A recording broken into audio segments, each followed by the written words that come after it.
River Parish Disposal, the largest family-owned commercial waste disposal company for the greater New Orleans area. Call 738-7700 or visit bizstinks.com. Our business stinks, but it's picking up. Newell Norman, led as a sheriff, now he's an opinion leader. Weekdays 10 to 1 on WWL. Welcome back to Saints pregame. Mike Hoss, Deuce McAllister, Jeff Nowak on the sideline. Saints and the Bills. We talked earlier this week with longtime Bill Steve Tasker, and he said, well, man, Buffalo just can't get off the field on third down. They're just struggling. And Buffalo is 16 of 37 on third down defense. The Saints are 17 of 37, so we can feel their pain, but that'll be a critical area today. Yeah, we didn't want to tell them, hey, man, we got the same problems you got. That's the only area. Yeah, I mean, but you guys don't have that problem as much because you're still 3-0, and, you know, we're trying to get off the snide as far as get our first W, and so, you know, it'll be intriguing to see how each team tries to attack that.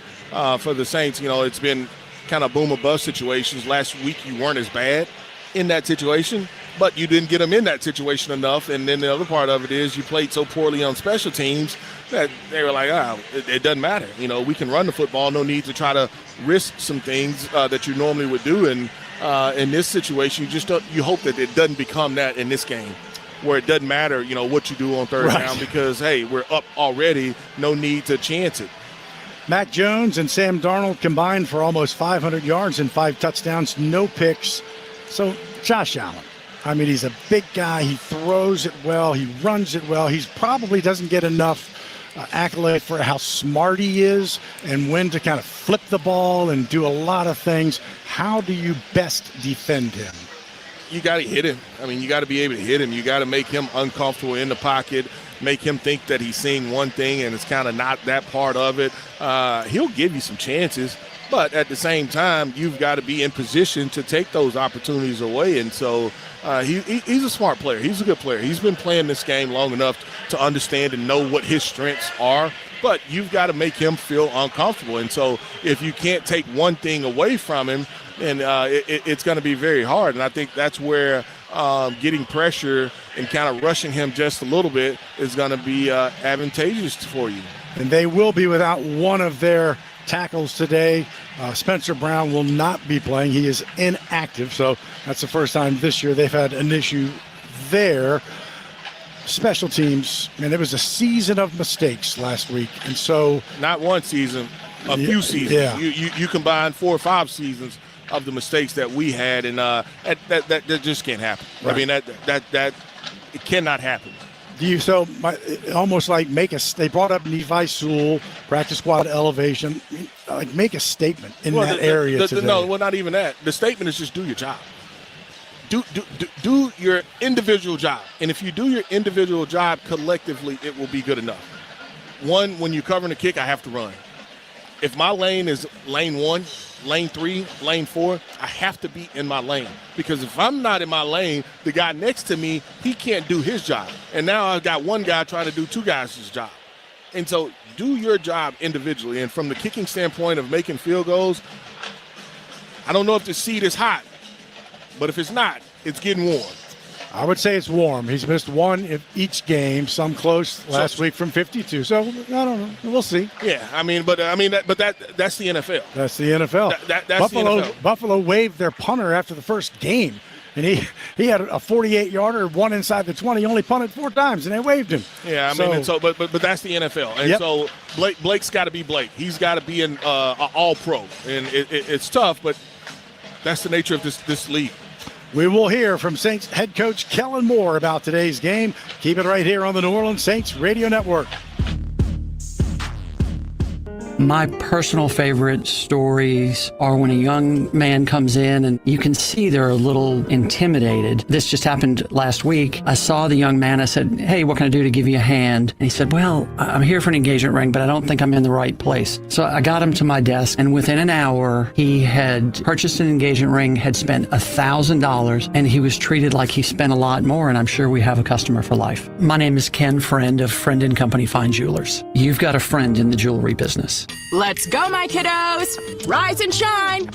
I am tired of early morning alarms and sitting in carpool lines. I want to relax with a spa day. No more family meetings. I want a family outing. Let's make one there. My to-do list has taken over. How about a to-dream list instead? First up, play Coastal and go have some fun for fun's sake. Make a vacation declaration of your own and start planning your escape to the Mississippi Gulf Coast at coastalmississippi.com. Ball is snapped. The quarterback fakes a throw left, hands off right. Power outages in New Orleans have become as common as wearing black and gold on Sundays. But with Craig's Electrical and Generator Service, you never have to miss a minute of the game due to a power outage. Craig has generators starting at just $149 a month with a 10-year warranty. When the power goes, Craig's comes on, so you never miss a minute of your game. More Monday Night Football after these words from our sponsor. Craig's Electrical and Generator Service. Visit CraigsElectrical.com. Entergy Louisiana is strengthening our power grid from Lake Charles to Baton Rouge, Metairie to Monroe. Our blueprint covers the state. Nearly 10,000 projects, over 11,000 miles of transmission line. We're reinforcing infrastructure to prepare for stronger storms, reduce outages, and respond quicker when you do need us. We're making stronger connections in every community because together, we power life. Be the first to know the latest on the Saints. Join the Big Talkers Club at WWL.com. Now, here's Coach's Keys to the Game with Kellen Moore. You look at Buffalo and their offense. It begins with Josh Allen, of course, the MVP from last year.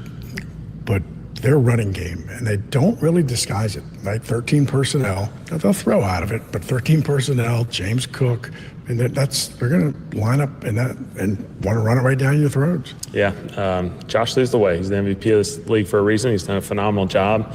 But what this run game is doing is really making them a two-headed monster. And their ability to run the football and then play in really positive situations for Josh has been really tough for a lot of defenses now for, going back to last year, but certainly this year, the way they run the football is a challenge. And so you have to stop the run. If you don't stop the run, if you create explosives in there, it's going to be a challenging day for you. Flip it for your offense. For the first time, you do get your starting line back with Trevor at guard and Fuaga back now at right tackle for the first time this year. If they've had an issue and they've had some injuries in the middle of their defensive front, it's been stopping the run. So another key area for you guys to get some good open lanes. Yeah, I think this game, you're going to be able to tell a lot by who's running the football the best. And so certainly it's something that's important to us. We need to run the football. We need to play in mixed downs more often so that we can play that run game with the action game. It'd be awesome just to see this offensive line out there together. And so it'll be a lot of fun when those guys all go out there together. And kind of the intangible, right? The big turnover. Now, they haven't turned the ball over at all, so, all right? So, but get the big turnover. Or maybe it's a punt return where he'd had 40. He doesn't get tackled, and he takes it to the house. That kind of play to kind of flip the script is do you feel like that's what's needed when you have to go into Buffalo and play a team that's 3-0 and doing everything right? Yeah, I think we're going to have to execute at a really high level, and we're going to have to make some plays that change this game. And so, one of their big secret sauces is their ability to protect the football and create turnovers. They've won that battle 25 straight games, and, they've won most of those. And so because of that, we're going to have to create some turnovers, we're going to have to protect the football, and then we're going to have to make a couple of big plays. They haven't lost there since November of 23. Now's as good a time as any, right? Someone has to, and so we're ready to be that team. Good luck. Thank you.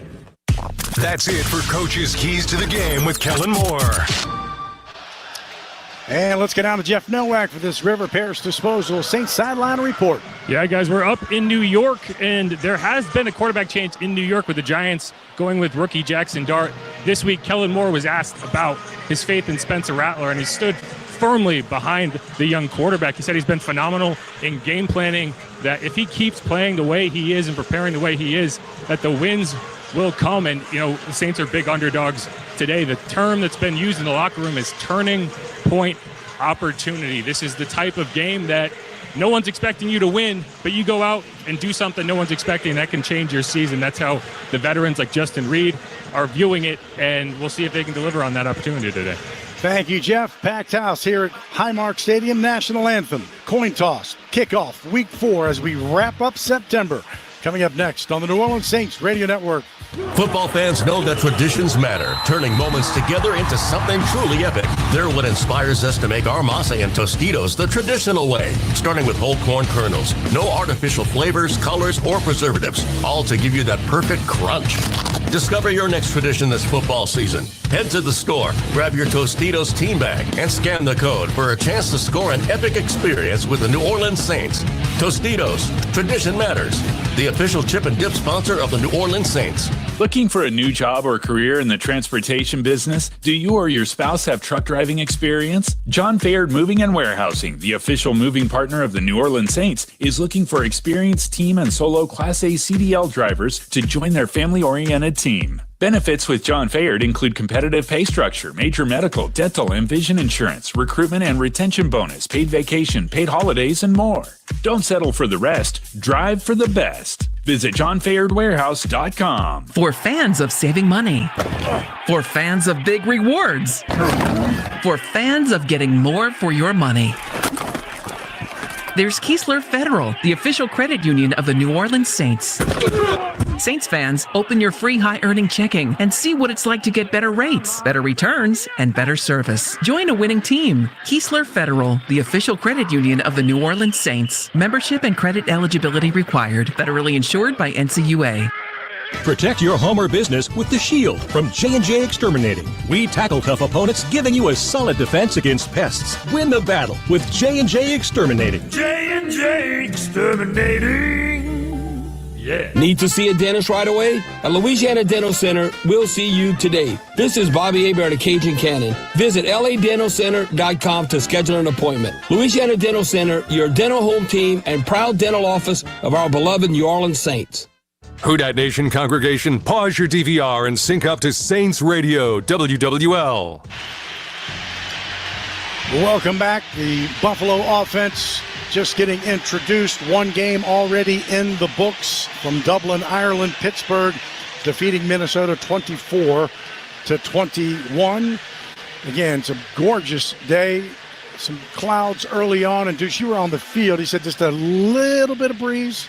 Yeah, a little breeze, which kind of actually helped down there with, how warm it was. And, if you look at the top of the stadium, you've probably got a little bit more of a breeze. Yeah. And so, I don't know if it's enough to where it affects when you take the ball kicking off in the first and the third quarter. I don't think that will be the case, but it's just something to monitor. So getting ready for our national anthem and get this thing going. We are the final year of Highmark Stadium. To our left is the new Highmark that'll be open for 2026. That'll hold about 60,000. This building that's been open since 1973 holds 71,000.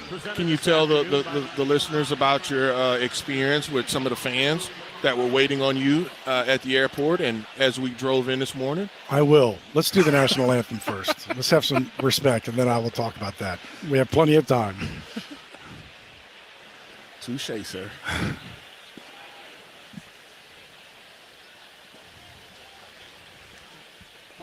And now to honor America, performing the national anthem, please welcome Jay Dreff.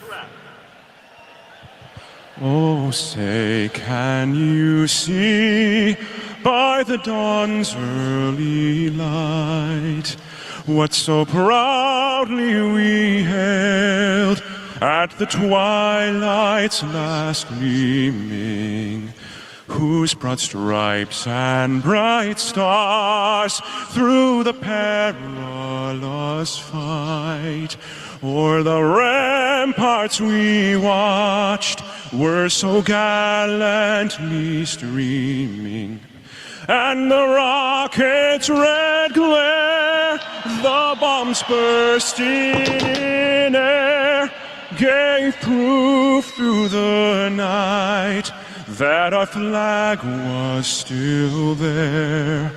Oh, say, does that star-spangled banner yet wave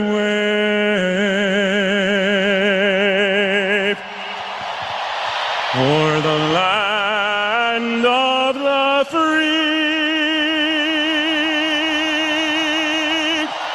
and the home of the brave?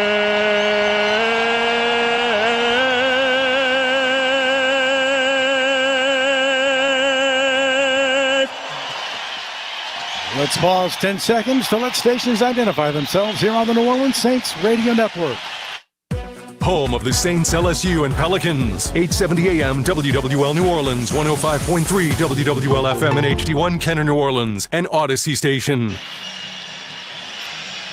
Just had the national anthem and a flyover. We really couldn't see the plane. Saw the plane on the screen. It was massive. And yes, we were greeted yesterday by some fans as we got in. And I kind of thought Buffalo fans were like us, right? Very passionate, small market. You know, you root.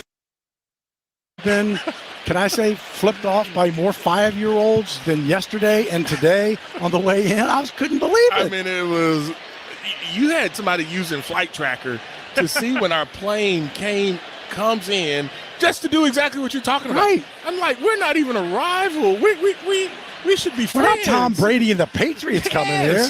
Guys, I do want to add, one thing we learned since we got here, this fan base is really excited because they don't get a lot of 1 o'clock starts, noon central starts. They're excited because it's one of the few times all year they get to celebrate during the daytime. And it is tails. New Orleans has won the toss and elected to defer. Buffalo will receive. Which way would you like to kick? Switch sides, gentlemen. Buffalo's choice this half. They will receive. And Jeff's right. We talked to a guy at the hotel last night. Okay, he was the bartender. And he said this would be a very tough ticket because they play so many prime time games. It's the last year of the building. And so this was going to be a very tough ticket to have. Their next 1 o'clock game is November 13th against Tampa Bay. And that tells you how good that team is then. I mean, when you talk about not being able to have daytime games, and so that's impressive, and that just tells you also, you talk about the fan excitement. They are excited about this team. They are fired up about this team, and we talked earlier, this team has Super Bowl aspirations. So the Saints, we are behind the Buffalo bench. If you're watching on television, the Buffalo is going left to right. And the Saints in black pants, white tops, black numerals, gold helmets. The Bills in white pants, blue jerseys, white helmets. And the Saints will be kicking right to left here in the first quarter. And if there is any wind, and most of that wind, we look to the top of the stadium, kind of swirling. Blake Grippy will be kicking into it, if you would say, into the first quarter. And Buffalo, they beat Baltimore week 1, despite being down 15 points in the fourth quarter. Then they beat the Jets on the road and then home against Miami. They have scored a touchdown every time they touch the ball, first time of the football game. And that has been an area where the Saints have struggled. They have not scored a point in the first quarter. So back deep is not Brandon Codrington. He is inactive today. They allowed several explosive plays and a blocked punt. Curtis Samuel will be back, and he is the first time being active today, as well as Ray Davis. The kick is away, and it comes down to actually Ty Johnson is back, and he gets hammered by the special teams, and that's Danny Stutzman making that statement right off the bat. Ty Johnson, the running back, had the ball, but at the 20-yard line, met up with the rookie. Yeah, a little different kick as well for the Saints. One that kind of, I let it hang up in the air, and looked like that was a right return, and he never was able to get it all the way to the right side. And Saints look like defensively they are going 5 down defensive lineman, 1 linebacker. One back is behind Josh Allen, who is under center. That is James Cook. They'll start at the 21. Toss to Cook on the numbers on the right side, but he gets tackled by Cam Jordan, who got him at the 23, so a very short yardage there. Cam got him by the ankles. Yeah, and the Saints, it looks like they're going with, on that particular play, it's 5 down, 1 linebacker, 3 safeties. Now they check into nickel. Nickel defense is on the field now until Pete Warner comes onto the field. A gratuitous 3, 2nd and 7. This time Allen will be in the shotgun at the 23-yard line.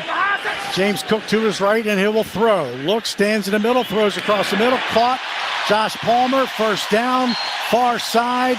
Other side of the numbers, finally hauled down by Kinstray Kool-Aid McKinstry down at Jeff Nowak for this River Parish Disposal Saints Sideline Report. Yeah, guys, the Saints haven't faced the Bills since 2021, but the same can't be said for safety Justin Reed. If you include the playoffs, he's faced Josh Allen and the Bills 5 times in the last 3 years, and he spent this week sharing his notes with his fellow defensive players, hoping that could give him some nuggets to play fast today.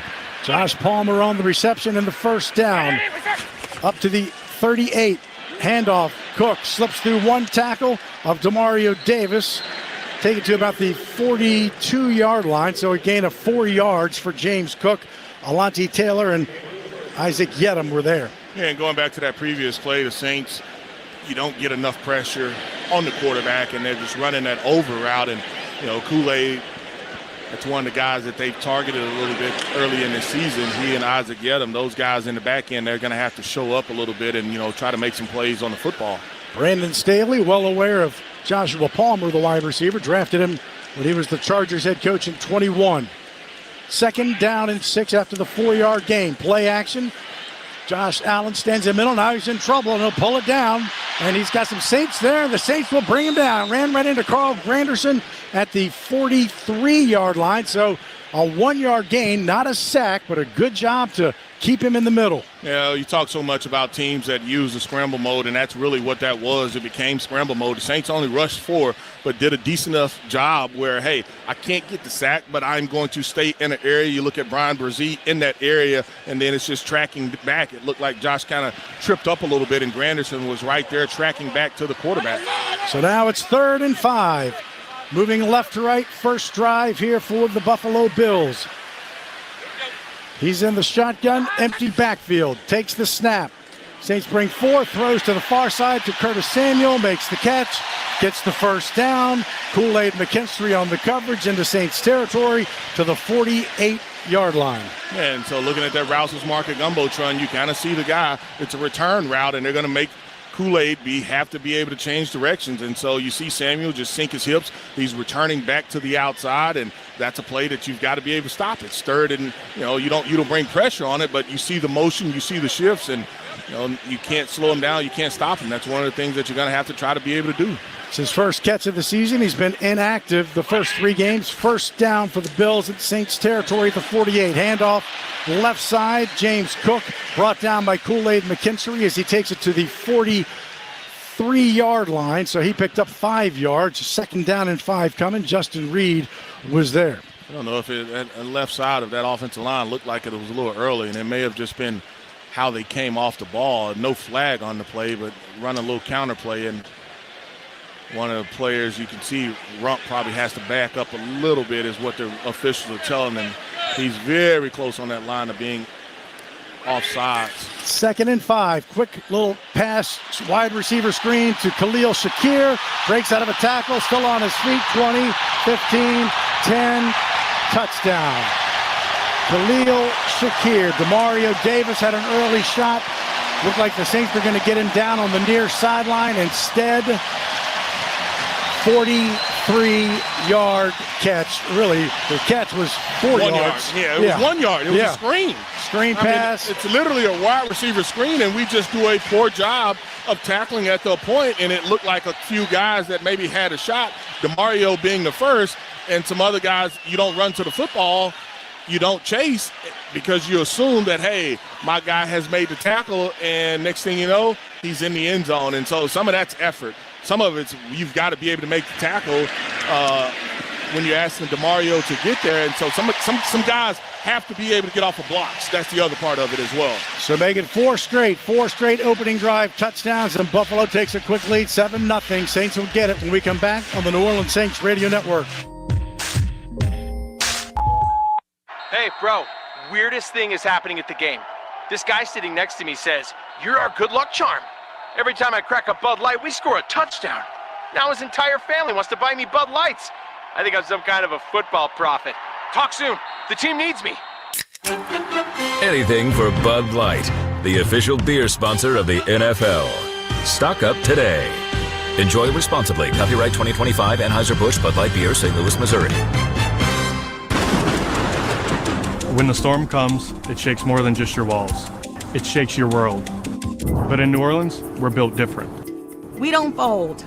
We rebuild. At American Safety, we show up fast and we get to work. And we treat your home like our own. Because recovery isn't just about fixing what's broken. It's about restoring what matters. American Safety, stronger than the storm, and right here with you.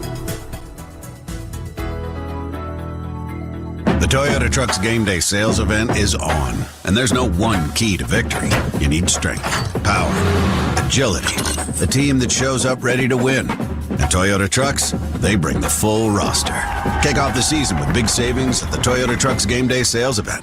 Toyota is the official vehicle of the New Orleans Saints. From the Dome to the Bayou, the Tundra and Tacoma are built to take you wherever the road leads. Find yours today. Toyota, let's go places. See packages and options at toyota.com for feature availability. Attention basketball fans, the NBA Cup is back for year 3, and tickets for Pelicans Cup Nights presented by Morris Bart are on sale now. Join us at the Blender for these special tournament matchups. Come on down November 14th as we host LeBron, Luka, and the Lakers. Then join us on November 26th for an exciting battle against Ja Morant and the Grizzlies. Check out the full schedule and get single game tickets or a 12-game plan that includes all NBA Cup matchups by visiting pelicans.com/NBA Cup. Newell Norman, Leaders Lead, weekdays 10 to 1 on WWL. On that drive, 7 plays, 79 yards, 4 minutes and 11 seconds. Josh Allen 3 for 3, 66 yards. The touchdown to Khalil Shakir. Shakir caught his first touchdown last week of the season, and that was Josh Allen's 200th touchdown. So that makes it 201, and not the statement the defense wanted to make, at least from a tackling standpoint. Got him into 1 third down, but it was a 14-yarder to Josh Palmer, 9-yarder to Curtis Samuel, and then Shakir for the touchdown. Yeah, and just looking at that drive, right now it looks like they're going to pick on Kool-Aid, and he's got to be up to the challenge. And so it's just being able to be locked in, and, I'm going to be able to do my assignment to the best of my ability. And, if not, then they're going to have to, figure out ways to get some other people involved. Matt Prater is the kicker. He was the practice squad elevation for week 1. It does come down this time to Velus Jones on the far side, 10, 20, as he takes it now to the middle of the field, crossing the 30 to the 32-yard line. He has not had a return since week 1 as they've been targeting Kendre Miller, but good return for him on the 29-yard return. He had 2 returns for 20 yards early on in that week 1, and then nothing. So the Saints opening drive powered by Ace Garage Door. For professional service and more, call Ace Garage Door. And the Saints start in 11 personnel. Trevor Penning and Kaliesa Fuaga in the football game. Under center is Rattler. Hands it to Kamara. Gets nailed quickly. Trevor Penning's guy, he got tackled for a loss probably of about half a yard by Deion Walker, 4th-round pick out of Kentucky. Yeah, big man, too. He's originally from Detroit, and, you talked about when I had a couple of his games back in college, and you just look at him, and I know that they're pleased with his progression, a guy that you thought early on that would be higher than a 4th round, but, some things that he needed to do a little bit better in college and wasn't able to do it as the Saints kind of reset that formation, but makes a play there, the first play of the game. 2nd and 11 from the 30. Timeout. We weren't lined up right. Now a late flag comes in, but I think he didn't know that they called the timeout. And I can tell you what the problem was. We had too many on the field. Prior to the flag, timeout. New Orleans, the first of the half. He's 30 seconds in length. So that's why you had the issue with flipping the formation. We had too many on the field, and they caught it late as far as the official, and that's why he threw the flag. He was like, wait, you shifted, you motioned. How is that so? And so as we start this game, you don't want to be burning a timeout there, but it would have been another penalty. And look, these plays are scripted. They're scripted. Right off the bat. They're scripted. You know who's in and out. And so that's part of the frustration, just because I have an extra guy in and you're not on the same page. 2nd down and 11 from the 30. Tossed to Kamara on the left side. Takes it outside the numbers, has a little bit of a running room, and that's a late hit far outside the Buffalo bench. No flags. I mean, he got tackled. He got hit on the other side of that yellow line. Oh, he got hit. He was definitely in the white, out of bounds when he's hit. Got hit before by someone, and of course you're not going to see a replay of it, but that was definitely a late hit. He picked up 4 yards, so the Saints face their first third down, but it's a 3rd down and 8 from their own 34. Need to get across the 41. Empty backfield for Spencer Rattler. 2 to the bottom, 3 to the top. Back to throw. Bills bring 4. Steps up. He's going to pull it down and run. And he'll make the first down as he crosses the 40. It leaps forward to about the 43-yard line. So Spencer Rattler picks up 9 with his feet. Happy birthday, Spencer. First down. Yeah, looking at that Rouse's Market Gumbotron, really nice job. They show pressure, but they actually drop. You have pressure in the A-gap. Both of those guys drop out, and they drop to the sticks area. Spencer's able to make one guy miss, and that's really all you need to do. Once you make him miss, then you pick up the first down, and that's a much-needed first down for a Saints offense that has moved the ball at times, but not consistent. First down. Saints moving right to left. First quarter already down 7-0. Kamara gets it right side, caught from behind by Shaq Thompson. They know him well. He picked up maybe a yard or 2. This is his first year in Buffalo after 10 years in Carolina, so Saints fans know Shaq Thompson. Yeah, a really good football player, and he does a good job of using his speed on the backside. Offensive linemen, whether it's the guard and or center on the backside, have to make sure that they can get off of that double team up front to be able to get that backside linebacker, because eventually that's where Alvin wants to end up because of the fast flow. Saints at their own 45 face a 2nd and 8. Pistol formation. Rattler lifts his leg, takes the snap, play action. Here comes some pressure, stands, now he pulls it down again, and he's going to run it. Midfield, 45. Now a late flag comes in from the near side. He took it down to Buffalo's 40, but it's going to be holding on Buffalo, so that's going to stand. A 15-yarder by Spencer Rattler. Really nice job here by Spencer Rattler, just being able to take this football down. We'll listen to the call. Defense number 27. A 5-yard penalty will be added at the end of the play. First down.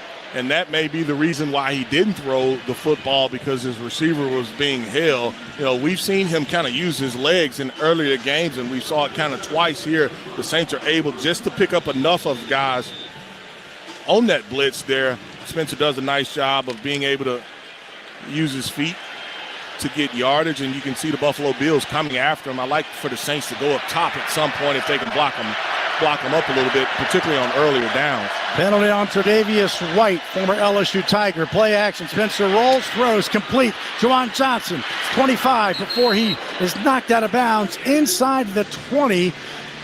So that's his 20th reception, knocked out of bounds by Tyron Johnson. 17 yards for Juwan Johnson. Man, that's ugly. I want to make sure that Juwan is okay. He tried to stop suddenly right there on the sideline, and so that was kind of ugly. Hopefully knees, ankles are okay, because he tried to stop and kind of cut back right there on the sideline. He's out. Hopefully he's okay, but he's a big part of what they're trying to do offensively. The Saints are in the Raising Cane's red zone. Raising Cane's one love. At the 18, handoff middle, Kendre Miller, room to run. At the 10, still on his feet, 5, Kendre Miller takes it in for the touchdown. This time he broke the tackles, and this time he took it 18 yards for the touchdown, and Kendre Miller has his first rushing touchdown of the season. That's the answer. Wow. And the reason you say wow, you've been waiting on this. You've been waiting on this from this young man. There was 3 broken tackles. This is a counter. Kendre went backside. This play is front side play. If you see the Saints use those tackles, they're pulling to the front side. Kendre goes backside, and that's kind of a saying in hey, if you go back there, you have to be OB. That's be your own blocker. He does it, breaks tackles, 18 yards, he's in the end zone. Blake Rupe in for the extra point, and it is good. That is an Ochsner Saints touchdown. Ochsner, long live you, long live the Saints. And we'll check on Juwan Johnson, who is in the blue tent, but it's 7-7. Saints score on their first possession, first points of the first quarter of this season. Back after this in a 7-7 tie on the New Orleans Saints Radio Network.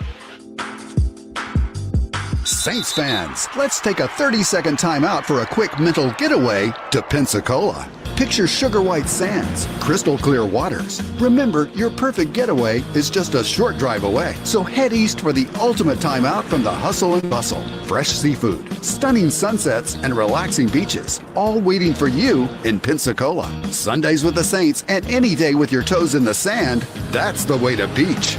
Plan your getaway at visitpensacola.com. The year 1975. The New Orleans Saints move into the Superdome and establish a home field advantage feared around the league. Soon after, Ford F-Series begins its reign as the best-selling truck in America. And Ford trucks have kept that win streak alive for 48 straight years. Ford F-150, an official truck of the New Orleans Saints. See your Southern Quality Ford dealer today. Shop Rouse's, the official supermarket of the New Orleans Saints, and your local low-price leader. Get Chairman's Reserve USDA Angus Choice Beef Boneless Top Round Roast or London Broiled Steak for only $5.97 a pound. You save up to $2.52 a pound. Rouse's Russet Potatoes 5-pound bags are 2 for $5. Baby back pork ribs are just $2.99 a pound. And a 2-liter Coke, Sprite, Fanta, or Barks are 2 for $4. Rouse's Markets, the official supermarket of the Saints. Terminix, the official pest and termite control partner of the New Orleans Saints. Locally owned for 75 years, with humble beginnings on Poitras Street. Terminix has effective solutions that will help eliminate pest problems throughout the year. Protect your home for all 4 quarters of the year. Termites and rodents never stop playing, neither does Terminix. Roaches, rats, ants, and termites, we do it all. Terminix, protect your dome, protect your home. Go Saints! Wake up to the news you need and talk you love. Tommy Tucker, 6 to 10 on WWL. I'll give you the drive in a minute. Down to Jeff Nowak for this River Parish Disposal Saints Sideline Report. Yeah, guys, as you mentioned, Jawan Johnson went down really awkwardly at the end of that play. He came out, didn't immediately go into the injury tent until Kendra Miller scored the touchdown on the next play. So we'll see how that progresses, but it does seem like he was trying to remain available if that possession extended. He's still in the tent right now, and I'll keep an eye on it. Thank you, Jeff. On the drive for the Saints, 7 plays, 69 yards, 403. Their first red zone drive in the first quarter of this season. 5 first downs, 3 of them rushing, 2 by Spencer Rattler. Kick comes down to Curtis Samuel, takes it across the 20 and across the 30 on the near side to about the 33-yard line. Chris Rumpf was there, as well as Jalen Ford and Nephi Sewell. 30-yard return, but the Saints do the most important thing. They answer. They answer. As the Bills come out for their second drive. Yeah, that's one of the things that we were expecting or looking for from this team, just to be able to not hurt yourself. You did on the second play of the game, having too many people on the field. You burnt the timeout, but it ended up paying off for you. Did not get the penalty, so the Bills moving left to right in a 7-7 game. Will start at the 34. Josh Allen under center. James Cook is the deep back. Play action. Stands, throws across the middle. Caught. Brought down quickly into Saints territory for 49 by Ike Yedem, but that's Keon Coleman who picks up the first down to the Saint 49. 17 yards, and man, they just make it look easy. Well, it is easy for him because you got one-on-one coverage, and that's deep in, and you have the play action until now.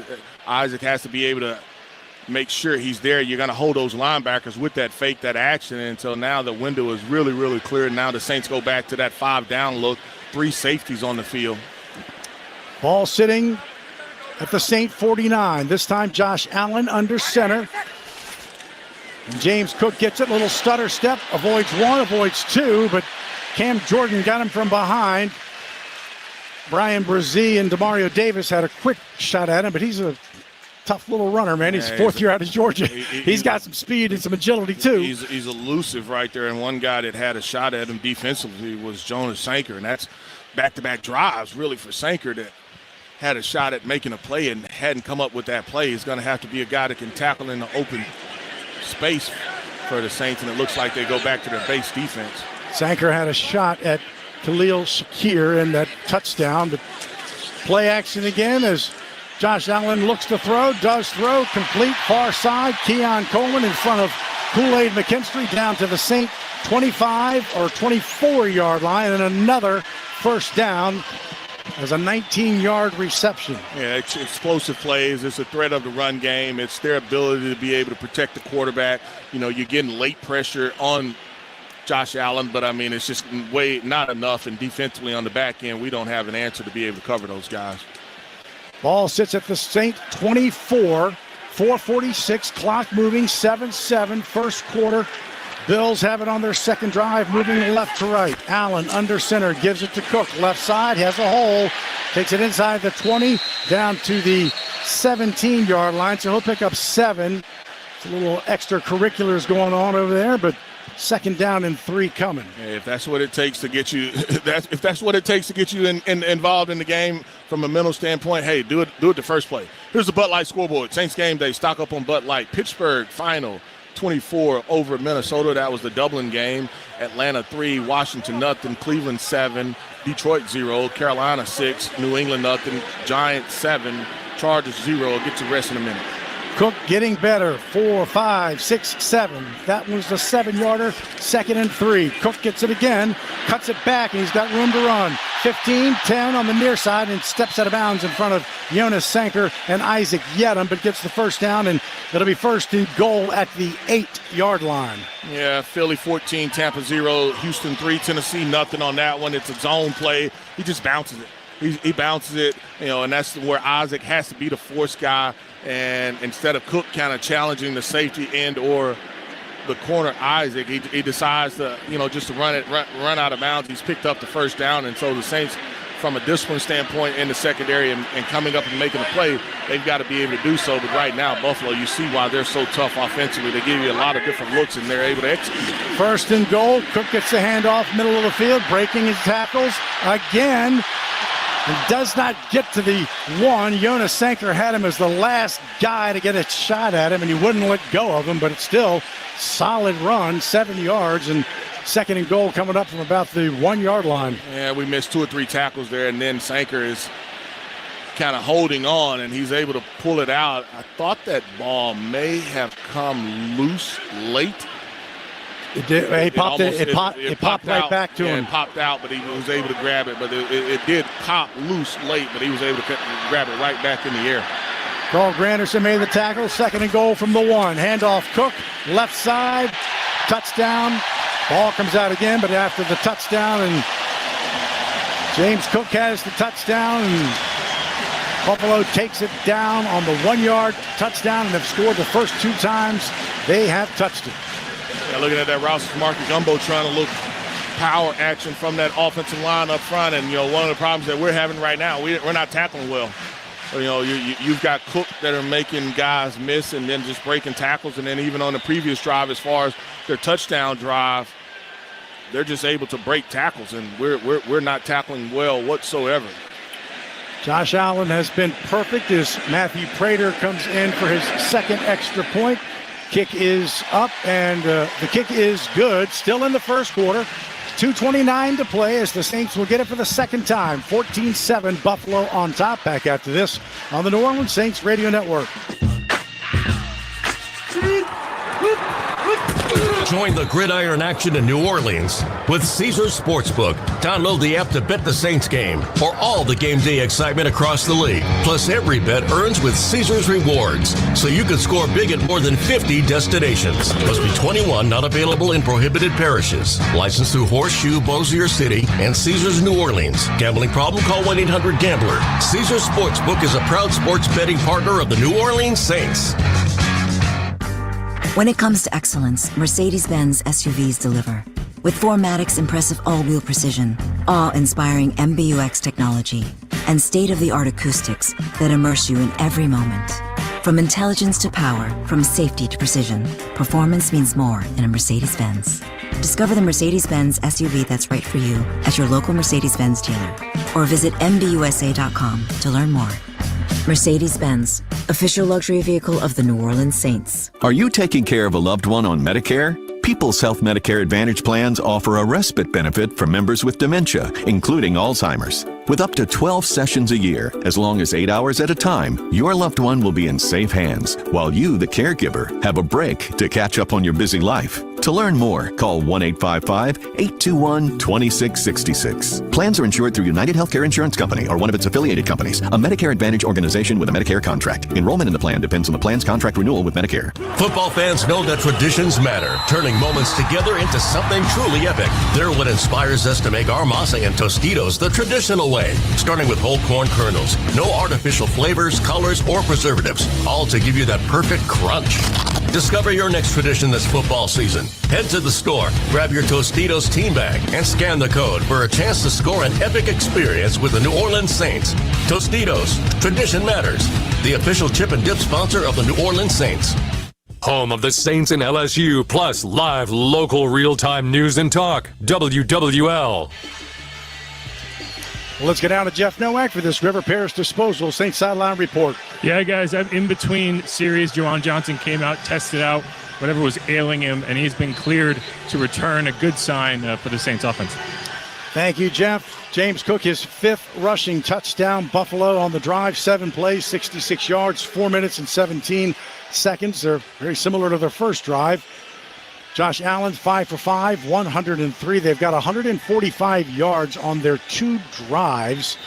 Cook has 8 carries for 41 yards, 5.1 yard average. Last week against Miami in the first half, he had 8 carries for 72 for 9.1 yards a carry, as the Saints are getting ready to bring this one back, and it'll be Velus Jones again at the 1 yard line on the near side as he takes it back to the middle, trying to get to the outside. Flags come in as he's run out of bounds in front of the Saints bench at the 24 yard line. Yeah, it should be holding on Ugo Amadi. Did not think it was going to be good news. So here's Land Clark, our referee. During the return, holding, number 0, a 10-yard penalty. First down, New Orleans. First penalty for the Saints. As they will now start back at their own. Probably at the 10, roughly. See where they break the huddle. I haven't really spotted it yet. The Buffalo, Russo's telling his team to come on up. It's going to be the 8. Left hash mark. 13. So finally get the ball spotted, and that's where the Saints will get it. Moving right to left here in the second quarter. Empty backfield.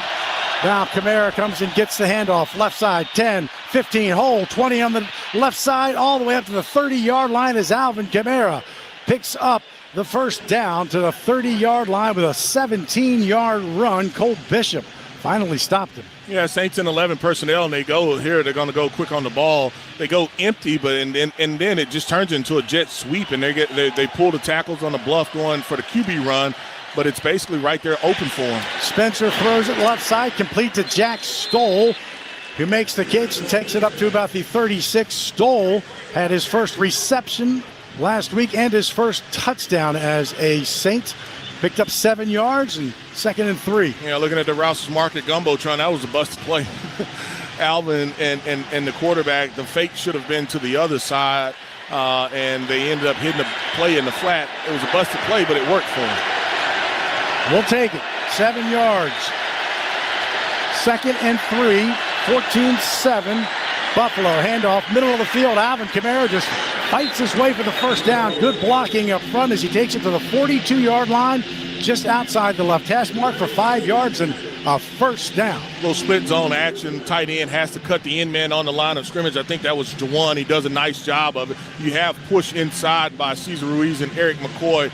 And I think, who was that trying to fight? Was that Trevor Penning down the field trying to fight? It was. And so good job by those guys inside, just being smallish.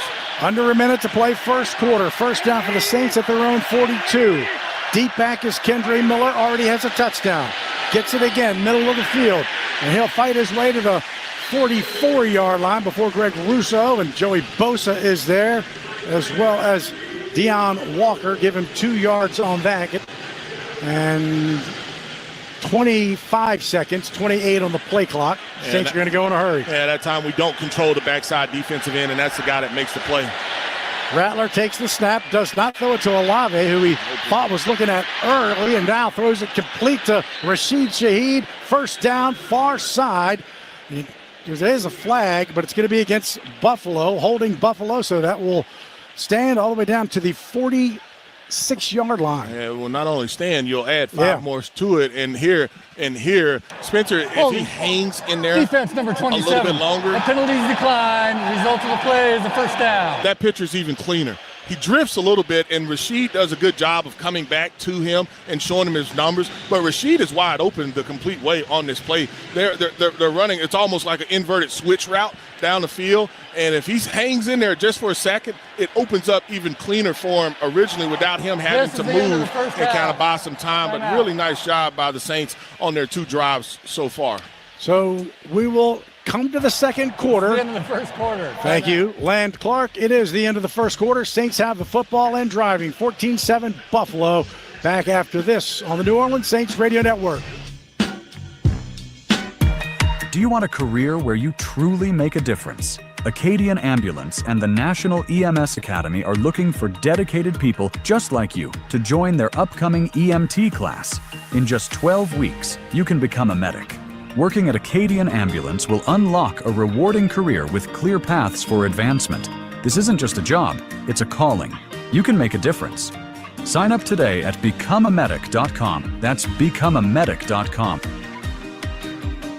Garage doors from Ace Garage Door Company are built tough, durable, reliable, and ready to handle whatever life throws at them. Just like the best offensive lines in football, our best in industry CHI overhead doors stand strong, keeping your home safe and looking great like a fresh uniform.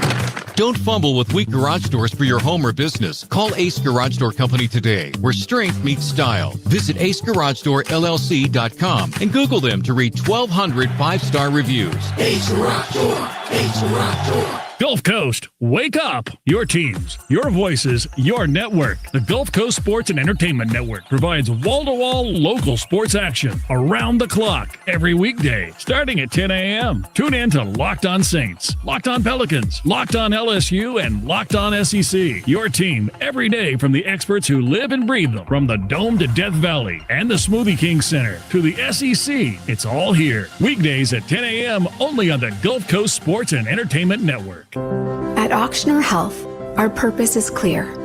A strong and healthy Louisiana, serving with more than exceptional care. With education and workforce development initiatives and investments in economic development, we believe in innovation with compassion to give more hope and create more smiles. Because at the core of every community is you. Auctioner Health, long live Louisiana. Long live you.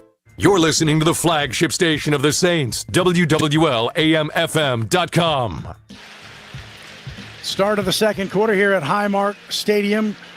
Building here since 1973. New one being built next door. The Saints will start the second quarter trailing 14-7, but have the football at their own, at Buffalo's 46 after the first down reception by Rashid Shaheed. The penalty was on Tre'Davious White, his second penalty. Saints now moving left to right. Under center is Rattler. In motion across the formation, jet sweep. Shaheed has it. Left side, outside. Run out of bounds by Dorian Williams, the Tulane player. The linebacker ran him out of bounds as he picked up 5 yards. Mike, you know how fast you have to be to outrun a blocker that has you flanked already, and you still outrunning? Well, that's exactly what happened to Jack with Rashid Shaheed, the football in his hand. Picked up 5, 2nd and 7. Rattler to throw is in trouble. Now he gets wrapped up and brought down by number 92, Daquan Jones, in his 12th year at Penn State. I want to see this again if I can. It looks like this is either a screen or a quarterback draw. His set tells me it's QB draw, but they don't get enough up the field quick enough. That was QB draw, designed QB draw, just by his set and then trying to allow those defensive tackles and linemen up the field, but they don't get up the field far enough. So now it's 3rd down and 5 for the Saints from Buffalo's 41. 14-7 Buffalo out of a shotgun. Rattler clapping, wants the football, gets it. Here comes pressure. He's in trouble. Rattler, that ball's loose. That ball's loose, and it's going to go out of bounds. So Rattler kind of threw it, but he also kind of got it knocked out. Yeah, you would have been better off taking a timeout or a safety. They didn't have the correct call on. He called it. The center snaps it, but that's A-gap blitz. The ball is going to be back here. The Saints are going to have to punt this ball. We're lucky that ball went out of bounds. And so considered if it's determined to be a pass. Yeah, we're lucky in that situation, but the reason the play clock is running down, my quarterback wants to snap right now, but the problem is the line call is not ready. The line call is not right, and that's why you have a guy that shoots and hits the A-gap like they did, because he was wanting to change the play, and now they dropped the flag for intentional grounding.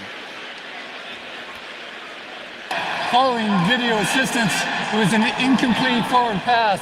However, that's intentional grounding by the offense, number 2. A spot foul with the loss of down, 4th down. So Land Clark clears it up. And that on the pressure was Terrell Bernard, and man, he came. Well, he's A-gap. He came through the A-gap, and the offensive line wanted to change. Well, Spencer wanted to change the call and how they were blocking it, but the play clock was running down, and instead of them squeezing it completely, they stayed with the original call, and that meant the A-gap guy was free. Bernard had an interception to seal it last week. He's also the guy that caused the fumble against Derrick Henry in week 1 to allow that Buffalo comeback. Kai Kroger comes in for his first punt. To our right is Khalil Shakir. Normally that would be Brandon Codrington. He's standing inside of his 10. Kai Kroger, his heels on his own 29. Takes the snap, boots it away, end over end. Shakir hits it at the 7 on the near side and will just get run out of bounds by Jordan Howden. So not good field position for Buffalo, who leads this football game 14-7, 13:38 to play here in the second quarter. Back after this on the New Orleans Saints Radio Network.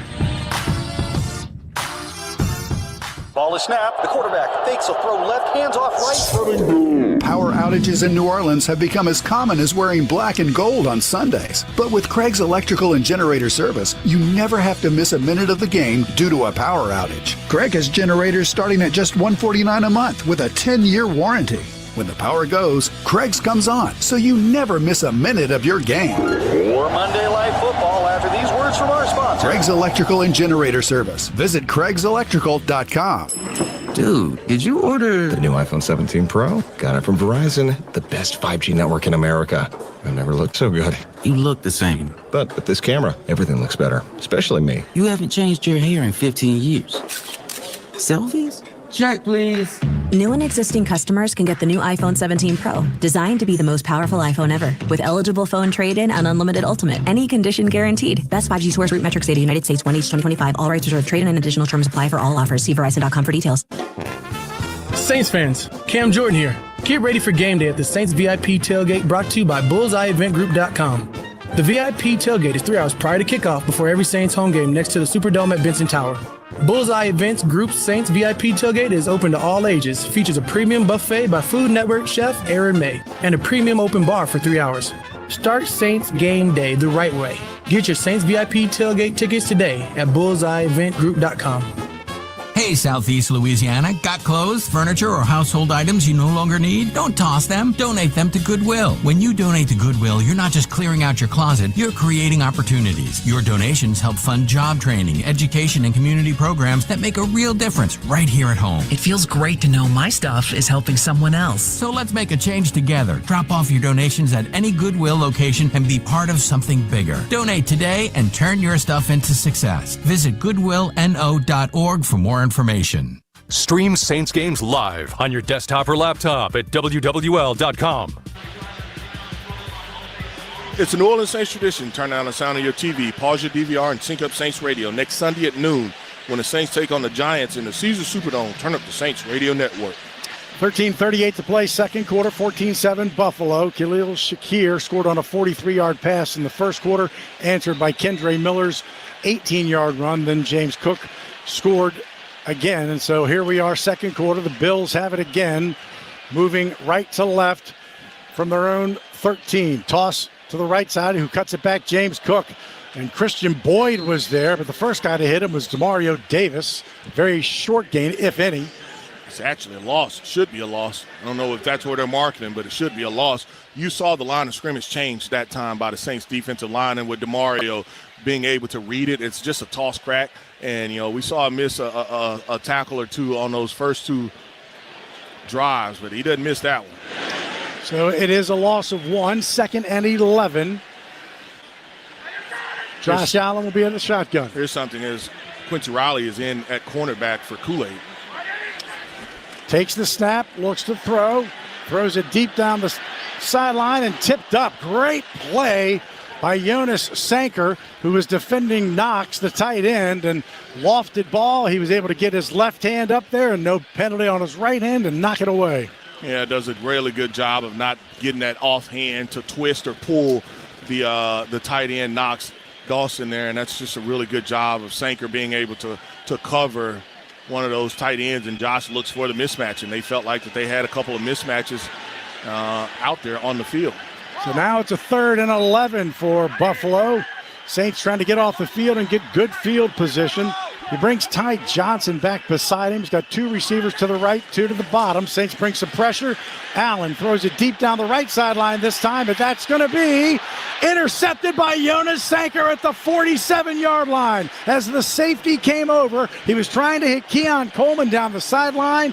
Coleman had a step or two on the corner, but not the safety. His interception. First down, New Orleans. Timeout. We'll take a break as well. The Saints get the turnover. 14-7 Buffalo. 12:45 to play here in the second quarter on the New Orleans Saints Radio Network. Hey, bro. Weirdest thing is happening at the game. This guy sitting next to me says, "You're our good luck charm." Every time I crack a Bud Light, we score a touchdown. Now his entire family wants to buy me Bud Lights. I think I'm some kind of a football prophet. Talk soon. The team needs me. Anything for Bud Light, the official beer sponsor of the NFL. Stock up today.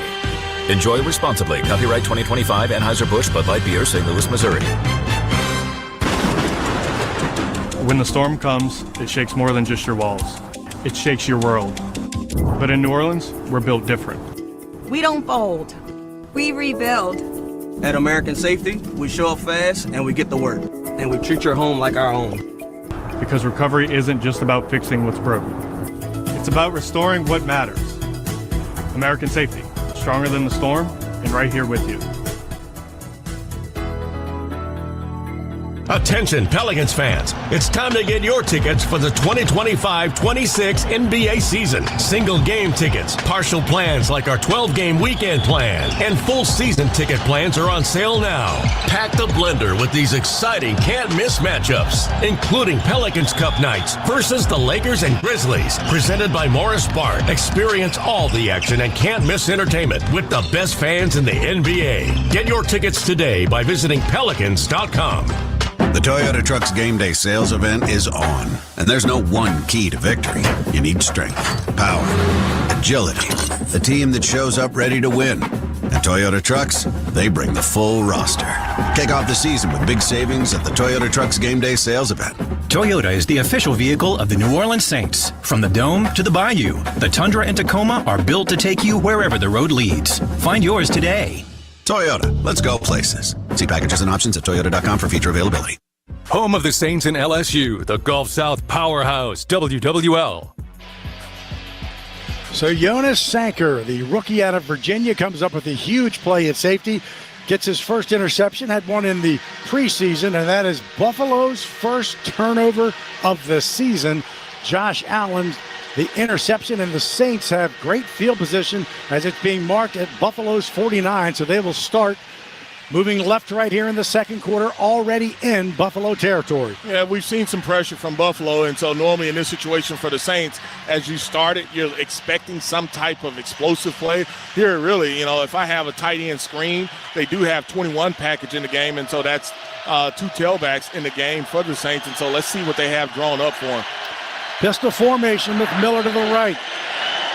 Rattler to throw, a little pass to Alvin, who makes the catch, has Kendre in front of him. He'll pick up probably Nothing. We're going to give him back to the original line of scrimmage, which is the 49. Dorian Strong is the one who pushed him out. Dorian Strong is the rookie out of Virginia Tech. Yeah, that's normally where you want to try to take a shot a little bit. And so the question becomes, hey, do I have the look that I'm looking for down the field? It was single safety high. So apparently Spencer didn't like it, took the check down to Alvin. You just don't pick up any yardage. High formation with Maliki Matava was the up back as the tight end, and the handoff goes to Kendre Miller, left side, outside the numbers, but Terrell Bernard is too fast, fourth-year man out of Baylor. He makes the stop on a very short gain, and they got a big third down coming, 3rd down and 8. Yeah, this is a counter, and this is a hard play just because of the speed, like you talked about, of that defense. I mean, my eyes have to be inside as I pull, as a puller, just because you know those guys are going to try to undercut it, and that's what really got Kendre on that play. They just undercut the play, and the Saints desperately need to pick up the yardage for this first down here. That would be to get to the 39. It is 3rd and 8. Snap to Rattler, stands, throws to the outside, and that's bobbled and incomplete by Olave, who had it for the first down, but bobbled it going into his Saints bench. And so 3 and out after getting the turnover, and Olave just couldn't bring it in. Yeah, I want to take a look at this, and was worried about, never controlled it until he was out of bounds, and I think he was worried about the feet. Looking at that Rouse's Market Jumbotron, he was worried about the feet pulling it in, and that's an opportunity that you got to be able to cash in on. 2 plays, 2 drives, you end up in punt for the Saints, and this one you're in plus territory, but you don't get any yardage. Incomplete pass, which would have been a first down, brings in Kai Kroger. Shakir will let it bounce, and it does take a great Saints bounce, and Valus Jones is right there at the 3 or 2 yard line to make it, and so Kroger got one to bounce up, and great field position for the Saints defense. 44-yard punt, no return. Buffalo has it. They lead it 14-7 with 11:14 to play in the second quarter on the New Orleans Saints Radio Network. Sing, play, live. Squeeze every ounce of life out of every day. Memorize every sunset, every face you love, and climb every obstacle until you can't go higher. With Louisiana Blue, you're free to live your life, to grow wings. That's because you've got the compassion of the cross, the security of the shield, and the comfort of blue behind you. Your Louisiana Blue Card opens doors to top doctors to care for you so you can stay healthy, happy. Make every moment yours, every day memorable. Live your life wide open. For 90 years, we've kept you covered, Louisiana, so you can keep moving, keep living your life. Live, Louisiana. We've got you. Louisiana Blue, Louisiana True. Since 1929, Shell has been a vital part of the Norco community. Stephen Weber, Norco Civic Association. Shell is a great example of industry investing in communities. From the Norco Christmas Parade to providing millions of dollars annually for small businesses and organizations across Louisiana. Shell is always working to improve the quality of life in the areas where they operate. Norco couldn't ask for a better neighbor. Shell is the rhythm of Louisiana. Time out. Huddle up. This is Brother Fromile with River Parish Disposal. So you made a bad call and chose the wrong waste company? It ain't too late to get back in the game. Just hand off your garbage to the gator. River Parish Disposal. We are the largest and oldest family-owned commercial waste disposal company in the New Orleans metro area. River Parish Disposal. Our business stinks, but it's picking up. Call 738-7700 or visit bizstinks.com. Wake up and feel good with Tommy Tucker, weekday mornings 6 to 10 on WWL. Let's go down to Jeff Nowak for this River Parish Disposal St. Sideline report. Yeah, guys, a big topic all week was special teams after the blow-up in Seattle. Phil Galliano used the word embarrassing to describe the performance. Not a word you hear often in NFL press conferences. He said it was about communication and leverage. He expected his guys to come out and perform better this week. So far, so good. The fourth punt inside the 20 for Kroger, and that one's inside the 5 at the 3. That's where Josh Allen will go under center. James Cook deep in their own end zone, leading 14-7. Now changes the play. Brings Elijah Moore in motion. Gives the handoff to Cook, who breaks a couple of tackles. Demario Davis as well, and Saints do bring him down, but he gets all the way up to the 7 or 8 yards. Yeah, they give him at 6. Quincy Riley and Demario both missed that tackle, and it looked like that they had the Saints out leveraged, but he cut it back, and you got two guys that are able to make a play on it, or at least attempt to make a play on it. Just got to make sure, hey, from an alignment, you've got Fidel Diggs in at one of those defensive ends. You got to just make sure that, hey, we're lined up properly. And you got Quincy Riley and Kool-Aid in as well. 2nd down and 6 after the 4-yard run. Allen stands in the middle, throws, caught at the 15-yard line. That'll be a first down by Keon Coleman on the numbers on the far side. And man, he just threw a bullet and an 8-yard pickup and a first down. Yeah, Saints tried to pass it off, and once they did pass it off in that zone coverage, quarterback's way too good. He's going to see it, find it, and able to pick up the yardage needed for the first down. Which is the 15, 14-7. Bills lead it. 10 minutes to play here in the second quarter. Beautiful sunny day, warm, about 75 degrees. Ball at the 15, Allen under center. Cook again, the deep back. Snap, play action. Here comes some pressure, but he gets the ball off, and it's picked off. He dropped it. Allen got hit, and the ball went to Werner, but he just couldn't bring it in. Incomplete pass, 2nd down. Those are the kind you can't drop. Just looking at that Rouse's Market Gumbotron, there's pressure off of the edge. We talked about how the Saints are using their defensive linemen and rotating, and I think, the guy that had that pressure was Chris Rump, and he does a nice job with the ghost move. He may have hit the arm. He hit his arm. He may have hit that arm, and Pete's got to squeeze that. I mean, that ball hits him in the chest. Ooh, for Werner, he's got his first full sack of this since being a Saint, and he also has 2 passes defense, and that would have been an interception, but instead Josh has to call a timeout as well, 2 seconds on the play clock, and so not the way offensively that you want to start, but you know what normally happens here? For the Saints, if I can regroup and force them to punt, it's outstanding, but normally it's been bad for us defensively. Timeout. We'll take a break as they take a break. 9:45 to play in the second quarter, 2nd and 10, 14-7 Buffalo on the New Orleans Saints Radio Network. Flight by Yuengling is the next generation of light beer. For those who don't follow trends, but craft them. Flight by Yuengling is 12 ounces of uncompromised refreshment from America's oldest brewery. With only 2.6 grams of carbs and 95 calories, this is premium refreshment 6 generations in the making. Don't just raise a glass, raise the bar. Flight by Yuengling. Available wherever beer is sold. DG Yuengling & Son Incorporated, Pottsville, Pennsylvania. Please enjoy responsibly. In football, it takes the right team to win. That's why you need a partner like Marsh McLennan Agency. We've provided business insurance, employee health and benefits, and private client insurance solutions to Southeast Louisiana for more than 80 years. Marsh McLennan Agency combines the personalized service model of a local consultant with the global resources of the world's largest insurance firm. At Marsh McLennan Agency, we know more than just insurance. We know New Orleans. Marsh McLennan Agency is a proud partner of the New Orleans Saints. Visit us today at marshmma.com. Working with people and being a part of people's lives, from an engagement ring to a wedding band. Before you know it, the wedding day is here and groom and bride are exchanging gifts on that day. And not too long after that, there's baby gifts to have. And I just enjoy being part of other people's families, saying, Mr. Friend did my engagement ring and he did my mom and dad's engagement ring. My name is Ken Friend of Friend & Company Fine Jewelers. You've got a friend in the jewelry business. Saints fans, let's take a 30-second time out for a quick mental getaway to Pensacola. Picture sugar white sands, crystal clear waters. Remember, your perfect getaway is just a short drive away. So head east for the ultimate time out from the hustle and bustle. Fresh seafood, stunning sunsets, and relaxing beaches, all waiting for you in Pensacola. Sundays with the Saints and any day with your toes in the sand, that's the way to beach. Plan your getaway at visitpensacola.com.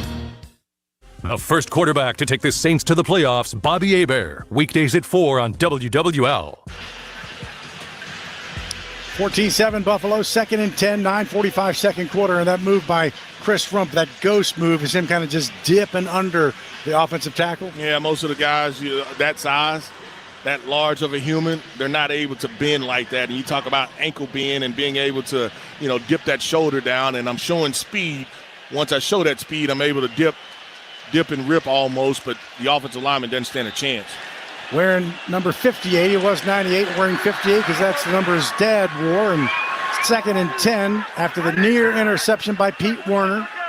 3 receivers to the left for Josh Allen, 1 to the right. Takes the snap out of the shotgun, throws it across the middle, complete to Tyreek Shavers, but brought down quickly at the 18-yard line. So 3rd down and 7 coming up. 3 yards on that one. Yeah, Saints in zone right there, and you see them be able to talk a little bit, and they get some pressure, late pressure on Josh, but he's obviously able to get the ball off. You know, watch the motions, watch the shifts by them just to try to identify and see what they're doing as far as defense is concerned.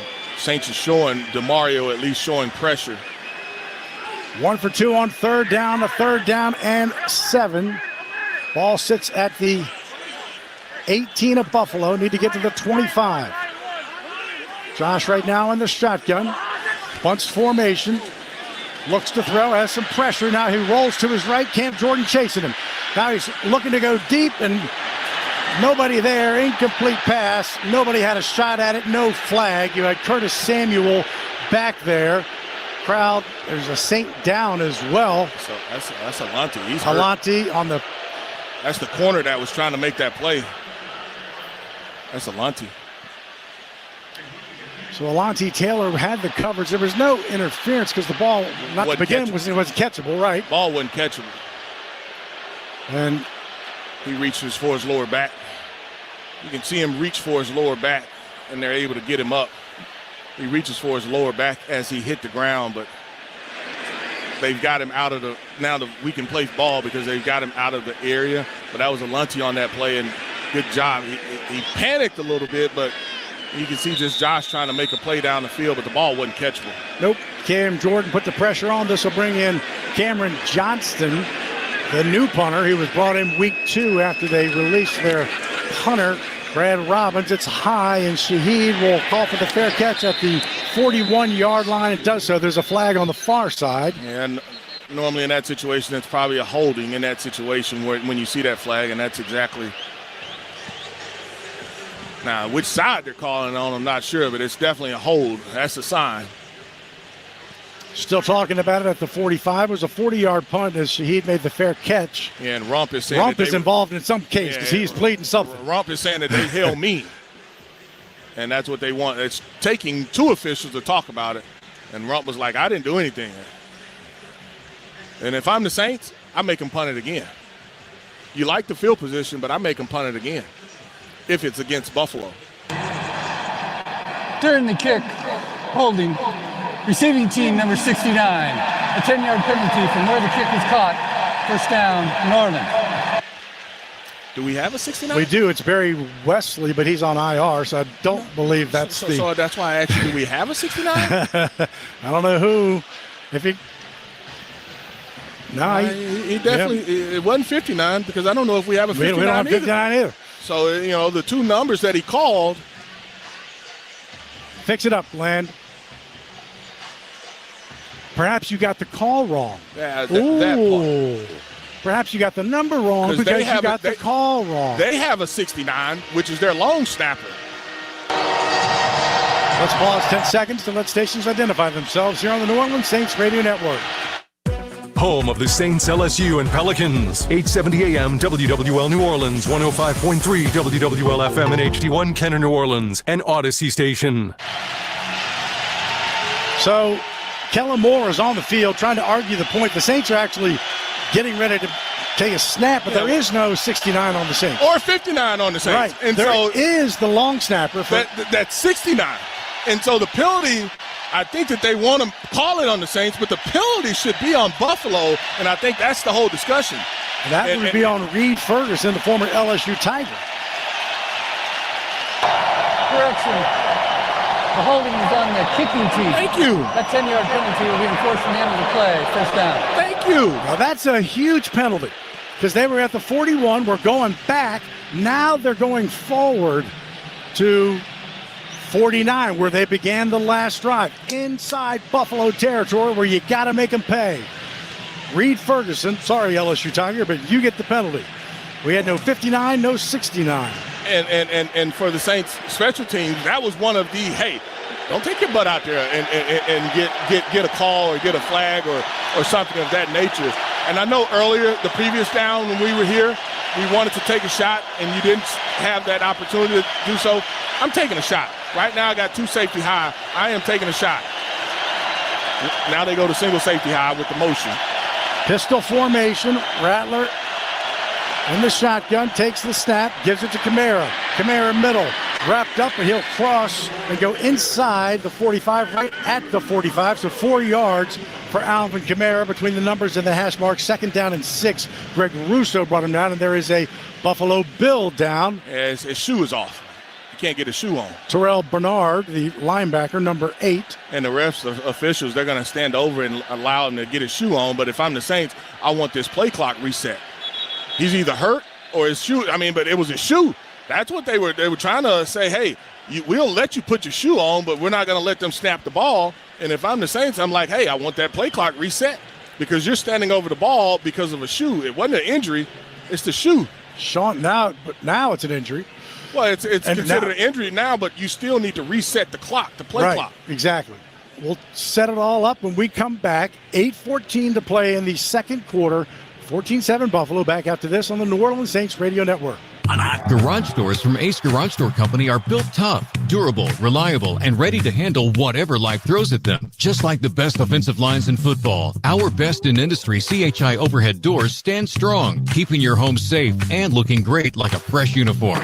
Don't fumble with weak garage doors for your home or business. Call Ace Garage Door Company today, where strength meets style. Visit AceGarageDoorLLC.com and Google them to read 1,200 5-star reviews. Ace Garage Door. Ace Garage Door. Termites? Termites? You talking about termites? Hi, I'm Jim Mora. Call Terminix to rid your home or business of roaches, rats, mice, spiders, and termites. Call locally owned Terminix today for a free inspection. Termites? Termites? You talking about termites? Hi, I'm Jim Mora. Call Terminix to rid your home or business of roaches, rats, mice, spiders, and termites. Termite season is here. Defend your property. Call Terminix. Entergy Louisiana is strengthening our power grid. From Lake Charles to Baton Rouge, Metairie to Monroe. Our blueprint covers the state. Nearly 10,000 projects, over 11,000 miles of transmission line. We're reinforcing infrastructure to prepare for stronger storms, reduce outages, and respond quicker when you do need us. We're making stronger connections in every community because together, we power life. Looking for a new job or career in the transportation business? Do you or your spouse have truck driving experience? John Fayard Moving and Warehousing, the official moving partner of the New Orleans Saints, is looking for experienced team and solo Class A CDL drivers to join their family-oriented team. Benefits with John Fayard include competitive pay structure, major medical, dental, and vision insurance, recruitment and retention bonus, paid vacation, paid holidays, and more. Don't settle for the rest. Drive for the best. Visit JohnFayardWarehouse.com. Home of LSU football, basketball, and baseball. WWL. Let's get down to Jeff Nowak for this River Parish Disposal St. Sideline report. Yeah, guys, as you mentioned, in the last play of that Bills offensive drive, Alontae Taylor went down, kind of holding his back, went into the injury tent. They worked on it. He's back out now on the sidelines. He's been cleared to return. Excellent news. The Saints have had 4 drives. All 4 have gotten into Buffalo territory. 2 have started in Buffalo territory, where they are now. 2nd and 6, down 14-7. Second quarter, 8-11. Clock moving. Alvin, handoff, middle of the field, close to the first down. He's going to be about a half a yard short. Just took it on the right hash mark as he picked up 6 and maybe 5.5, and it's going to be 3rd and less than a yard. Yeah, that didn't look as clean as well on the snap and the mechanism. They've got to make sure that they do a pretty good job on that. Looks like they have 21 personnel back in the game and need to pick up this first down. 3rd and 1, I formation. Under center is Rattler. Rattler keeps it. Takes a shot, too. Takes a shot, but picks up the first down to the 38-yard line as they unstack the pack. Yeah, it's just QB sneak, and that's just Rattler probably feeling and seeing where the coverage is from the defensive tackle on how they kind of set that up. I don't know if that was going to be fullback belly or another kind of toss play to Alvin, but Rattler just takes it, and he's just able to pick up first down going off of the hip of Eric McCoy. He's run it 3 times. He's picked up 3 first downs. 1st and 10 for the Saints at the Buffalo 37. Alvin gets it right side, hit hard and brought down. He'll pick up maybe 2 yards down to the 35-yard line. And a little more extracurriculars going on. Greg Russo's involved. Christian Bedford, Cesar Ruiz. Well, very rarely do we see Alvin kind of high with his shoulder pads. In that play, he was high with his shoulder pads, and you had 2 guys that were able to get up under him and make that tackle, and that's what I think Buffalo was kind of excited about. When you look at it, I think Bernard was one of the guys that got up under Alvin in the offensive line. Kind of took a little offense to that. 2nd and 8. Ball sitting right at the 35. Empty backfield for Rattler. Here comes pressure up the middle. Just throws it away and incomplete as he had Juwan Johnson landed at his feet. But that was Terrell Bernard again. A-gap pressure again? No, B-gap pressure. But here's the thing. It's triggered. They were running a screen to Juwan. But the problem is, as soon as Alvin goes and you have the snap, it's coming through the B-gap. And so that's just a trigger. Hey, if they go empty, we're going to send an extra guy in that gap. And that's exactly what they did. 3rd down and 8 for the Saints. So it's one thing to start in empty, but it's another one when you send that motion in empty. And if I'm the Saints, I'd use a timeout right here. Rattler brings everybody in. He's got 3 to the top of the formation. Takes the snap. Inside handoff to Alvin, who gets wrapped up. Maybe back to the line of scrimmage. I doubt it, though. Deion Walker, the rookie, 4th rounder, right there, ran right into a wall. Yeah, you tried to run a trap play in which your tackle being the guy that is pulling. And so he ended up swimming Cesar Ruiz, and that being Walker, and that's a tough play. But I just thought that at that moment right there, I would rather have used that timeout and make sure that we're all on the same page. And now the Saints are, ended up settling for a long field goal attempt. Blake Groupie from 54 in the right hash mark. Wind of no factor. Snap. Kick is away, and the kick is good for Blake Groupie as he makes it from 54 yards. That was a Kick for Kids field goal presented by Keysler Federal Credit Union. Blake Groupie's missed 1 each game. He's missed one from 30 to 39, 40 to 49, and plus 50, but makes that one, and it was important because the Saints got that field position with the penalty, started in Buffalo territory for the 2nd straight time. And when you do that, this is Buffalo, people. You got to come away with points. Yeah, you got to come away with points, and they did. I talked about them maybe taking a shot. They didn't take the shot. They were moving the ball on the ground, running the football, and you were able to get in a short yard situation. Once that happened a couple times, you did kind of at least get the first down. The other thing that you wanted to do, you wanted to set up a screen, but it was just too much pressure. You saw the out has to be, hey, I've got to understand and know where my outlet. You see some of the young quarterbacks, and we've seen Spencer do this a couple times. He will kind of take off with his legs, or he'll drift a little bit. Well, the problem becomes teams start to say, okay, we know we're going to get him out of the pocket. Hard to turn a screen into a scramble drill. I've got to be able to get that ball out to Alvin immediately, and, you just got to make sure that I'm giving the quarterback some answers. Kickoff with Groupie down to Curtis Samuel. Takes out his own 2 on the left side, 20, and then stopped at the 25. He'll carry some Saints, including Valus Jones and Danny Stutzman, to the 27-yard line. And that's where Buffalo will have it, as we've got 5:24 to play, 14-10 Buffalo. Yeah, here's the Bud Light scoreboard. Saints game day, Stockholm with Bud Light. We talked about that Dublin score. That's a final. Washington 10. Atlanta 17, Detroit 10, Cleveland 7, New England 21, Carolina 6, 10 for the Giants, 3 for the Chargers, 21, Philly, Tampa Bay 3, Houston 6, Tennessee nothing, and Pittsburgh won that game over Minnesota 24-21. 5:24.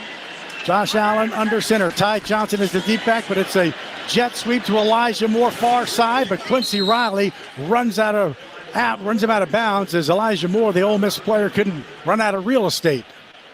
And the guy, Lunty Taylor, has a gripe because he was held on that play, and the official did not call the flag, but that is a no gain there. Great job on the jet sweep, being able to tackle Elijah. But, yeah, I know Lunty Taylor was talking to the official that he was held, and he's exactly right. He was held.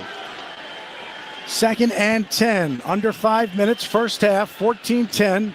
Josh Allen from the shotgun. James Cook to his left. Saints show pressure, bring pressure. Allen stands, and he's going to run right into Cam Jordan for the sack. Tried to escape, but Cam Jordan was right there. Saints sack leader gets another one, 124.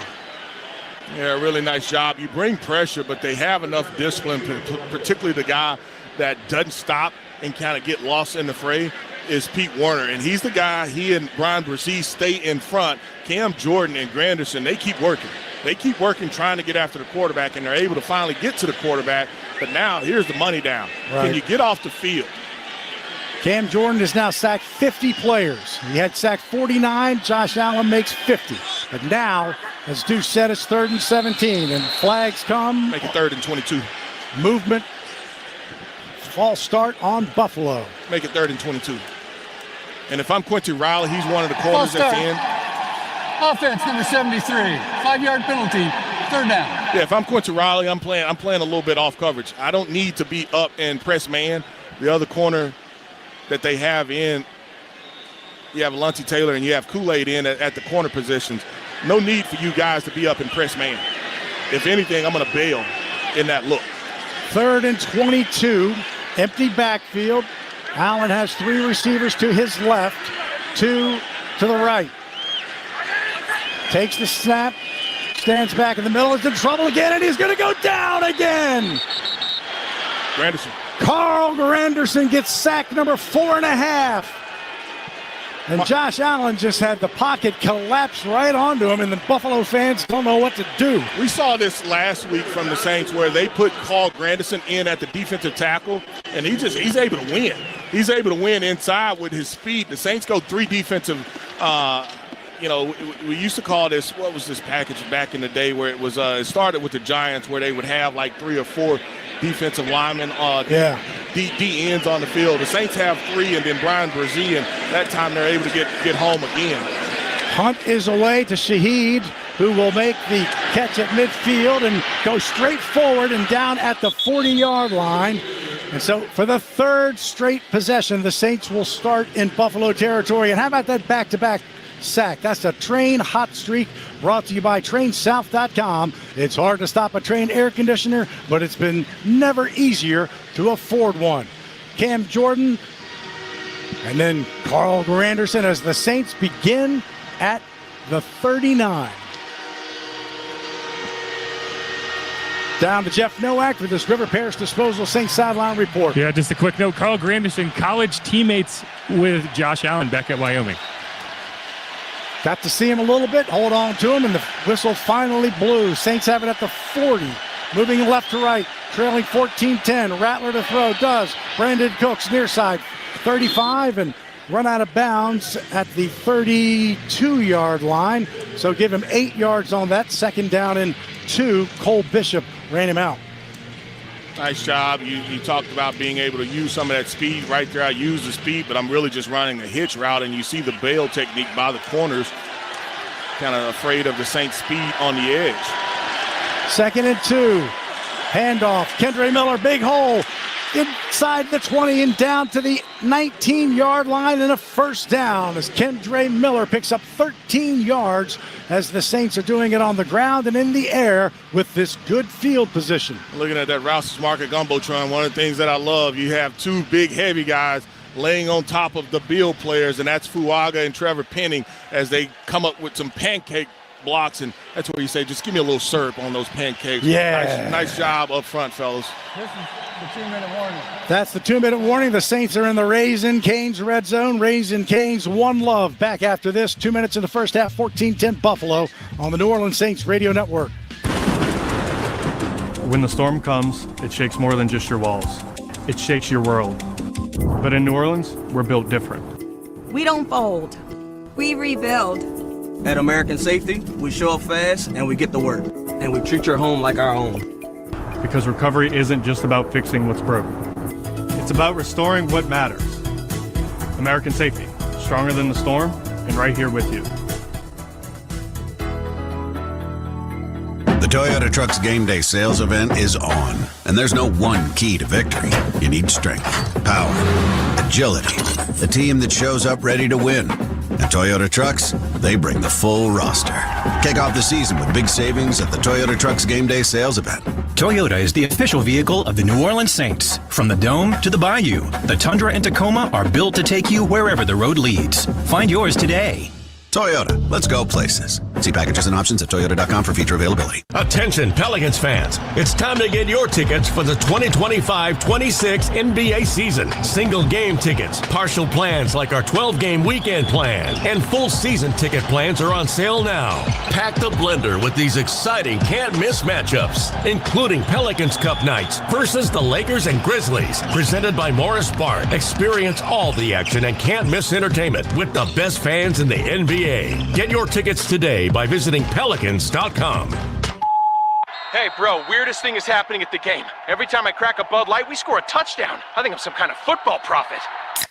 Bud Light, the official beer sponsor of the NFL. Stock up today. Enjoy responsibly. Copyright 2025 Anheuser-Busch Bud Light Beer, St. Louis, Missouri. Need to see a dentist right away? At Louisiana Dental Center, we'll see you today. This is Bobby Hebert at Cajun Cannon. Visit ladentalcenter.com to schedule an appointment. Louisiana Dental Center, your dental home team and proud dental office of our beloved New Orleans Saints. The Scoot Show, where politics and pop culture meet your opinions. Weekdays 1 to 4 on WWL. Our first half fantasy update presented by Caesars Sportsbook, an official sports betting partner of the Saints, and down to Jeff Nowak. Yeah, guys, anyone who has Kenneth Gainwell in fantasy got off to a fast start out in Ireland. 99 rushing yards, 6 catches for 35 yards. Also had 2 rushing touchdowns. That's good for more than 30 fantasy points, but anyone with that 100 rushing yard bonus in their league is probably hoping for a stat correction on Tuesday. Thank you, Jeff. The average starting drive for the Saints, 41. For Buffalo, their own 20. 2 minutes. Jet sweep to Shaheed. Can he get outside on the far side? Does. And gets knocked out of bounds and pick up probably maybe 1. They spot him back at the 19. So no yards on that one. Second down and 10. Did stop the clock, 1:55. Dipping back to a play that you had some success with earlier, and this time Buffalo plays it a lot better. Second and 10. Rattler stands, and he's going to run it up the middle. Avoids 1 tackle, still on his feet, and he's going to take it down to the 11-yard line. That is a terrible spot. Yeah, terrible spot. Buffalo calls a timeout. That's another play that the Saints ran earlier. Somebody's hurt. No, that's a quarterback draw. Somebody's hurt for the Saints. Cesar Ruiz. Got rolled up. Got rolled up ankle. He got rolled up on the backside. But that's a quarterback draw. So who's coming in at the right side? Timeout. New Orleans. The second of the half. Is that Simpkins? Torselli is in, yes. Yeah, he's coming in on the right side. And so instead of Buffalo having to use their timeout, the Saints are forced because they have the injury on that play. And like I said, Caesar got rolled up by the quarterback on that tackle. He's got, again, the way they kind of slung him, Caesar's up. I thought that Spencer would be much closer to the first down. He's actually 2 yards shy, not a yard shy. Ball sits outside the 10. They got to get to the 9. Yeah, some of the worst things. Now I've got a new offensive lineman in. How can I help him to where he's not affected on this play? You want some type of outside play. I don't want him having to cut off a guy on the base. If I do run something up front, I would rather for it to be some type of power look where it's a man-on-man situation if I'm going to run the ball. And if not, I don't want to drop back. I want to move the pocket, because now with moving the pocket for my quarterback, it's a little bit easier. I give him the two-way option. So Simpkins is in. Third down. They call it 1, but it's a long 1. Call it 2 as Rattler brings Kendre Miller back beside him. Trips to his right. Rattler will keep it, and he will not hand it off, and he will get the first down if they mark it correctly at the 8-yard line. He had Miller to the outside and kind of pumped it like he was going to pitch it to him, but kept it. Yeah, speed sweep. This is an old college play that you see, running in the NFL as well, and it is a first down. But that is a speed sweep, and they're going to put the onus on that defensive end, and I think it was that Bosa that they're kind of challenging, and it's, hey, who are you going to take? And you see the pump like you talked about with Rattler. and he's very familiar with this play coming, from college. And that's all that is, a speed sweep to the open end of the side of the field. And if that defensive end, if he squares up, you kind of fake it and you pick up the yards. And if he doesn't, then you kind of pitch it. And now, Kendra, can you make a play for him? 5 carries for 38 yards for Rattler. He's still in the tent. And so I was just trying to see if Caesar came back in, but I think he is still in the tent. They break the huddle, 142.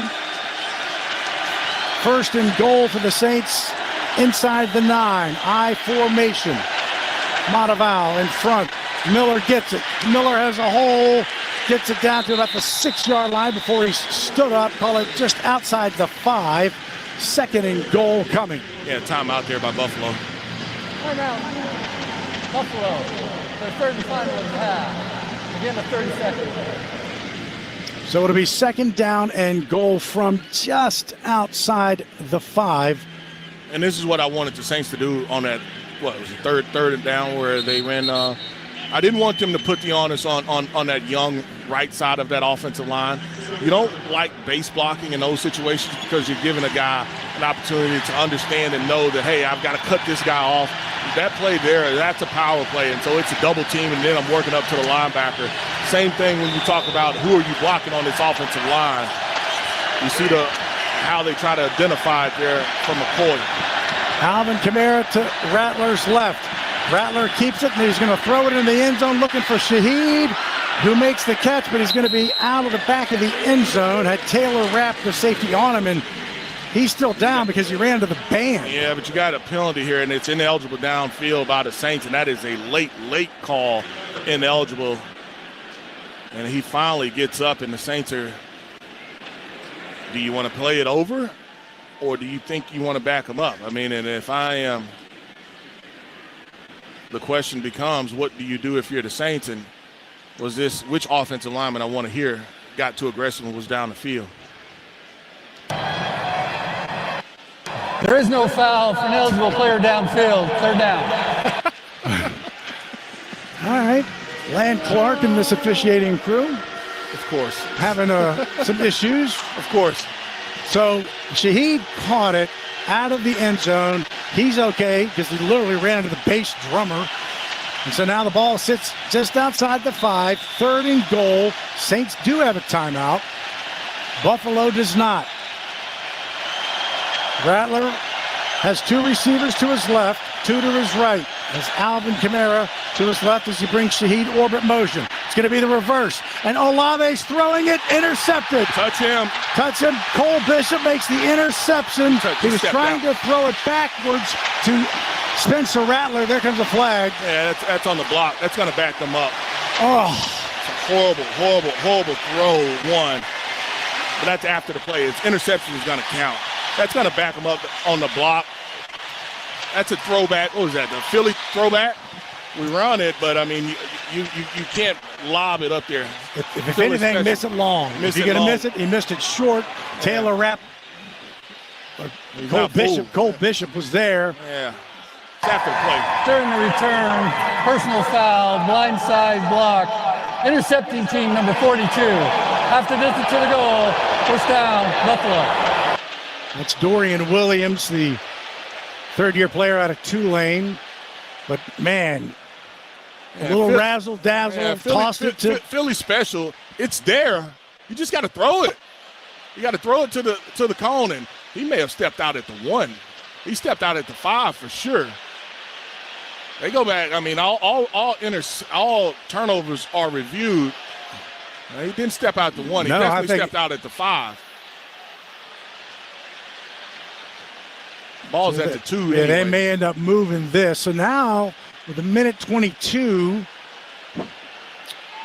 they'll probably end up at the 5 if they do. Saints have a timeout. Buffalo has none. Yeah, for the Saints, you can't give up explosive plays. I mean, you're figuring that Buffalo is trying to, hey, we want to get it out. We want to get at least to the 30 or 40 to give ourselves a chance. But, the Saints just blew an opportunity just because, hey, I can put points on the board and then I get the ball back, but can't figure out a way how you want to try to put points on the board. Under center is Josh Allen, 122 before half. James Cook gets the football, caught from behind by Taylor. It's a penalty flag, and so that means you probably that quick, you were not aligned correctly offensively. Somebody for the Saints were in the neutral zone, but no, it's a formation deal for Buffalo, so they were going to get backed up. It's their 5th penalty of the first half. The Saints have 2.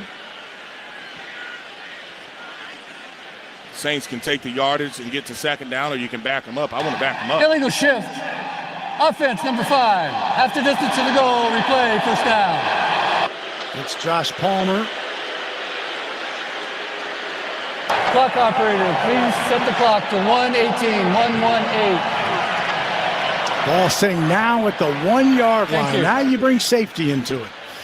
Well, you bring safety into it. Another part of it is, from the Saints' perspective, you have to be aware of any type of shot play up top from our corners.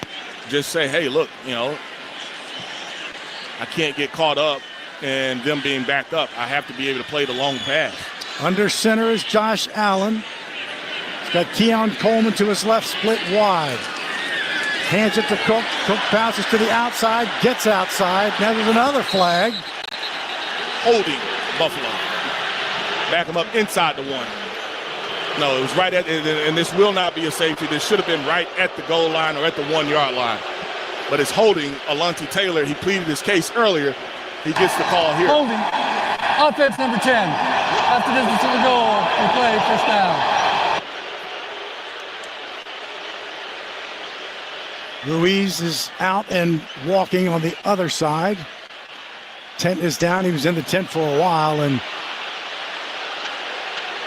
well, the ball was at the 1 earlier. I mean, this one should be pretty simple.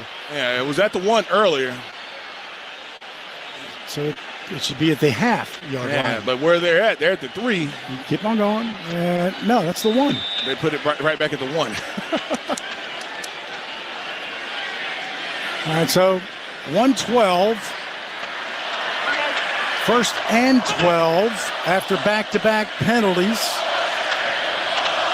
James Cook is the deep back who gets the football, middle of the field, and scoots underneath across the 5 to the 6-yard line. Alontae Taylor and Mr. Tyrell Shavers talking about it. 5 yards on that run. And the Saints, you really can't call a timeout until after this play to force them to run another play. And Buffalo, they're just going to let that play clock run all the way down. They don't want to give the Saints any time. Cesar Ruiz being taken off on a cart on the far side as we work our way to halftime. 37 seconds, 2nd and 7. Josh Allen is under center and will be content to hand it to James Cook, who gets the first down as he takes it up across the 13 to the 14-yard line, and it is a first down, but there's 18 seconds left. I call it square. Take it in. Don't use a timeout, and that's what Buffalo wants to get in. Saints, if they had stopped them, then you use a timeout, but right there it's just you blew a chance where you could have at least at worst had 13, maybe been up 17-14, but we'll see if you can kind of regroup at half. This is the end of the first half. A few boo-bers for the 3-0 Buffalo Bills. It is 14-10 Buffalo. We're at halftime. Saints will get it to start the 3rd quarter right here on the New Orleans Saints Radio Network. Shop Rouse's, the official supermarket of the New Orleans Saints, and your local low-price leader. Get Chairman's Reserve USDA Angus Choice Beef Boneless Top Round Roast or London Broiled Steak for only $5.97 a pound. You save up to $2.52 a pound. Rouse's Russet Potatoes 5-pound bags are 2 for $5. Baby back pork ribs are just $2.99 a pound. And a 2-liter Coke, Sprite, Fanta, or Barks are 2 for $4. Rouse's Markets, the official supermarket of the Saints. For fans of saving money. For fans of big rewards. For fans of getting more for your money. There's Keesler Federal, the official credit union of the New Orleans Saints. Saints fans, open your free high-earning checking and see what it's like to get better rates, better returns, and better service. Join a winning team. Keesler Federal, the official credit union of the New Orleans Saints. Membership and credit eligibility required. Federally insured by NCUA. Football fans know that traditions matter, turning moments together into something truly epic. They're what inspires us to make our masa and Tostitos the traditional way, starting with whole corn kernels, no artificial flavors, colors, or preservatives, all to give you that perfect crunch. Discover your next tradition this football season. Head to the store, grab your Tostitos team bag, and scan the code for a chance to score an epic experience with the New Orleans Saints. Tostitos, tradition matters. The official chip and dip sponsor of the New Orleans Saints. Protect your home or business with the Shield from J&J Exterminating. We tackle tough opponents, giving you a solid defense against pests. Win the battle with J&J Exterminating. J&J Exterminating. Yeah. Hey, bro, weirdest thing is happening at the game. Every time I crack a Bud Light, we score a touchdown. I think I'm some kind of football prophet. Bud Light, the official beer sponsor of the NFL. Stock up today. Enjoy responsibly. Copyright 2025 Anheuser-Busch Bud Light Beer, St. Louis, Missouri. Home of the Saints and NFL, the sports giant, WWL.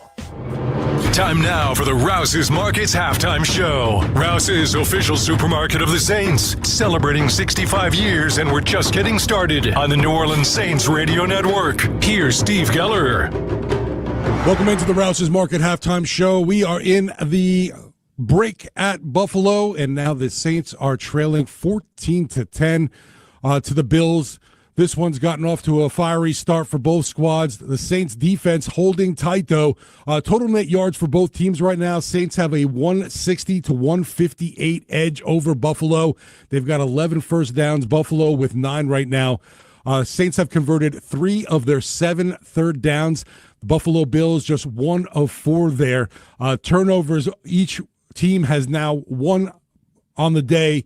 The one for the Saints, we saw Chris Olave throwing that interception there on a attempt at the Philly special for the Saints. It did not end up going their way. The Saints are trailing time of possession 15:53 for the Bills to 14:07 for the Saints. Looking at some of those individual numbers, Spencer Rattler's 5 of 9 passing for 43 yards. Also run for 38 yards. Alvin Kamara has and Kendra Miller each have 37 yards rushing apiece, with Kendra Miller the TD for the black and gold. Look at receiving numbers for the Saints.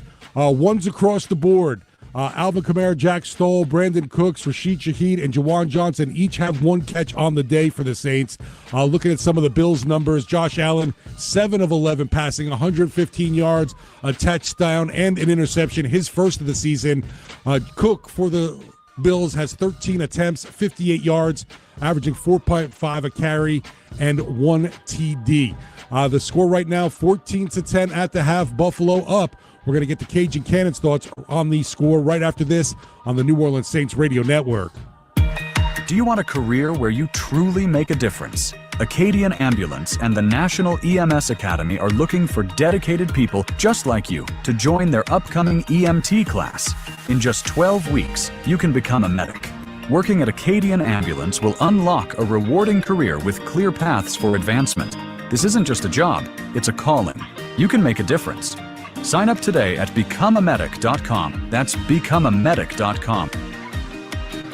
On the snap, the quarterback fakes a throw left, hands off right. Power outages in New Orleans have become as common as wearing black and gold on Sundays. But with Craig's Electrical and Generator Service, you never have to miss a minute of the game due to a power outage. Craig has generators starting at just $149 a month with a 10-year warranty.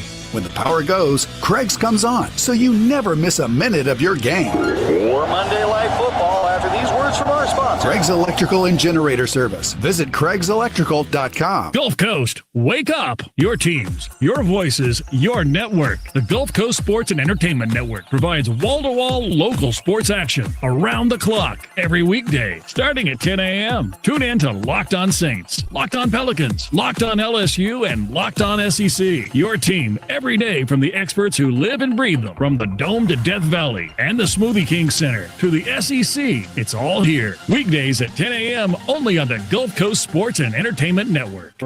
At Auctioner Health, our purpose is clear. A strong and healthy Louisiana, serving with more than exceptional care. With education and workforce development initiatives and investments in economic development, we believe in innovation with compassion to give more hope and create more smiles. Because at the core of every community is you. Auctioner Health. Long live Louisiana. Long live you. Can't get enough of Saints football? Follow us on Twitter, WWL Radio. Welcome back to the Rouse's Market Halftime Show on the Saints Radio Network, brought to you by Totino's Pizza Rolls, bite-sized and delicious. The Saints trailing Buffalo 14-10 at the half, bringing the Cajun Cannon Bobby Hebert in for his thoughts on the score so far.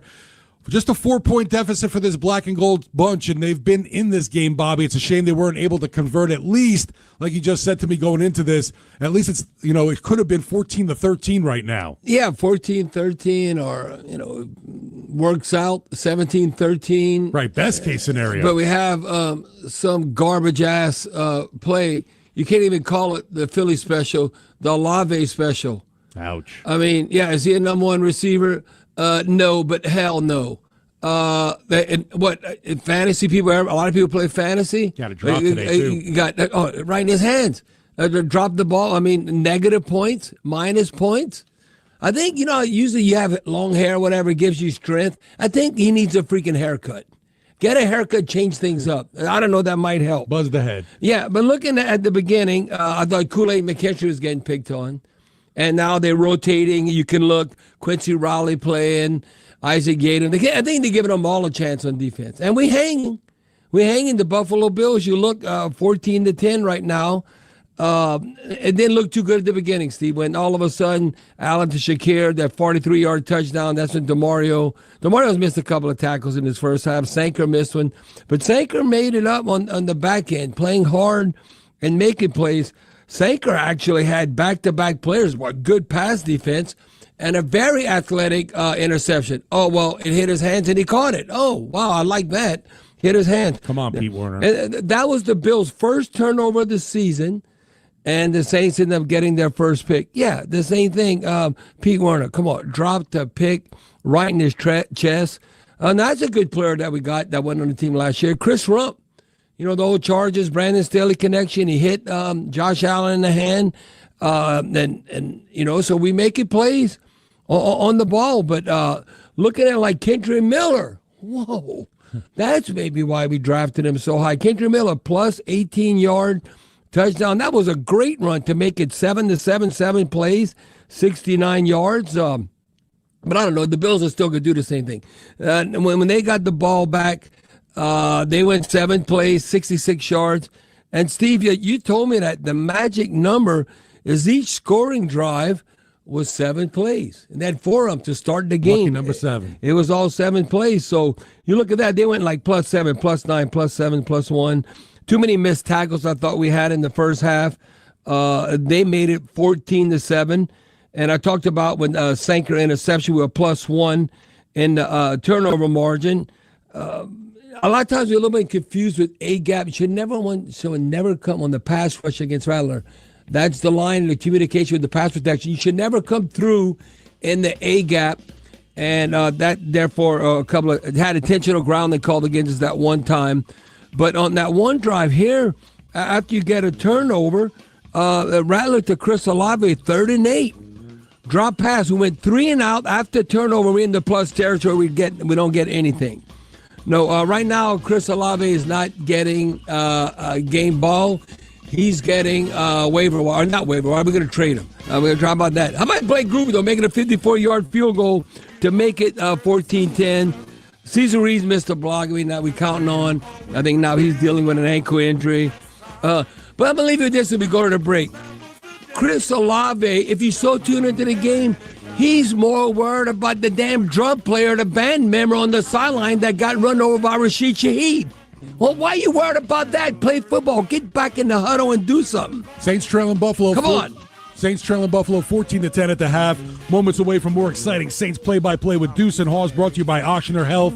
Long live you. Long live the Saints. Be back with more on the New Orleans Saints Radio Network.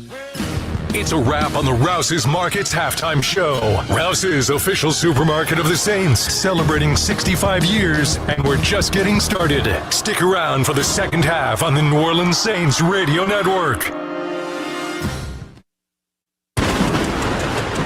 When the storm comes, it shakes more than just your walls. It shakes your world. But in New Orleans, we're built different. We don't fold. We rebuild. At American Safety, we show up fast and we get to work. And we treat your home like our own. Because recovery isn't just about fixing what's broke. It's about restoring what matters. American Safety, stronger than the storm, and right here with you. Hey, bro, weirdest thing is happening at the game. This guy sitting next to me says, "You're our good luck charm. Every time I crack a Bud Light, we score a touchdown." Now his entire family wants to buy me Bud Lights. I think I'm some kind of a football prophet. Talk soon. The team needs me. Anything for Bud Light, the official beer sponsor of the NFL. Stock up today. Enjoy responsibly. Copyright 2025 Anheuser-Busch Bud Light Beer, St. Louis, Missouri. Attention basketball fans, the NBA Cup is back for year 3, and tickets for Pelicans Cup Nights presented by Morris Bart are on sale now. Join us at the Blender for these special tournament matchups. Come on down November 14th as we host LeBron, Luka, and the Lakers. Then join us on November 26th for an exciting battle against John Morant and the Grizzlies. Check out the full schedule and get single game tickets or a 12-game plan that includes all NBA Cup matchups by visiting pelicans.com/NBA Cup. The Toyota Trucks Game Day sales event is on, and there's no one key to victory. You need strength, power, agility, a team that shows up ready to win. At Toyota Trucks, they bring the full roster. Kick off the season with big savings at the Toyota Trucks Game Day sales event. Toyota is the official vehicle of the New Orleans Saints. From the Dome to the Bayou, the Tundra and Tacoma are built to take you wherever the road leads. Find yours today. Toyota, let's go places. See packages and options at toyota.com for feature availability. Be the first to know the latest on the Saints. Join the Big Talkers Club at WWL.com. Time now for Keys to the Second Half. Brought to you by your local Toyota dealers.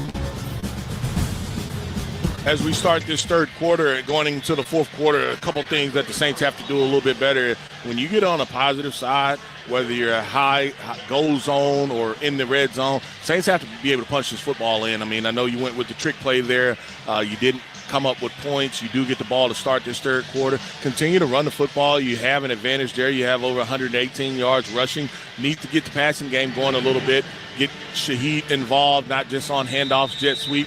Be able to get Chris Olave involved, and then the other guy that you've got to be able to hit is your tight end. You had a first down or two, hit Juwan Johnson. Can you exploit that a little bit more? But, I mean, taking care of the football will be important for this Saints group, and I do not see right now the Saints starting right guard, so it looks like it'll be Simpkins that will start the third quarter.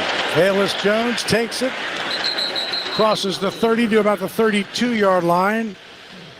And so the Saints come out trailing 14-10. They had 20 plays in the second quarter, all of them run in Buffalo territory, but could only get 6 or 3 points. Josh Allen was 2 of 6 in the second quarter and 2 sacks, so he had a net of -4. Yeah, Saints moving left to right in the third. Those sacks, those are on back-to-back plays. Yep. Saints have it, moving left to right here to start the third quarter. Handoff to Alvin Kamara, left side, 30, 35, cuts it back 40, outside the numbers. And this Saints opening drive is powered by Ace Garage Door. For a professional service and a lot more, call Ace Garage Door. Yeah, we see the Saints team, they go kind of tempo. They're on the ball, on the line of scrimmage already. We saw that play earlier, jet sweep by Alvin. You pull the quarterback and, you just, hey, if it's there, the quarterback keeps it. But if not, I hand it off. He picked up 12 and gets it again and fights his way to the 47-yard line between the numbers and the hash mark. So picked up probably 3 yards. Second down and 7 coming. Deion Walker and Dorian Williams tackled him. Saints go quick again. Empty backfield right now for Rattler. Has 3 to his left, 2 to his right. Olave and Brandon Cooks to his right. I'm throwing screen right now to my tight end. They're going to play off coverage. I'm throwing screen right now. Bubble screen to my tight end. Juwan Johnson and Jack Stoll are over there. Rattler gets the snap, looks, throws to the near side, incomplete to Chris Olave. Olave had to turn around, and it was on his backside, but hit his hands. They just aren't on the same page. I mean, that's another target for him. He's only had a couple of targets today. That ball, that's one that he's just got to look in. It's behind where he wants the football. It's behind him, but I mean, that's one that you've got to look in. And Buffalo has to burn a timeout because they had 13 guys on the field. And now he's trying to say, hey, look, no, you call timeout. They call timeout. Timeout. Buffalo, the first of the half. Be 30 seconds in length. And they're trying to argue that the Saints, I don't know if the Saints changed personnel, but I saw one guy racing off the field. He kind of slid, but McDermott was already down there calling timeout. When he did so, he was calling timeout. There's no doubt about it. The official was kind of late granting the timeout, but he definitely called timeout. Yep, Sean McDermott did so, and so they do take the timeout. Sean McDermott and Mike Tomlin both played together at William and Mary. Turned out some pretty good coaches there. Yeah, I do agree. Not bad, huh? Yeah, not bad whatsoever. Teammates at William and Mary in Virginia. Marv Levy, by the way, also coached at William and Mary, as did Brendan Nugent. Big 3rd down and 7. Out of the shotgun is Rattler. Lifts his leg, gets the snap. Here comes some pressure. Throws to the near side. Caught, I think, by Juwan Johnson. Tre'Davious White, both have it. Yeah, tie goes to the receiver. And it's going to be a catch by Juwan, but he's going to be short of the first down. Ran on the field, completed pass, 4th down. Yeah, the tie goes to the receiver. Tre'Davious White, who's had a couple of penalties, the former LSU Tiger. The couple problems here for the Saints. One, it's pressure off the edge that you don't account for. You can't pick up just because of how they're blitzing. The other one, Cesar Ruiz was a guy that kind of controlled the snap, and now you're putting that on a rookie. So now, even if there's pressure off of that edge, they've got to bump out and see it. And all there, White was just sitting on the sticks. He was sitting on the sticks, and that's why the Saints were not able to convert that play. 4th and 3. The punt takes a bounce into the end zone. It landed at about the 3. Isaac Yedem was there, but it was a fast bounce into the end zone. So the Saints don't do anything with the opening drive. They trail 14-10, 12:51 in the 3rd quarter. Buffalo gets it when we come back on the New Orleans Saints Radio Network.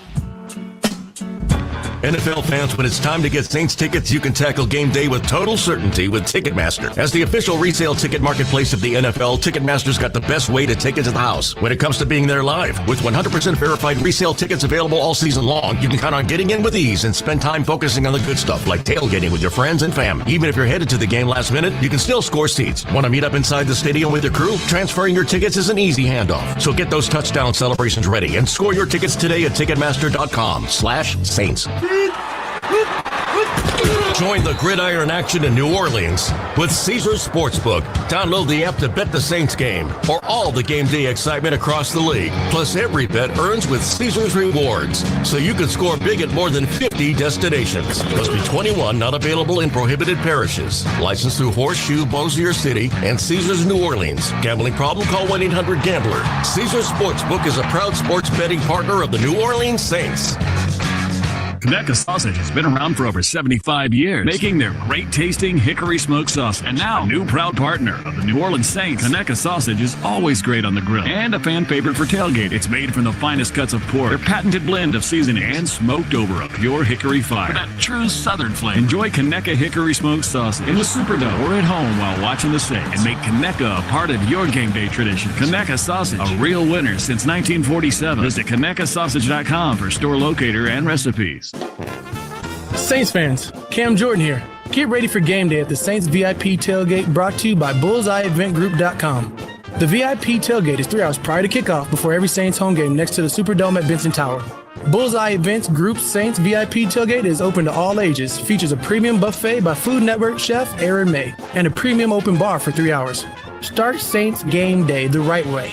Get your Saints VIP tailgate tickets today at BullseyeEventGroup.com. The news talk and sports leader for generations, WWL. So Buffalo has it 14-10, 12:51 in the 3rd quarter. Buffalo has scored a touchdown on every drive when they started the game, because they scored today on their first drive. In the second half, they have 2 touchdowns and a field goal. They will start at the 20, moving right to left. White pants, blue jerseys, white helmets. The Saints in black pants, white jerseys, gold helmets. Reggie Gilliam is the fullback. I formation in front of James Cook. Cook gets the handoff, middle of the field, makes a move, still has the football, and he's going to be brought down at the 30, right at the first down. McKinstry and Demario Davis finally on the tackle, but he picked up 10 and a first down. One, you had a stunt by the Saints to stunt inside. That didn't help. Then you had 2 missed tackles. They did a really nice job of handling the stunt by the defensive line and then being able to, the back made two guys missing. Now you're talking about that's how that play ended up plus 10. Alontae Taylor was one of them, and Cook brings it out to the 30. Their average drive start in the first half was the 28, so they're already in better shape. Allen under center, takes the snap. Cook again with room, crosses the 40, more missed tackles, and takes it all the way up to the 45-yard line between the numbers and the hash marks, and it's a first down as he picks up 15 after he picks up 10. This time you do a great job of hitting it A-gap, but nobody can make.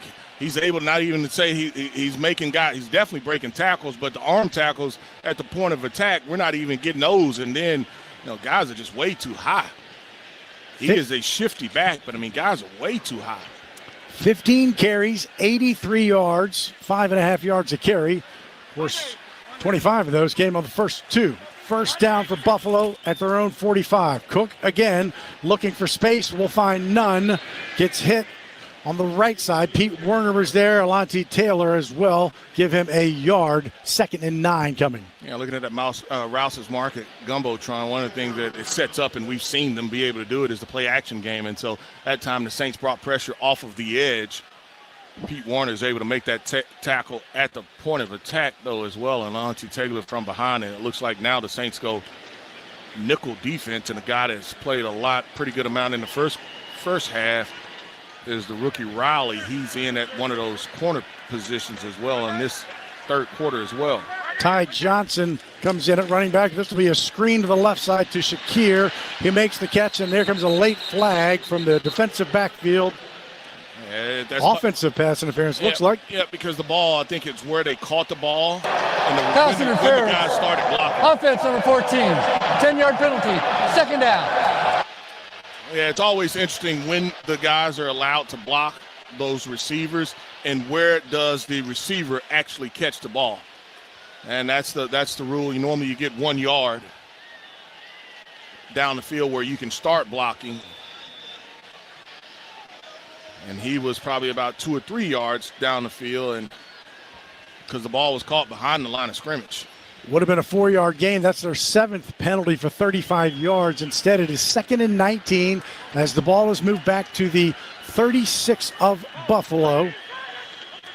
Out of the shotgun is Allen. 2 receivers to his right, 2 to his left. To throw, stands in the middle, throws to the near side, and that is going to be caught.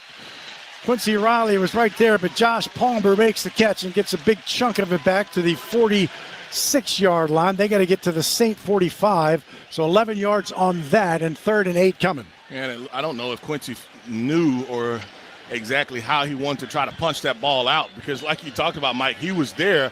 You didn't know if he wanted to come over the top of it or go around to try to punch it out. But he was in, decent position to try to make a play on the ball. He just couldn't get his hands on the ball to punch it out. Buffalo 1 of 4 on 3rd down. A big one here, 3rd and 8. Their first drive of the second half. Allen to throw, stands in the middle, throws complete across the middle to number 10, Khalil Shakir, who makes the first down. 19 yards down to the Saint 41. Let's pause 10 seconds and let stations identify themselves here on the New Orleans Saints Radio Network. Home of the Saints, LSU, and Pelicans. 870 AM WWL New Orleans, 105.3 WWL FM and HD1 Kenner New Orleans, and Odyssey Station. Shakir picks up 19, actually to the 36 of New Orleans. First down for Buffalo, under center. Cook gets it, middle of the field, big hole. And it should be another first down, and it is, down to the 25-yard line as a big hole on the right hash mark as he picks up 11. James Cook doing it himself on this drive, as well as a couple of big Allen passes. You're able to run it completely down the hash. Saints were able to get some penetration earlier inside, but so far this drive, are not changing the line of scrimmage at all. 1st and 10 from the Saint 25. Under center is Allen. Play action to Cook as he rolls to his left, wide open to his tight end. That's his rookie, Jackson Hawes, who makes the catch and is brought down by Jonas Sanker, but not until he gets another first down to the 10-yard line. He caught his first touchdown last week on the little flip pass from Josh Allen, but that's when you run the ball like that, and then you... Well, that's where guys aren't doing their job there. I mean, because you think it's a run, and now I'm not going to cover the guy that I'm supposed to have as far as the defensive, the tight end. That's what happened there. I mean, because everybody wants to go try to stop the ball. It's exactly like you're saying. When you're running the ball the way they are, it makes it harder to stop the play action. 1st and goal at the 10. Handoff Cook, left side. Takes it inside the 5-yard line between the numbers and the hash mark, so he picks up 5. 2nd and goal from the 5. Demario Davis finally there, but he should be over 100 yards by now. He's right at it if he's not. He is one-on-one. I'm surprised it took the Saints this long to kind of go with this heavy formation. We saw him earlier use 5 down linemen.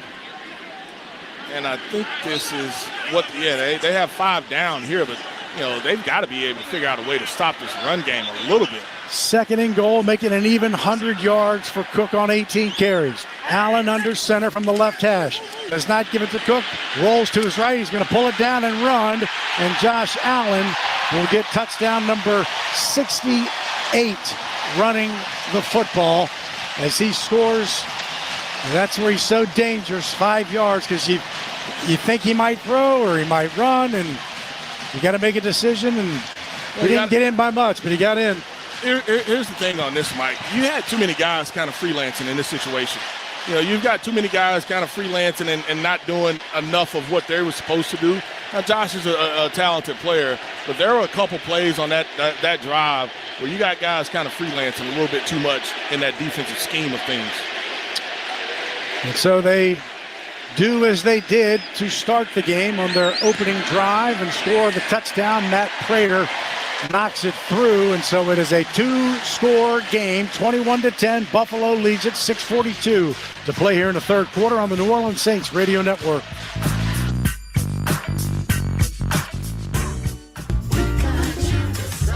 Do you remember what it's like to sing your lungs out? Dance until you're dizzy? Dance until dawn and never miss a beat. That's joy the Louisiana way and part of every day. With Louisiana Blue, you're free to live, to dance, to soar, because you've got the compassion of the cross, the security of the shield, and the comfort of blue behind you. Your Louisiana Blue Card opens doors to top doctors to care for you, so you can stay healthy, happy.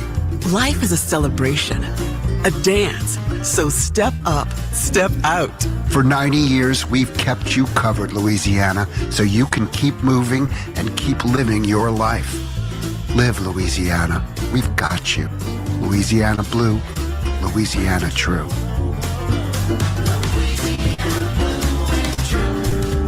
Saints fans, let's take a 30-second timeout for a quick mental getaway to Pensacola. Picture sugar white sands, crystal clear waters. Remember, your perfect getaway is just a short drive away. So head east for the ultimate timeout from the hustle and bustle. Fresh seafood, stunning sunsets, and relaxing beaches, all waiting for you in Pensacola. Sundays with the Saints and any day with your toes in the sand, that's the way to beach. Plan your getaway at visitpensacola.com. Dude, did you order the new iPhone 17 Pro? Got it from Verizon, the best 5G network in America. I never looked so good. You look the same. But with this camera, everything looks better, especially me. You haven't changed your hair in 15 years. Selfies? Check, please. New and existing customers can get the new iPhone 17 Pro, designed to be the most powerful iPhone ever, with eligible phone trade-in and unlimited ultimate. Any condition guaranteed. Best 5G source root metrics data, United States, 1H 2025. All rights reserved. Trade-in and additional terms apply for all offers. See Verizon.com for details. Start your day with Dave Cohen and WWL First News, 5 a.m. on WWL. The score is 21-10 Buffalo, 9 plays, 80 yards, 6 minutes and 9 seconds. They overcame a 2nd and 19. They've had 17 first downs and have run the ball on 15 of those. Josh Allen, the 5-yard touchdown, 68 rushing touchdowns for him. Cam Newton is the leader, NFL all-time at 75. Josh will eclipse him this year at some point. And the Saints need to have the answer like they did in the first half when Buffalo took the opening kickoff, went down and scored the touchdown. They've got to answer again. Prater comes to the football, and it'll be the Velus Jones show again on the 5-yard line on the near side. Now cutting towards the middle, crosses the 30 and takes it to the 35-yard line, and that's where the Saints will start. 25-yard return, Javon Solomon from Troy on the tackle. What's your offensive plan now? You've been very balanced. Kamara, 53 yards running. Rattler, 38. Well, you can run Kendre Miller, 38. You can run the football. My concern is, can your offensive line hold up enough for you to push the football down the field? They've got to push the football down the field. Empty backfield for Rattler. Kamara and Brandon Cooks to the right. Now Kamara comes and gets the football middle, but is caught by Taylor Rapp, the safety, as he took it on the right hash mark up to the 40 or 37-yard line. So short gain of 3. Go empty, go to back in motion. First time it was speed sweep. This time it's inside zone. At some point you'll have Spencer to pull that, but it's got to be a critical moment. I'm not having to do it just to pull it and get him hit and, just for him to run the football. 6:03 clock moving, 2nd and 7. Saints moving left to right here in the third quarter. Quick pass brought down by Juwan Johnson, breaks a tackle and crosses the 45, and that should be a first down for Juwan Johnson, who caught it on the near side, picked up 7 yards, and that is a catch for the Coast. With that, Venture Global is donating $10 for Saints receiving yards to their Catch for the Coast program. Venture Global, innovating to provide low-cost LNG to the world. Yeah, here I have a hitch route. I have pressure on the B gap, and that was Saints tailback. Kendre Miller does a good job of picking it up, but like you talked about, Mike, they're just running to the sticks. It's a hitch route, and Juwan has strong hands to be able to catch it, but they're sitting on it. First down for the Saints. Play action for Rattler. Looking deep, but now he's going to pull it down middle of the field. He's going to have to elude one, but he does midfield and slides down for another first down as he juked right in the middle of the field and picked up the first down. And 11 yards for Spencer Rattler. Who gets up very, very slow and gingerly.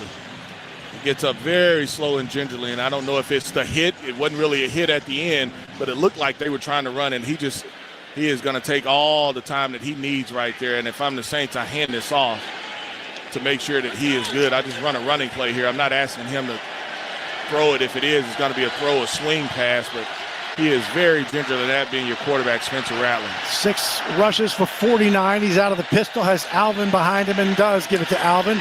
Alvin gets stacked up, but pushing down to about the 42-yard line on the left hash. They got to get to the 34, so they picked up 2 yards. 2nd down and 8. And you can see Shuck over there on the sideline kind of warming up, trying to get himself ready as well. And, I'm not sure what the issue is with Spencer, but it looked like the play that they were trying to run was a deep post. Just took too long to happen. I didn't like the distribution of the receivers either on the front side. Just a lot of mess, but Spencer got him with a little okey-doke in the basketball move to be able to break free. Pass complete to Chris Olave, who takes it just shy of the first down in the middle of the field. A little quick slant to the 35-yard line. They got to get to the 34, so 3rd and 1 on a 7-yard catch by Chris Olave. Yeah, and that's strong hands right there. He takes a little shot as well, Chris Olave. I wasn't sure if he was actually down on a Buffalo guy. Yeah, he did roll. He did roll on him, but they eventually called him down. So now it's 3rd and 1. High formation. Kendre Miller gets the football, gets the first down, left side, before being brought down by Terrell Bernard as well as Dorian Williams, the linebacker from Tulane, but a first down for Kendre Miller. Yeah, that's a nice job out at right side. Trevor Penning and the rookie Banks, who we haven't even called his names. He's done a really good job. And this is the fullback belly play where earlier we talked about Spencer running the quarterback sneak, and that's fullback belly with pony personnel just handing it off to Kendre Miller. 2:48 third quarter. Saints down 21-10. Have it at the Buffalo 32. Handoff, Kamara bounces to the outside. He's got some room, 30, 25, 20, far side of the field, and steps out of bounds, but gets the first down as Alvin Kamara picks up the first down for 12 yards and down to Jeff Nowak for this River Parish Disposal Saints Sideline Report. Yeah, guys, the Saints came into this game knowing they had to run the ball, and they're doing it against the 32nd ranked run defense. Bills allow 156 yards a game. Saints just eclipsed that. Saints go quick. There's a flag. Thank you. They got too many on the field. Snap it. Come on. Snap it. Mike, I got to give you some scores as well. That should be a 1st and 5. They got 13 on the field. I think it was Bosa that was kind of late running off. But I don't know if the Saints – did the Saints sub? If they did, that's the argument for Buffalo. That's what McDermott's arguing. Yeah, that the Saints sub, and they didn't give them enough time to switch out guys. 12 players on the field. Defense number 97. 5-yard penalty. Replay, first down. I called it 13, but 12, 11. Too many guys. I knew that much. Here's the Bud Light scoreboard. Saints game day. Stock up on Bud Light. Atlanta 24, Washington 13, 20 Detroit, 10 for Cleveland, 35 New England, Carolina 6, Giants 13, Chargers 10, Philly 24, Tampa Bay 13, Houston 12, 0, Tennessee. So the penalty will move it to the 15-yard line on the left hash mark, 1st and 5. Deuce was exactly right. Sean McDermott tried to argue his point, null and void, and so with 2:10 clock moving in the third quarter, Saints down 21-10. They've been here before, got to punch it in the end zone. Handoff, Miller, middle of the field, got a nice hole, takes it inside the 10, and that should be another first down for Kendre Miller. Took it to the right side and picked up 6. Yeah, a lot of penetration, ton of penetration. Buffalo is playing on the other side of the football, but one thing that Kendre is able to do is just make guys miss, and that's exactly what he does there, makes some guys miss, and Saints pick up a first down. They got to get lined up correctly here. Buffalo had it 1st and goal at the 10, had a touchdown. The Saints got a 1st and goal at the 10. Kendre Miller slips, but still takes it down to the 7-yard line as he picks up a couple of yards. 2nd and goal coming in, and there's Epinesa, who is a little injured, gets up a little gingerly. He's going to come out. Yeah, now the Saints do change, and now Buffalo gets to change personnel as well. Saints are actually going to huddle up. Saints have run the football. I mean, you've almost played bully ball here. One run I love normally in this situation is duo. I don't know if they can run duo out of this personnel, though. 3 receivers to the left. Rattler now moves Kamara to his right, takes the snap in the shotgun, looks to his right, has Alvin. Alvin breaks one tackle, gets hit hard from behind by Dorian Williams. It was Dorian Strong who had him, and so it's down to the just outside the 3, 3rd and goal from the 3. Yeah, right there, they're playing zone, and they're just dropping, and Alvin. That way. Yeah, he's dropping off, and so you've got a big receiver coming into the game, and that's what you're probably, they know that as well. If I like the matchup, I'm going to him, but I'm probably going to use some type of misdirection here as well. Vele is lined up on the left side. Cook's in motion. Under center is Rattler. Looks to throw, does throw. Touchdown, Chris Olave. Little slant pattern on the right side. Back of the end zone, Olave. Couldn't make the touchdown throw, but makes the touchdown catch. Whew, that was big, baby. Mike, I give you all this dressing. I give you all this dressing, give you, big personnel to come in, and it looks like the Saints are going to go for 2 here. The Saints are going to go for 2, but I give you all this dressing around it, and I just throw a slant pass. I give you speed sweep. I turn that way. I get that safety just to freeze long enough, and you tell Chris, hey, if you can freeze him, this is what I want. And so just a nice job by the Saints, and they break the huddle. Buffalo gets the right personnel that they want in the game, and number 79 is eligible for the Saints. 29-16, Olave's first touchdown of the season. 2 tight ends go split to the left. Kamara. Timeout. They bust it. Buffalo busts the coverage. Saints are 13 personnel. Buffalo busts the coverage. And rarely do you see a team use a timeout on a two-point conversion. But they did not know how they wanted to cover that with the two tight ends as they flexed out. Jackson, I don't think it kind of surprised me a little bit. I see both tight ends go split to the left. And I was like, oh, okay. So they take their second timeout. Remember, they took one of the timeouts on their first drive. Yep. Second play of the first drive.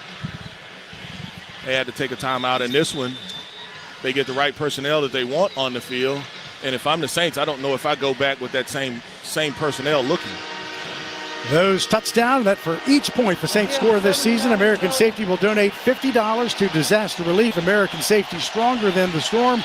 And right here with you, we'll get to the Ochsner touchdown after this on this very important two-point conversion, 21-16, end of the third quarter. Rattler gets it. He's going to keep it left side, and Rattler just kind of runs out of room and does not get there. Stopped shy of the goal line as the quarterback keeper left side is short. QB power. Got to take a break. 21-16, 14 seconds left. The Saints touchdown, the Ochsner Saints touchdown. Ochsner, long live you, long live the Saints. 21-16, back after this on the New Orleans Saints Radio Network. Let's go, my kiddos. Rise and shine. I am tired of early morning alarms and sitting in carpool lines. I want to relax with a spa day. No more family meetings. I want a family outing. That's a big one, man. My to-do list has taken over. How about a to-dream list instead? First up, play Coastal and go have some fun for fun's sake. Make a vacation declaration of your own and start planning your escape to the Mississippi Gulf Coast at coastalmississippi.com. The year 1975. The New Orleans Saints move into the Superdome and establish a home field advantage feared around the league. Soon after, Ford F-Series begins its reign as the best-selling truck in America. And Ford trucks have kept that win streak alive for 48 straight years. Ford F-150, an official truck of the New Orleans Saints. See your Southern Quality Ford dealer today. Terminix, the official pest and termite control partner of the New Orleans Saints. Locally owned for 75 years, with humble beginnings on Poitras Street. Terminix has effective solutions that will help eliminate pest problems throughout the year. Protect your home for all 4 quarters of the year. Termites and rodents never stop playing, neither does Terminix. Roaches, rats, ants, and termites, we do it all. Terminix, protect your dome, protect your home. Go Saints! Flight by Yingling is the next generation of light beer. For those who don't follow trends, but craft them. Flight by Yingling is 12 ounces of uncompromised refreshment from America's oldest brewery. With only 2.6 grams of carbs and 95 calories, this is premium refreshment 6 generations in the making. Don't just raise a glass, raise the bar. Flight by Yingling. Available wherever beer is sold. DG Yingling & Son Incorporated, Pottsville, Pennsylvania. Please enjoy responsibly. Home of the NFL, Sunday and Monday Night Football, WWL. On the drive, 11 plays, 65 yards, 6 minutes and 28 seconds. The Saints on 18 first downs have run the ball 16 times. 13 runs, 4 passes. We've got 1 first down by a penalty. 13 runs get the first downs. And so now they trail by 5. There's only 14 seconds to play here in the third quarter as Blake Grupe lines up to kick it deep. He is to our left. 2 back. Ray Davis and Curtis Samuel. It's a line drive, bounces right to Samuel. Samuel crosses the 25, breaks a tackle, and does take it across the 30 as the line drive bounced up perfectly to him, and the Bills will have it at the 31-yard line, moving right to left for 1 play here in the third quarter before they'll switch for the final stanza.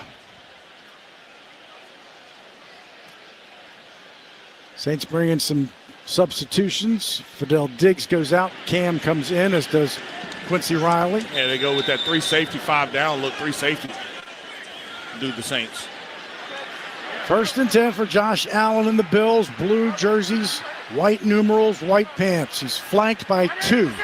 Takes it out of the shotgun, doesn't give it to either. Now throws the screen pass to Cook on the right side, crosses the 30, 35, 40, cuts to the 42-yard line and a first down. James Cook with a blocker in front, does it rushing and receiving and gets the first down, and that'll be the end of the third quarter, and it ends on a James Cook 11-yard reception. 15 minutes to play. Saints trail 21-16 here on the New Orleans Saints Radio Network. Garage doors from Ace Garage Door Company are built tough, durable, reliable, and ready to handle whatever life throws at them. Just like the best offensive lines in football, our best in industry CHI overhead doors stand strong, keeping your home safe and looking great like a fresh uniform. Don't fumble with weak garage doors for your home or business. Call Ace Garage Door Company today, where strength meets style. Visit AceGarageDoorLLC.com and Google them to read 1,200 five-star reviews. Ace Garage Door. Ace Garage Door. Football fans know that traditions matter, turning moments together into something truly epic. They're what inspires us to make our masa and Tostitos the traditional way, starting with whole corn kernels, no artificial flavors, colors, or preservatives, all to give you that perfect crunch. Discover your next tradition this football season. Head to the store, grab your Tostitos team bag, and scan the code for a chance to score an epic experience with the New Orleans Saints. Tostitos, tradition matters. The official chip and dip sponsor of the New Orleans Saints. Shell believes in helping small businesses thrive. Brandon Rivers, Norco Fresh Market. Shell is all about lifting up the community and the people around them. For nearly 100 years, they've stood beside us as partners for our small businesses and our way of life. When I see Shell employees walk into Norco Fresh Market, I think of family. The generations of Shell employees who live and work here are truly the rhythm of Louisiana. Hey, Saints fans! It's the Little Caesars Pizza Pregame Challenge. Enjoy your Little Caesars favorites and earn our best game day rewards. Open the app, accept your challenge, complete your challenge, and earn your reward. Accept, complete, earn, repeat. Little Caesars, official pizza of your New Orleans Saints. Pizza. Purchase required for reward eligibility. Must be 18 plus and legal resident of the 50 U.S. states, including D.C., and have an account on the Little Caesars app. Available in the Little Caesars app only and at participating stores. See littlecaesars.com/challenges for details. Stream Saints games live on your desktop or laptop at WWL.com. 15 minutes to play here at Highmark Stadium, 21-16 Buffalo. Last Thursday, it was 21-21 when Buffalo played Miami, because things aren't bad enough. You give Buffalo a mini bye before they play you. We're flying to Seattle, right, for a game they've already played. Saints defense. Are you arguing at the computer? Yes, I'm arguing with everything. I'm arguing with everything. Allen under center, hands it to Cook. Cook breaks a tackle again, but gets wrapped up by Devon Godshaw is one of them in the short gain. He takes it to the 47-yard line. Yeah, he's just able to squeeze out of a tackle. I mean, Cam Jordan played this perfectly, and he cuts back right between the defensive tackles, Shepard and Godshaw, and they're able to kind of bring him down. But, I mean, he's just been a problem for the Saints. Man, that was a 5-yard gain, 2nd and 5 from the Buffalo 47. Allen takes the snap. This time gives it to Ray Davis, and he will keep fighting but be short as he crosses midfield into Saints territory. It's going to be 3rd down and 2. Man, this is the look that I thought the Saints would go to earlier when they were having so much success, and that's that 5 down, 5 defensive linemen in the game, and now Saints are going to stay with it, even though Buffalo changes personnel. Now, no, the Saints now they will go with, this should be the 3 safety look. Pete Werner comes out of the game, but, I mean, it's just like, can you get stops? Can you tackle one of those backs, whether it's Ray or Cook? 3rd down, Buffalo 2 of 5. This is 3rd and 2. Handoff middle, the Saints stack him up, and that's going to be shy of the first down. Ty Johnson, number 26, got the football. 7th year out of Maryland. And that was Cam Jordan that made the stop, and I'm not surprised they're going to go for it. I'm surprised that Cook wasn't in the game on that play. He's in the game now. Yeah, he's in the game now, but as much success as he's had, making guys miss, you don't have him in the game. 4th down and 1. Allen has Cook deep behind him, under center. Gives it to Khalil, and he gets stopped. A little toss on the inside. Little shovel pass to Shakir. He's stopped, and the Saints will take over. You got too cute. Wow, Saints get the football on a little inside play, and they'll have it right about midfield. We're back after this quick break. 21-16 Buffalo. Saints got the football here on the New Orleans Saints Radio Network. He's at the 40, the 30. He cuts back. He's at the 20, the 15. Touchdown. Man, this sounds like our waste business. This is Brother Fromire with River Parish Disposal. We got every roll-off size from 30 to 15 yarders. If you need a roll-off for your job site, we got you covered like red beans on rice. We're always hungry for more. River Parish Disposal, the largest family-owned commercial waste disposal company for the greater New Orleans area. Call 738-7700 or visit bizstinks.com. Our business stinks, but it's picking up. My personal favorite stories are when a young man comes in and you can see they're a little intimidated. This just happened last week. I saw the young man. I said, "Hey, what can I do to give you a hand?" And he said, "Well, I'm here for an engagement ring, but I don't think I'm in the right place." So I got him to my desk, and within an hour, he had purchased an engagement ring, had spent $1,000, and he was treated like he spent a lot more, and I'm sure we have a customer for life. My name is Ken Friend of Friend & Company Fine Jewelers. You've got a friend in the jewelry business. For fans of saving money. For fans of big rewards. For fans of getting more for your money. There's Keesler Federal, the official credit union of the New Orleans Saints. Saints fans, open your free high-earning checking and see what it's like to get better rates, better returns, and better service. Join a winning team. Keesler Federal, the official credit union of the New Orleans Saints. Membership and credit eligibility required. Federally insured by NCUA. Saints fans and McDonald's customers who are one and the same love to share their golden pride. Saints fans know winning takes teamwork on and off the field. That's why this partnership is a no-brainer. Here's the play. The day after the Saints score, you get free large fries with any purchase in the McDonald's app. When they score, you score. Defense holds the line, offense lights it up. And you cash in with golden crispy fries that never miss. Let's take home the win together, Saints fans. Offer valid through 9/7/25, 1/4/26 at participating McDonald's. Valid one time per day. Must opt into rewards. Family, community, country. We care about what you care about. WWL. It's a New Orleans Saints tradition. Turn down the sound of your TV, pause your DVR, and sync up Saints Radio next Sunday at noon when the Saints take on the Giants in the Caesars Superdome. Turn up the Saints Radio Network. And speaking of the Giants, just saw a screenshot or a play of Malik Neighbors possibly injuring. I know he injured the knee, and hopefully it's not what some of the reports may be, that possibly a torn ACL. He's a heck of a receiver for the Giants and a former LSU Tiger as well. Saints have the football. 4th drive, midfield or better, right at midfield, 4th quarter down, 21-16. Handoff, Kendre Miller, middle of the field. Dykes breaks one tackle down to the 47-yard line, and you were talking about James Cook not getting the ball. On 2nd down, they gave it to Ray Davis. On 3rd down, Ty Johnson. 4th down, Khalil Shakir. All three getting their first runs of the game. Well, I know Cook has been the workhorse, but we still haven't tackled. And so I'm going to give him the football in that situation. He's got to get one of those touches. I thought that they just got too cute right there and on that drive. 2nd and 8 after the 2-yard gain. Now empty, screen pass to Kendre Miller, left side, 50, 45.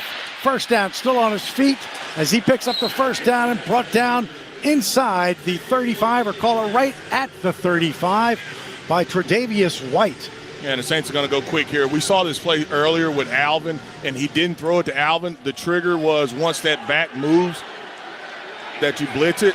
This time the Saints have an answer for it. Bootleg left, pass, caught.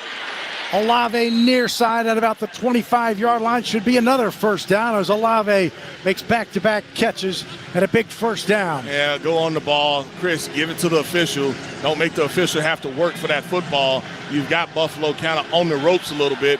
Anything up top may not give him the knockout punch here. The ball is at the Buffalo 24. Snap. Kendre Miller has it middle of the field, gets finally stacked up. He picked up a couple of yards, maybe give him 1 yard before getting stacked up. 2nd down and 9, clock moving, 11-16, 21-16, Buffalo leads. Yeah, Saints they go with personnel change, taking Kendra out. Normally in this, we've seen them try to run a screen or two, tight end screen. You hadn't had any luck. That time it wasn't pressure. Their defensive line is getting a lot of pressure, at least changing the line of scrimmage. Saints have to do a good job. That safety's down in the box right here, and you hear the quarterback and see the quarterback changing the play. May have to call a timeout. Rattler gets it out of the shotgun, looks, fires, complete to Brandon Cooks inside the 15-yard line, and that is another first down for the Saints as they get the catch to Brandon Cooks. And this, the Saints in the Raisin Canes red zone. Raisin Canes, one love. Yeah, really nice job looking at that Rouse's Market Gumbotron. Really nice job there. Spencer Rattler and Brandon Cooks just finding that soft spot in the zone. I don't know why they're slowing it down because the Saints did not change personnel. First and 10 at the 14. Handoff Kamara, tries to cut it back, finds a crease underneath, but not much. Give him down to the 13, say 2 yards. They got to get to the 4 for a first down. Dorian Williams was there. On that play, Alvin's got to cut it all the way completely back against the grain, because if you're not going to get front side, and that looks like where the play should have went, you've got to cut it all the way back on the backside there. And, we talked about it earlier, be your own blocker. That's what you got to be when you decide to make that cut. 2nd and 9 at the 13. Fourth quarter, Saints down 5. You got Bang 8, look. Rattler to throw. Does throw, complete to Kamara, but he's got to make a guy miss at the 20. He's got to fight to get back. He's going to lose yards back to the 17-yard line. So Tre'Davious Wright read it well. Bang 8 is the post that we haven't been able to score. San Francisco, who was it, Seattle, that's it. It's the post up top to Chris Olave. They had to look for it. I don't know if Spencer liked it, but it was the motion. The motion will tell you what they're doing on the backside. So now it's 3rd and 13. Rattler in the shotgun, 3 receivers to his right.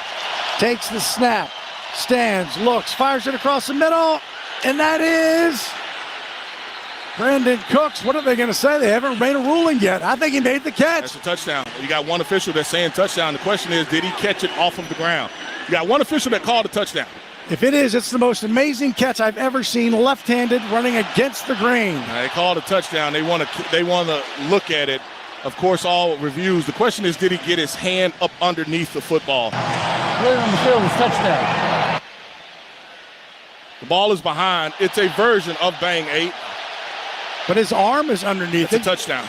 He trapped that ball on his body, and his arm was under. The crowd is reacting. When you look at the view up close, he traps this ball on his body and underneath it, and it controls it on his body. But it looks like it bounces, though, doesn't it? But as he's coming down? If it did, it bounced on his body. He traps that on his body. Hard to overrule that to me, because you do not see enough. Now this is the angle. The ruling on the previous play of touchdown is under further review. I think they're gonna take it away just because the ball looked like it hit the ground, right. But I don't know if his hand was up underneath it. We'll take a break as Land Clark and they look at it also in New York. We'll take a break. 8:56. We'll see you at the score. Right now it's 22-21. Back after this on the New Orleans Saints Radio Network. Ball is snapped. The quarterback fakes a throw left, hands off right. Power outages in New Orleans have become as common as wearing black and gold on Sundays. But with Craig's Electrical and Generator Service, you never have to miss a minute of the game due to a power outage. Craig has generators starting at just $149 a month with a 10-year warranty.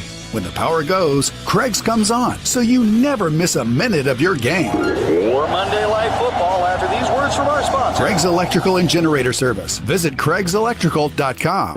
At Auctioner Health, our purpose is clear. A strong and healthy Louisiana, serving with more than exceptional care. With education and workforce development initiatives and investments in economic development, we believe in innovation with compassion to give more hope and create more smiles. Because at the core of every community is you. Auctioner Health, long live Louisiana. Long live you. When it comes to excellence, Mercedes-Benz SUVs deliver. With 4MATIC's impressive all-wheel precision, awe-inspiring MBUX technology, and state-of-the-art acoustics that immerse you in every moment. From intelligence to power, from safety to precision, performance means more in a Mercedes-Benz.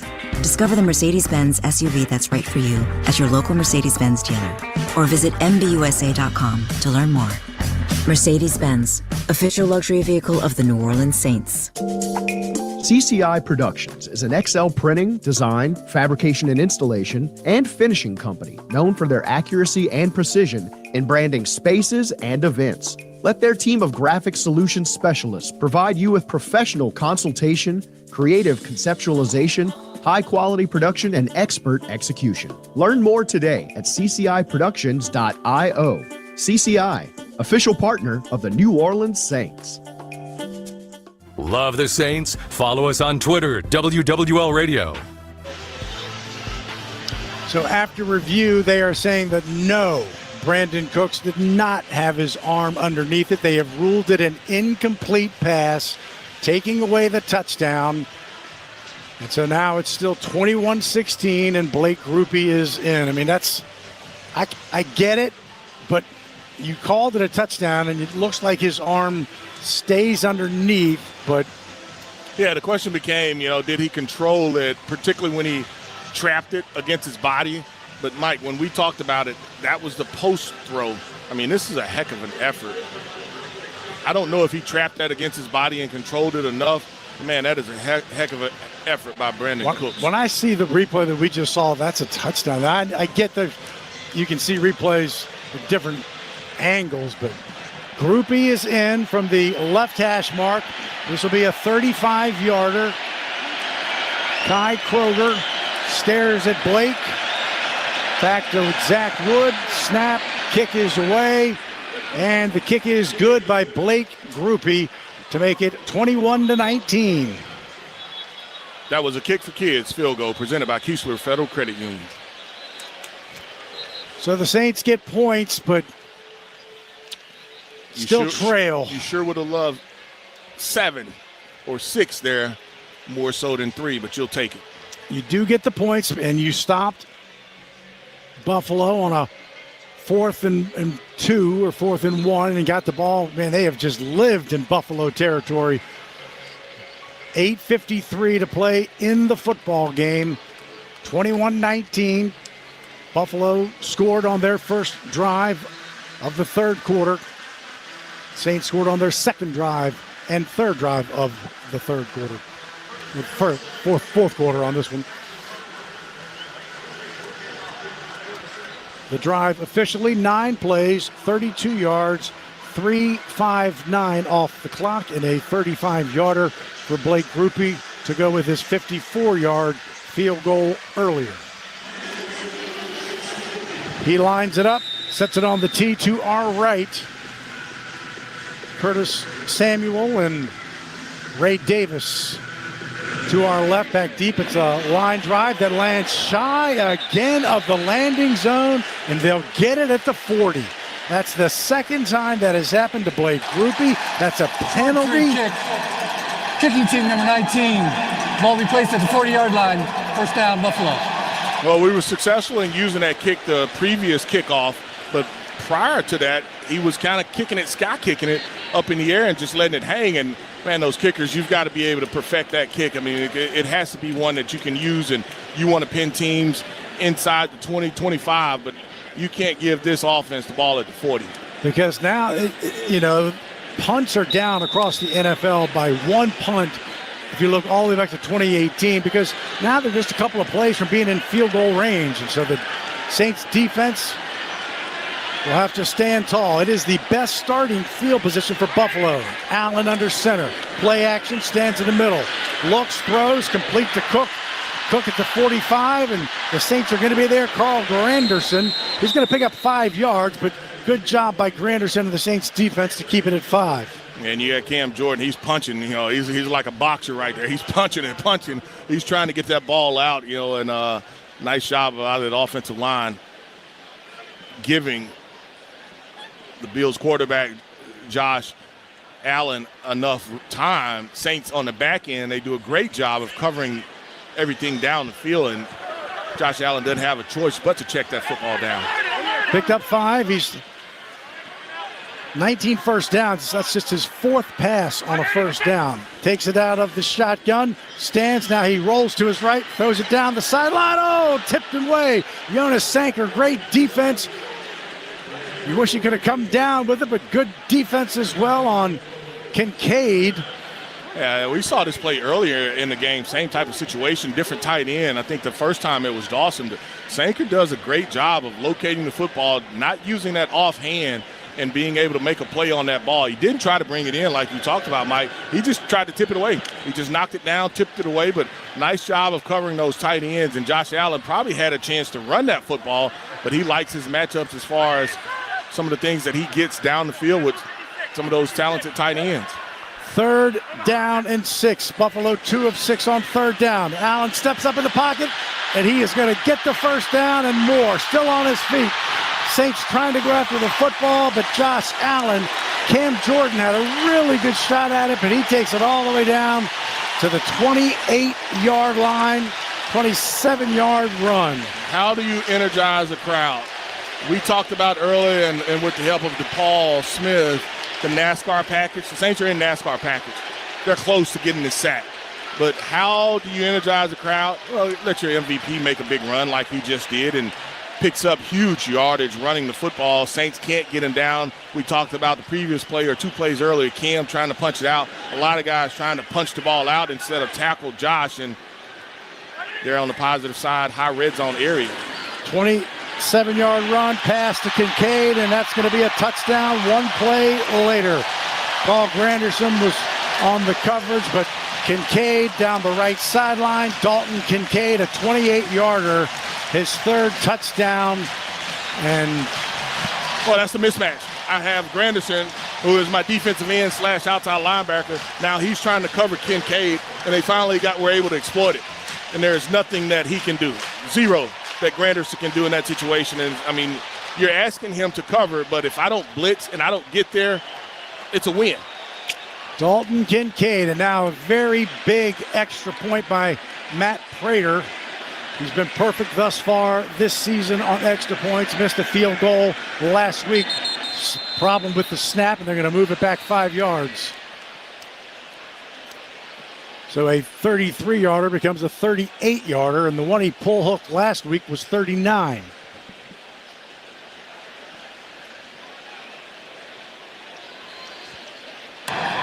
False start. Offense number 69. 5-yard penalty. Retry. Matt Prater was elevated from the practice squad before the first game with Baltimore because they had an injury to their kicker, Tyler Bass. And so this is his 4th game. He's just missed 1 field goal, and this is going to be from 38. An extra point that would make it a 2-score game. Snap a bit low. Kick is away, but the kick is good.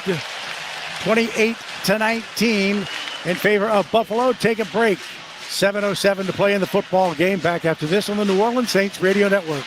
Ready to jumpstart your career? Goodwill Technical College is now enrolling, and this is your chance to build a brighter future. We've got the programs that will take you from the classroom to the career of your dreams. I'm on my way to success, thanks to Goodwill Technical. Financial aid and scholarships are available, as well as child care and transportation, so nothing's holding you back. Classes are filling up fast. Don't wait. Enroll today at Goodwill Technical College and start your journey to a better tomorrow. Visit goodwilltech.edu or call now to secure your spot. Conecuh Sausage has been around for over 75 years, making their great tasting hickory smoked sausage. And now, a new proud partner of the New Orleans Saints, Conecuh Sausage is always great on the grill and a fan favorite for tailgate. It's made from the finest cuts of pork, their patented blend of seasoning, and smoked over a pure hickory fire for that true southern flavor. Enjoy Conecuh hickory smoked sausage in the Superdome or at home while watching the Saints, and make Conecuh a part of your game day tradition. Conecuh Sausage, a real winner since 1947. Visit ConecuhSausage.com for store locator and recipes.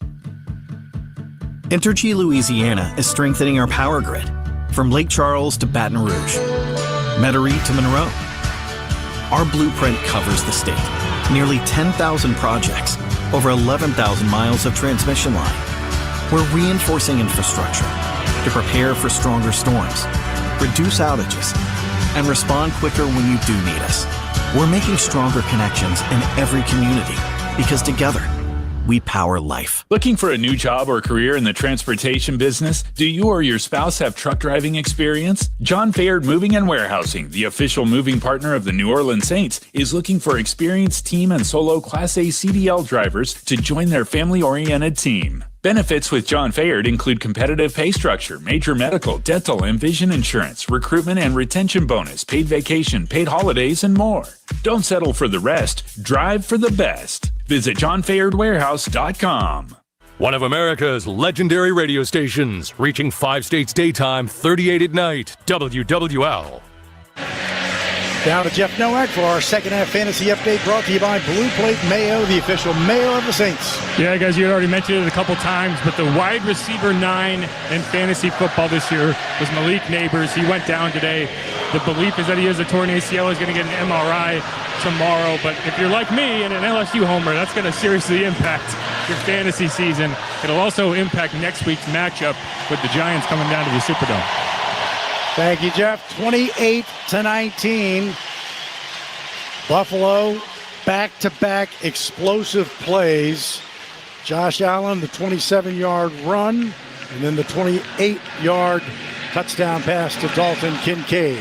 The kickoff will come down to Velus Jones at the goal line, brings it back 10, 15, middle of the field, crosses the 25 before he is upended, and there comes a late flag.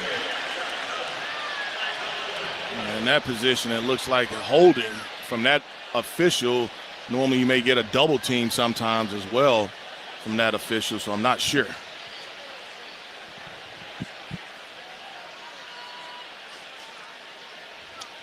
Mr. Clark will settle it. Illegal hands to the face. Kicking team number 45. 5-yard penalty. We added at the end of the play. First down. I'll take that call too. I mean, that's one where he's so far away from it, but he's looking for certain things, and that time he gets a hands to the face call. That's their 10th penalty for Buffalo. The Saints have just 3 penalties, so an area of concern they have avoided today. But right now they're down 2 scores. Ball sitting at the 31, going right to left here in the fourth quarter. Rattler to throw, does throw, complete to Brandon Cooks. Cooks will take it across the 35 to the 36, gave him 5 yards. 2nd and 5 coming. Time a factor as the Saints go fast to the line. Rattler out of the shotgun. Play action, throws, caught midfield. First down, Rashid Shaheed. Call it right at midfield on the Buffalo. And another first for 14 yards. Rattler will go up under center. Has Kamara behind him. Play action, stands. Now throws to Kamara, hit hard, incomplete pass. Shaq Davis got there right when the ball got there and knocked it out. He was early. He was early? Yeah, he was early. I'll go with you. If it is, you talk about bang plays. But I mean that's one where he's on top. Now you're correct, Mike. He was right there as it, but I definitely felt like he was early and put Alvin in a tough situation right there. Doesn't see the guy. He knows he's there. Just don't want to expose him to a big hit. One particularly I don't see. 2nd and 10. Fake the screen. Now they throw it, and he gets brought down. It's an incomplete pass. Joey Bosa knocked Rattler down, so it took everything off any screen pass, and he was trying to make to Chris Olave. And I'm really not sure. Incomplete pass. Third down. Really not sure what down the field. We haven't talked about Banks a lot. Hadn't talked about Banks a lot, but that time Joey Bosa was able to get after him and get up the field. And with the Saints being 2 scores down, this is really 4-down territory. If you can get 5-6 yards, you're looking at long field goal, but you're in 2-down territory. And I've got to make sure that I help some of the guys that are playing on that offensive line. 3rd and 10. Rattler has Kamara to his left, 3 receivers to his left as the Bills show blitz, and here they come. Rattler throws it. Caught by Shaheed. Shaheed needs to break a tackle, does not get the first down, but he does take it to the 42-yard line, so it'll be 4th down and 2. Line up, hurry up, line up. Line up. Line up. On the ball. Hurry up. Actually 43, so it would be 61 yards. And here they're going to go for it on fourth. 4th and 3 from the 43. Rattler to throw. Does throw. Caught by Kamara, but he does not get the first down. He spins, and when he spun, he went down. Tre'Davious White shy of the first down by about a half a yard. He did not handle that well whatsoever. You've got a play called already for 4th down on that one. He was able to get to Alvin, but we've got to be able to catch that and get north. You've got to be able to catch that and get north, and it's almost like I tried to spin out of it. Alvin had to spin to make the catch. It was spinning to make the catch, but it's just like he could not spin back like you talked about to be able to get enough yardage, and that is tough. Make the play early. The previous play with Shaheed on the over route, and he can't break out of the tackle. And the Saints do not come up with points when they desperately needed points to kind of make this game a little bit closer. Down 2 scores, 28-19, 5:36. The Bills have it again, moving left to right. James Cook gets it. Feel like we're going to see a lot of James Cook in the next few minutes. And he takes it to the 45, and the Saints use their first of 3 timeouts. Short gain, 4 yards, so 2nd down and 6 coming. Saints have all of them, now have 2. Buffalo, just the 1. New Orleans, the first of the half. Be a 30 seconds in length. How close do you believe they were to thinking about field goal at that point? Not close on that one. Yeah, not close on that one. Yeah, in that situation, I think that you felt like that you need to probably at least get to the 40. You know. It would have been a 61-yarder at best. Yeah, I don't think that they were close on that one. And that's why I wanted them to get up to the line of scrimmage and go ahead and snap it. Buffalo, they had guys, if you snap it early enough, Shaheed is uncovered. They had guys trying to figure out. You had one putting his helmet on. You had all types of stuff that they were not ready for. 2nd and 6, 5:30 to remain in the football game, 28-19. Buffalo scoring touchdowns, Saints adding field goals. He's early. That guard has been early, both snaps. That'll be a false start. Stop the clock. Their 11th penalty. Left guard has been early, both snaps. And I tried to blame it and say, man, maybe they were in sync. False start. But he's been early every time. Offense under 76. 5-yard penalty. 2nd down. David Edwards in his 7th year out of Wisconsin. They've got the rookie playing at the right tackle spot because Spencer Brown is out. So that moves it back to the Buffalo 40. 2nd and 11, saves the Saints a timeout. Late substitution, Quincy Riley comes in, Jonah Williams goes out. 3 receivers to Josh Allen's left. He still has James Cook to his right. Out of the shotgun, he will throw. Does throw, caught. Middle of the field, but not much there. Caught by Khalil Shakir. Saints use the timeout. 3rd down and 5. Saints in zone. Timeout. New Orleans, the 2nd of the half. They hit us 30 seconds in length. One of those clock slant operator, routes please between reset to 5-25. DeMario and 5:25. Alontae Taylor. I'm just hoping maybe somebody can get a hand on it like that one Pete Warner had earlier where somebody gets a hand on it and you can pick it off. But if I'm the Saints, I'm looking to try to bring some pressure, and I'm not trying to expose my defensive end / outside linebackers to coverage. Sometimes that's what this defense kind of calls for. I want those guys rushing. Personnel-wise, the Saints have nickel on the field. The ball sits at the Buffalo 45. Need to get to the Saint 49 for a 1st down. Ty Johnson is in to the left of Josh Allen, who has 3 receivers split wide to the left. Kincaid to his right. Out of the shotgun, takes the snap, steps up. He's got pressure, and he's going to go down. Josh Allen in the hands of Brian Brzee. Gets the sack, and the Saints will get the football back. And a timeout by the Saints as well. New Orleans, Their third and final timeout of the half. Here's the Be Bud Light 30 seconds in scoreboard. length. Saints game day. Stock up on Bud Light. Washington 24, Atlanta 31, Detroit 27, Cleveland 10, New England 42, Carolina 6, Giants 21, Chargers 18, Philly 31, Tampa Bay 23, final 26 for Houston, Tennessee 0, Pittsburgh earlier, that was the final, 1 against Minnesota 24-21. The Philly-Tampa game, a ton of time left, almost 11 minutes in that game.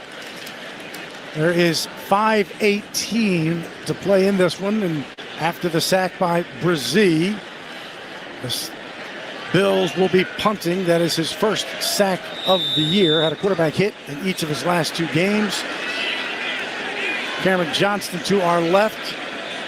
Rashid Shaheed to our right, inside his 10. Perfect time to bust one. They hit the punter, and Shaheed makes the fair catch. Cameron Johnston's also hurt. You can see he hurt his left knee. Nah, I don't think he's hurt. I think he's selling it, but he's going to get, they're giving him a call. I don't know if he was blocked into it, but the Saints missed it. Saints were close. And if it's 5 yards, but I think this is personal foul. 15 instead of the 5. Yeah. Personal foul, roughing the kicker, defense number 53, a 15-yard penalty, first down. You normally get that on the personal foul when it's on the plant leg, and I haven't seen a replay, but for you to throw your helmet as well, he got hit pretty good. There was 2 guys. He got hit pretty good, and so. Correction, the number of the foul is 45. Nephi Sewell. His knee, after looking at it again, that plant knee did get hit pretty good. He's up now. Is Cameron Johnston walking off? It's a first down for Buffalo. Jalen Ford was the other one that was close, but one of those guys that looked like, I don't know how close they were, but it looked like they were very close. Nephi. Yeah, they were very close to getting that block. And so you were able to get through. But nobody got a hand on the ball. And even if you just tip it, then any contact with the punter after that is clean. But nobody was able to tip that ball. And I do have to apologize a little bit to the punter. Felt like that was a little, what do you call it, from an acting career. When you, not embellishment. We're selling it for an Oscar award. Oscar award? But no, he did. There was contact with the plant leg as well. Nephi Sewell was a practice squad elevation this week. And so now, after the penalty, moves the ball down to the Saint 41, 5:11 to play. The Saints do not have a timeout left. Buffalo has 1. The score remains 28-19, so a 2-score game. Josh Allen under center. Fakes the handoff to Cook. It tosses to Cook. Cook goes down after a short gain, but keeps the clock moving. Alontae Taylor was there.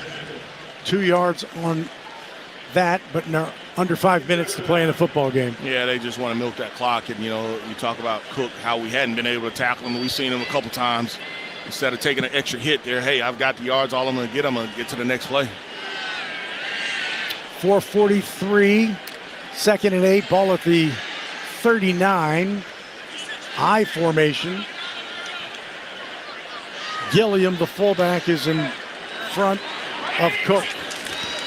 Play action again for Josh as he rolls to the left, and he's going to run it. 40, 35, first down, sliding down inbounds to keep the clock moving at the 25. And we'll pause 10 seconds to let stations identify themselves here on the New Orleans Saints Radio Network.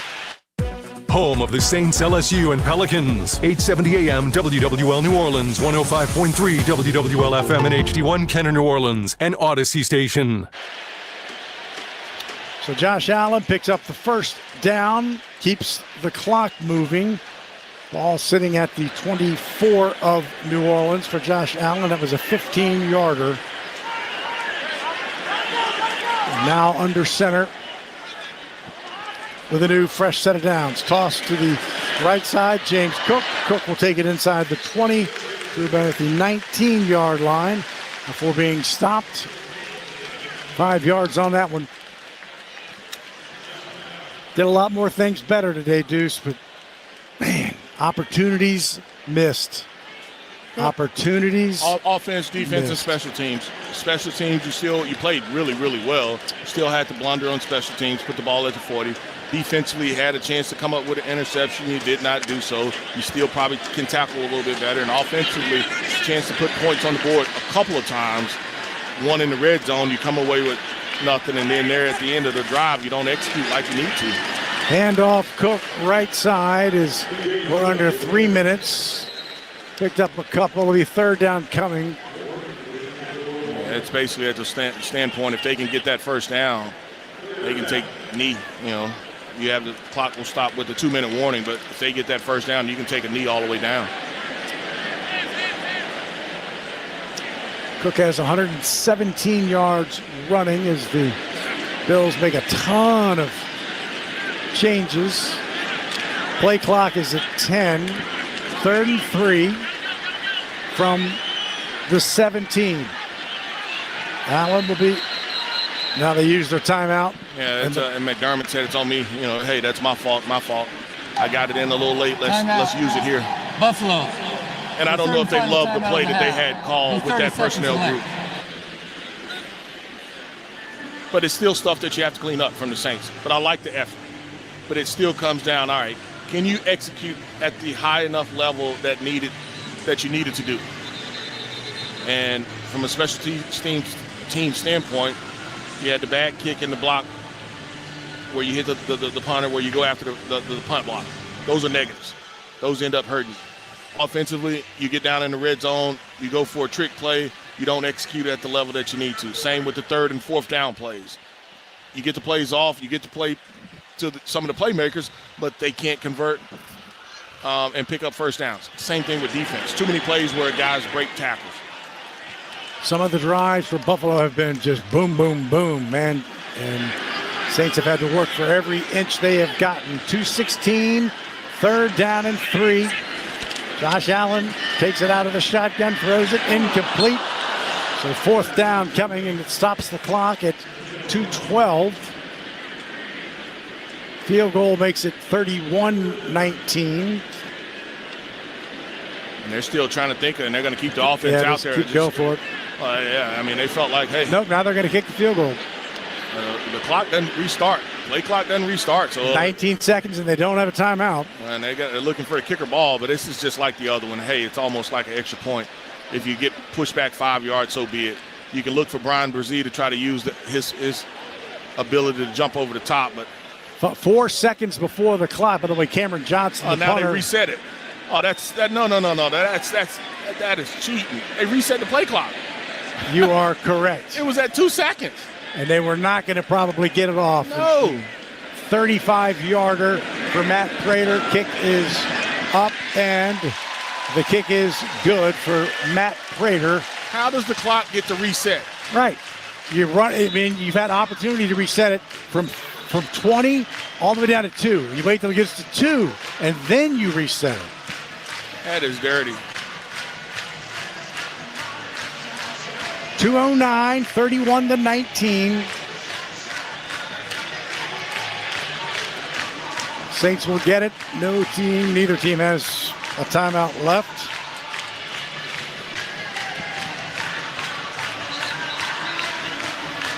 Nine plays, 42 yards, 3 minutes and 27 seconds. In the second half, Josh Allen scored to make it 21-10. It was 14-10 at half. Saints closed that gap to 21-16 on the Olave touchdown. Then Grupe made it 21-19. They went for 2 after the Olave touchdown. That run failed by Spencer. Grupe made it 21-19, and then the Dalton Kincaid 28-yarder, 28-19, and then the field goal by Prater. So 2 scores here in the fourth quarter. Touchdown and a field goal by Buffalo has given them the 31 points, which is what they did last Thursday. Scored 10 points in the fourth quarter to win 31-21. Had the Saints made their 2-point conversion, it'd be 31-21.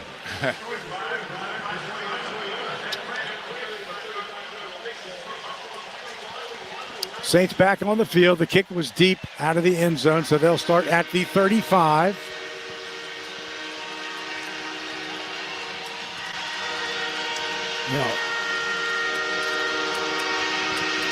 So the Saints will have it. Most of them, that is the first touchback of the game. Most of them have been returned, but the second time for Blake Grupe to fall short of the landing zone. So Rattler will be out of the shotgun. Needing a miracle. Takes it. Here comes some pressure. Steps to his left. Throws it. Incomplete. Had Olave in the area. He was well covered. Just kind of getting rid of it as he had pressure coming from the left side, or his right. And the Saints have to do a better job up front of picking up pressure. It was only they brought simulated pressure. I mean, and the guy that's covering Alvin, if Alvin is going to hang in there a little bit, he's going to eventually come, and that's exactly what he did. And so that's what forced Spencer kind of to have to throw the football away. 2nd and 10, 2:04. Rattler to throw. He's in trouble. Runs to his right, and he's going to go down at the 24-yard line. Espinosa, A.J. Epinesa. And that's going to be the 2-minute warning. He was questionable whether he was going to play or not. He actually got hurt earlier in the game, but still in there and gets the sack of Spencer Rattler. That's a loss, and that is the 2-minute warning. We'll step aside. Buffalo leads it 31-19. Officially 1:58 to play here on the New Orleans Saints Radio Network.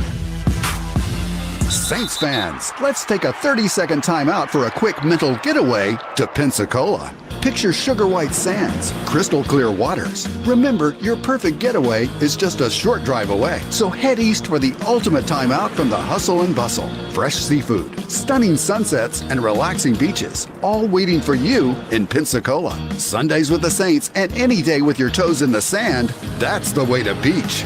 Plan your getaway at visitpensacola.com. It all starts with the ink. Ink and paper. Things can get complicated after that, but it all starts with the ink. We do not forget that. And just like an ink blot, Impress used to be small, but then we spread, growing our commercial printing capabilities to make a bigger mark. Now we're one of the largest printers in the heart of New Orleans, and still working with the attention to detail that have made us so beloved among the locals. And just like a fine ink, we make you look good on paper. Impress, your one-stop shop for all of your printing needs. Shop Rouse's, the official supermarket of the New Orleans Saints, and your local low-price leader. Get Chairman's Reserve USDA Angus Choice Beef Boneless Top Round Roast or London Broiled Steak for only $5.97 a pound. You save up to $2.52 a pound. Rouse's Russet Potatoes 5-pound bags are 2 for $5. Baby back pork ribs are just $2.99 a pound. And a 2-liter Coke, Sprite, Fanta, or Barks are 2 for $4. Rouse's Markets, the official supermarket of the Saints.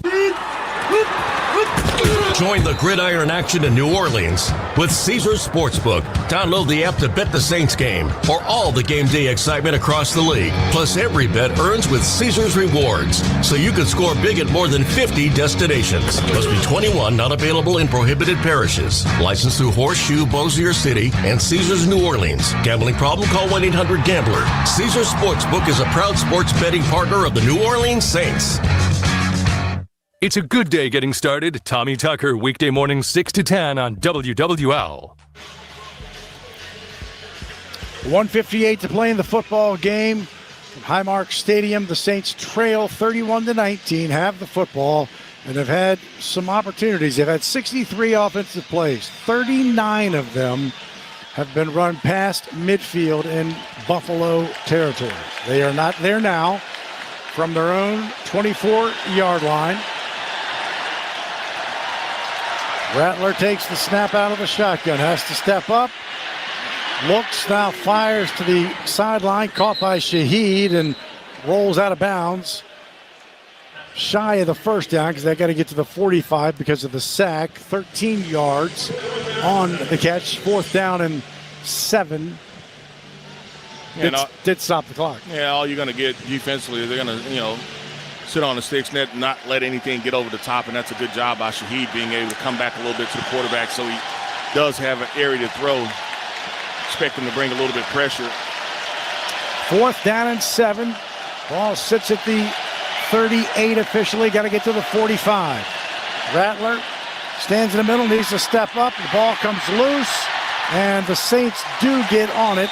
Eric McCoy, but that's going to be it. 4th and 7. Strip sack, ball came out.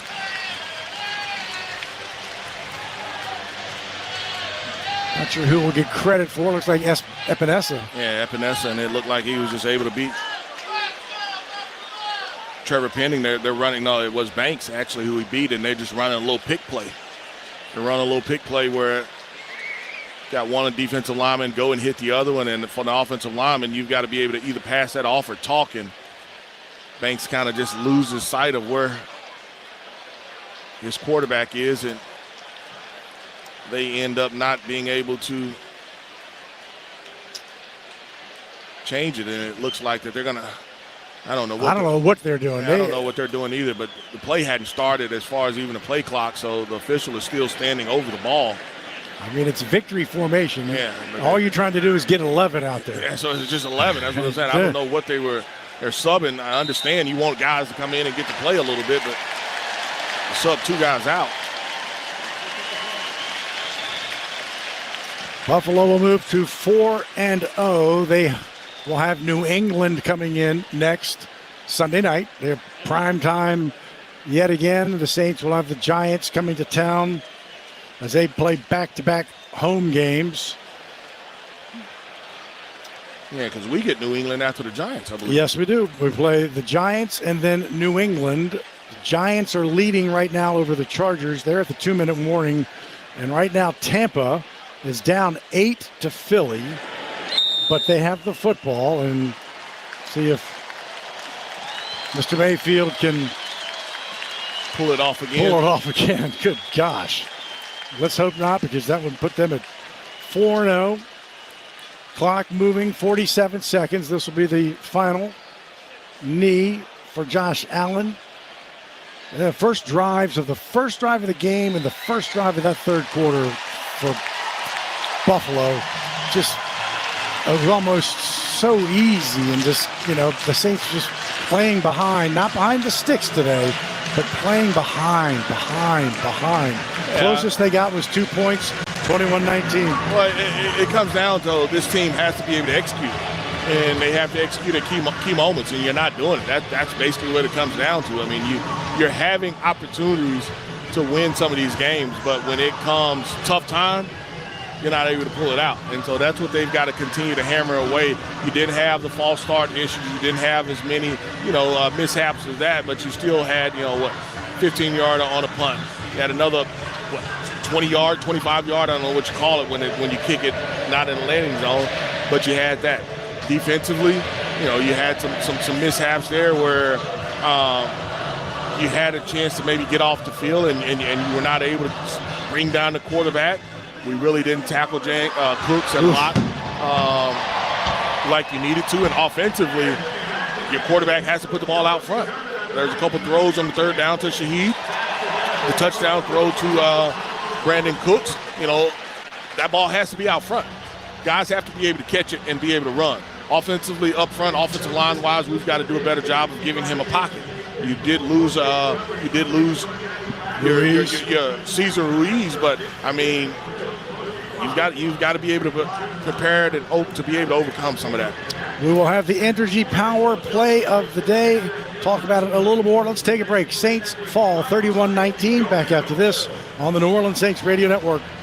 Garage doors from Ace Garage Door Company are built tough, durable, reliable, and ready to handle whatever life throws at them. Just like the best offensive lines in football, our best in industry CHI overhead doors stand strong, keeping your home safe and looking great like a fresh uniform. Don't fumble with weak garage doors for your home or business. Call Ace Garage Door Company today, where strength meets style. Visit AceGarageDoorLLC.com and Google them to read 1,200 5-star reviews. Ace Garage Door. Ace Garage Door. Dude, did you order the new iPhone 17 Pro? Got it from Verizon, the best 5G network in America. I've never looked so good. You look the same. But with this camera, everything looks better, especially me. You haven't changed your hair in 15 years. Selfies? Check, please. New and existing customers can get the new iPhone 17 Pro, designed to be the most powerful iPhone ever. With eligible phone trade-in and unlimited ultimate, any condition guaranteed. Best 5G source root metrics data, United States, 1H 2025. All rights reserved. Trade-in and additional terms apply for all offers. See Verizon.com for details. WWL is the news, talk, and sports leader. Valet is lined up on the left side. Cook's in motion. Under center is Rattler. Looks to throw, does throw. Touchdown, Chris Olave. Little slant pattern on the right side. Back of the end zone, Olave. Couldn't make the touchdown throw, but makes the touchdown catch. That's energy power play. Energy. We power life. Saints fall here in Buffalo.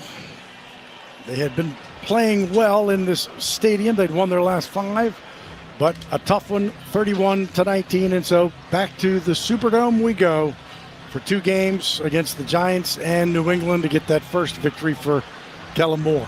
Yeah, you're looking for a way to be able to overcome some of the things that you're doing. We saw them have some success, whether it was offense, defense, and special teams. You played better in areas, but, man, you just got to quit hurting yourself. And you've got to figure out a way, how do I get some explosive plays as well? Yeah. Offensively, I mean, it's just the grind is way too hard. You can't be able to say, hey, check down, and it'll finally happen for you. You've got to be able to figure out a way to hit some explosives. Explosive being 20-plus. The Saints had none today. Yeah. None today. They only had 4 coming in, and they were barely. One was 39. The rest were 21. I don't think that you had, 200 yards passing?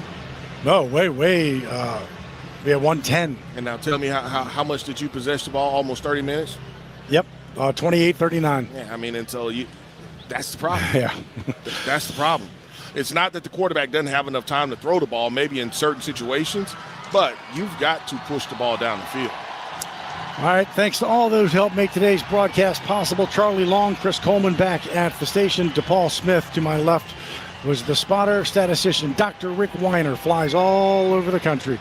Jeff Nowak on the sidelines. Robert Carroll, engineer du jour, and Deuce McAllister, analyst, dad, golfer, you name it, the best. The final score, 31-19. Brought to you by Hoteling Law, together defending New Orleans on and off the field. Thanks for listening. Goodbye, and we'll see you next week when the Giants come into town on the New Orleans Saints Radio Network. That's a wrap on New Orleans Saints football. Brought to you by Caesars Sportsbook, an official sports betting partner of the New Orleans Saints. Rouse's official supermarket of the Saints, celebrating 65 years, and we're just getting started. And in part by River Parish Disposal. Our business stinks, but it's picking up. Now, time for the 5th quarter. Stick around for the Flight by Yingling Locker Room Show on your New Orleans Saints Radio Network. Football fans know that traditions matter, turning moments together into something truly epic.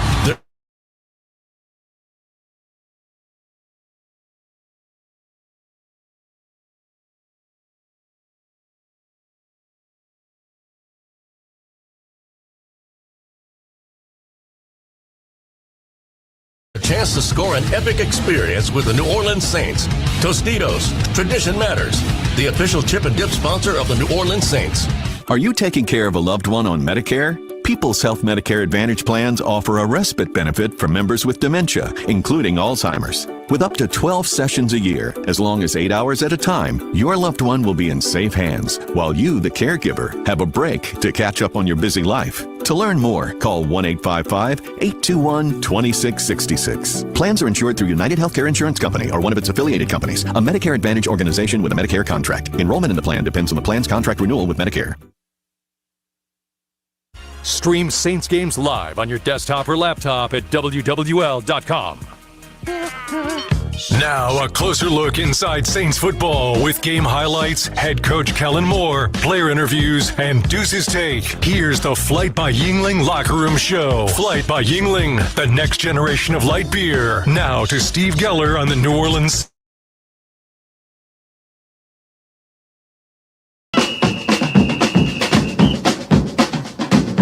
Who that say they gonna beat them Saints? Who that? Who that? Who that say they gonna beat them Saints? Who that? Who that? Who that say they gonna beat them Saints? Who that? Who that?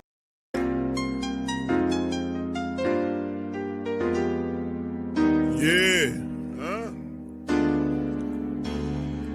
Boogie like Benson, I'm a Who Dat. I'm a Who Dat. Long as I'm living, I'm a Who Dat. Lose or winning, I'm a Who Dat. Sports coma, yeah, this is where we do that. Where we do that, where we do that, where we do that, where we do that, where we do that. Boogie like Benson, I'm a Who Dat. I'm a Who Dat. Sports coma, this is where we do that. Where we do that. Welcome, welcome, welcome. Somebody please better help. Running this thing like elf. I thank God every day I'm not a felt.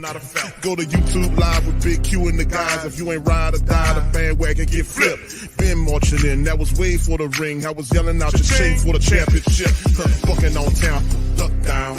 Falcons, pluck, get shut down. Panthers ain't much touchdown.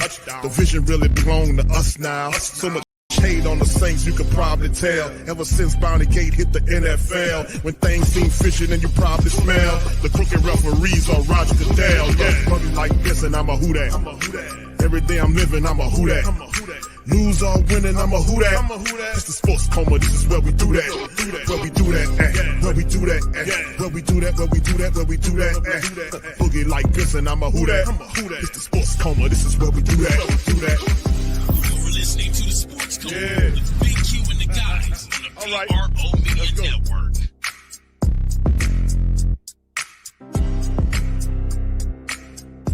All right, shout out to the mighty Who Dat Nation, man. We up in this thing, Sports Coma. Old Saint Think Tank. Shout out to you guys, man. We up in this thing. Of course, fam, listen, man, the Saints, they go in for 0-4. 0-2 in away games. They go down to the Buffalo Bills. There were some positives in this game as well. A lot of positives, a lot of negatives in this game.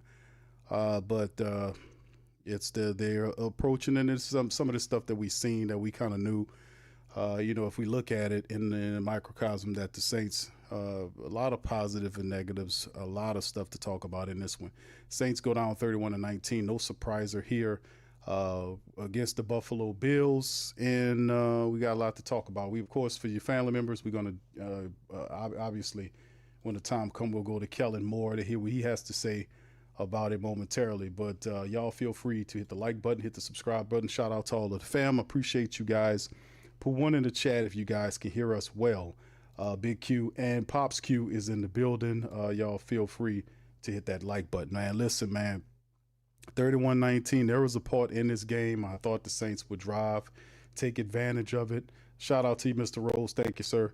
I thought that this will be a role in the game where the Saints would kind of take advantage, but we didn't, and it is what it is. What's up, AKZ? B-Rock, what's up, bro? Bishop, Linda, shout out to you. Pops, can you hear us? I think you have your mic mute there, Pops. Unmute them out, your mic, please. There you go. I can hear me. Yes, sir. There you go, loud and clear. All right.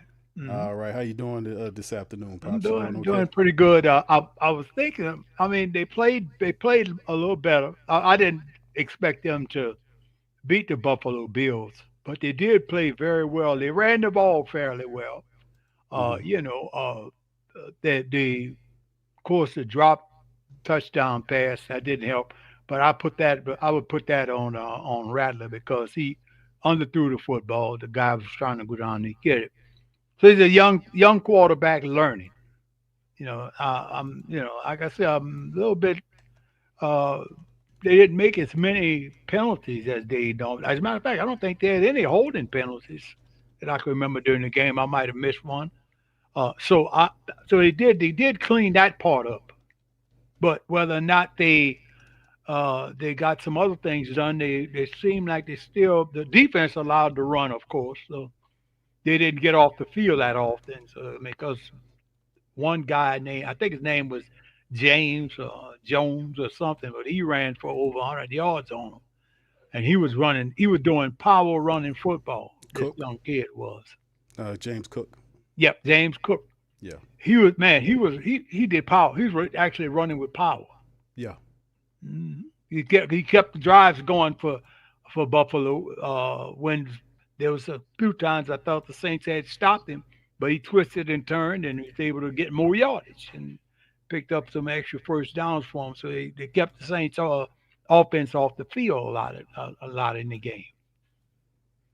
Yeah, it was, what can I say, Pops? It was a very interesting game, to be honest with you, and interesting because, at some point, I like the fight and gumption is the old school word that the Saints was showing at Right. certain intervals of the game. Right. They really wanted to do this, but you're right, they did keep the turnovers down, but didn't seize the opportunities like we really wanted to. That the Buffalo Bills were one of the worst run defense team over the last 3 weeks of football, and basically, they did do a good job of kind of taking advantage of that. Saints put up in this one, man, 189 yards rushing on 34 attempts. They averaged 5.6. But on the other side of it, we just couldn't produce enough to win. So we did 189 rushing, which is very positive, but just 109 passing on 18 of 28 pass attempts for 109. And you can even see, Pops, during the intervals of the game, before the Saints scored that last touchdown, I want to say they had Tyler Shuck warming up on the sideline. Mm-hmm. So Kellen Moore was ready to pull the plug on Spencer. He had Shuck warming up. Then Spencer started getting it together. He did the touchdown, and that kind of cooled it off. So going into week number 5, we seen a month worth it, and it's not really on Spencer Rattler, but you're going to start hearing that talk more and more about when is it time for them to try to do something else. And like I said, it's just really interesting to see how it all plays out. But 189 yards today was a good effort, but we got to take care of business, and we got to seize the day, man. We let the running back Cooks, he did a lot of running, a lot of missed tackles, Pops. It was the missed tackles by the Saints defense, and we could talk about the offense only putting up 19 points on the team period, but the defense, man, with these missed tackles and these play calls and the bad coverages and the dumbness of the defense overall, and it's just, you seen Jonas get the interception. We seen that was positive, but it was just at spots like the blown coverage play where, there was no safety support there, and Curl out there, he has to take on the tight end Dalton, and there's no way he can cover that guy, and it was one of the easiest touchdowns that you can get. So in the end, it's just not enough. It's not enough. All right, anyway, fam, man, let's hit the stats before Pops. We're gonna dance into these stats, man, and see if we can go on this one. Y'all put y'all words in the comment section. Let me know how y'all feel about this one as well. We'll go right to Kellen Moore when the time is. Check out these stats here. The Saints 22 first downs versus 20 by the Buffalo Bills. They defeated them there. They were 5 of 13 on third downs versus 3 of 10 by the Buffalo Bills. 0 for 2 on fourth down. Bills 0 for 1. They had more total plays, 65 to 57, 290, almost 300 yards total versus the Bills 356. 10 to 11 on the drives Bills way. The Bills averaged over 6 yards per play. Saints 4.6. The passing attack 191 versus 109 advantage Bills that way. And of course you see the interception there. And of course each team had 3 sacks apiece on each quarterback. The running attack 189 by the Saints on 34 carries. Kendre Miller was really doing a really good job, him scrambling around. Spencer Rattler was scrambling around.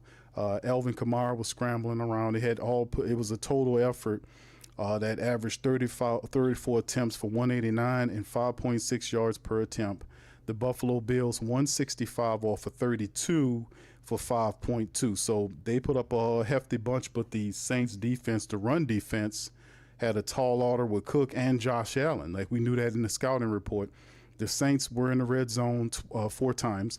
They were 2 for 4 on those situations. The Bills were 2 for 3.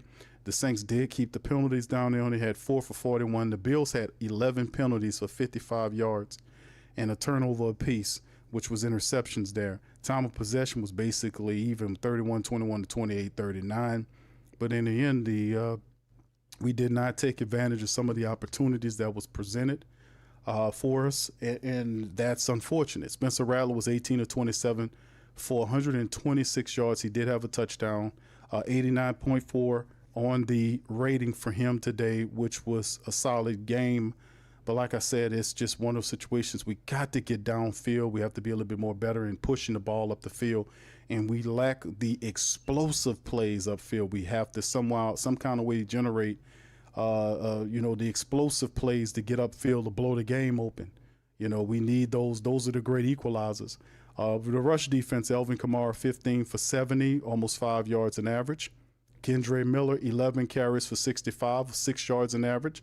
Spencer Rattler scrambled 6 times for an impressive 49 yards. He averaged 8 yards, over 8 yards every time he decided to move around and scramble in that pocket there. So the Saints, 34 attempts, 189 yards. That was a very solid game, seeing Elvin and Kendre Miller. Kendre Miller really got loose in his game in combine with Elvin. And Spencer Rattler was really taking advantage of scrambling and moving around. Rashid Shaheed, 4 catches for 47 yards off of 5 targets. That's 12 yards a catch. Jawan Johnson had 3 for 28 off of 3. Brandon Cooks got more involved, 3 for 22 off of 4 targets. Chris Olave had 3 catches off of 6 targets for 20 yards, and he had that touchdown. Jack Stahl, 1 catch, 4 for Alvin Kamara on 2 yards off of 5 attempts, and it's just, we got to get him more involved. Spencer Rattler, we talked about the fumble of Spencer Rattler, but, in the recovery, but also Kool-Aid McKinstry was the guy on the other end. He led the team with tackles with 7. DeMario had 7 total. Granderson had 5 in the sack. Jonas Sanker had 5. Cam had 4 in the sack. So Quincy Riley came in the game. He had 4. Alante had 4, and so on and so forth. So the sacks, 3 apiece, one by Carl Granderson, Cam, and Brian Brissy, the defensive line guys, got loose. And the interception by Jonas Sanker, he was able to make the play and the pick there for the New Orleans Saints. And outside of that, it was simply what it was. Blake Grupe broke his 3-game streak of missing field goals. He was 2 for 2, with the longest being a 54-yarder for the team. So outside of that, not bad at all in terms of that. But the Saints overall, I know a lot of people, including myself, did not pick them to win this game.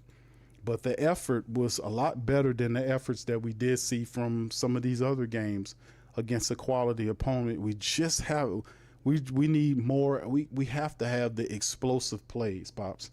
The explosive plays are simply not there, man. We need to have more of those type of things to kind of blow the game open. That's what we really missing. We missing that explosive plays to get upfield and kind of shock the defense, so to speak. We need to really generate some more points, hitting we averaging 17, 18, 19 points a game. And the defense is doing what it's doing, allowing all this other stuff. But, man, we really need to get downfield more. And this defense has to become better tackling defense, man, to be honest with you. Pop's thoughts on the stats. Oh, absolutely. Absolutely. There were lots. I was watching. They were missing tackles and open field tackles where guys were just really running around out there, running. And then they would lunge at them, but they wouldn't grab them and bring them down. All right, Pops, just a second, Pops. Here's Spencer on that. Ultimately didn't make y'all enough put plays one if y'all to can win hit this us. game. It's a really good football team. That team's going to play late into this season. We put ourselves in position. It felt like we were competing. We were playing the right way, and we just came up short. And we didn't make enough plays when it mattered most. And they made some plays. They got some really good players that made some plays, and we missed our opportunities when we had them. And so, our guys, we got to just keep on going. We got to keep going. We got to keep battling.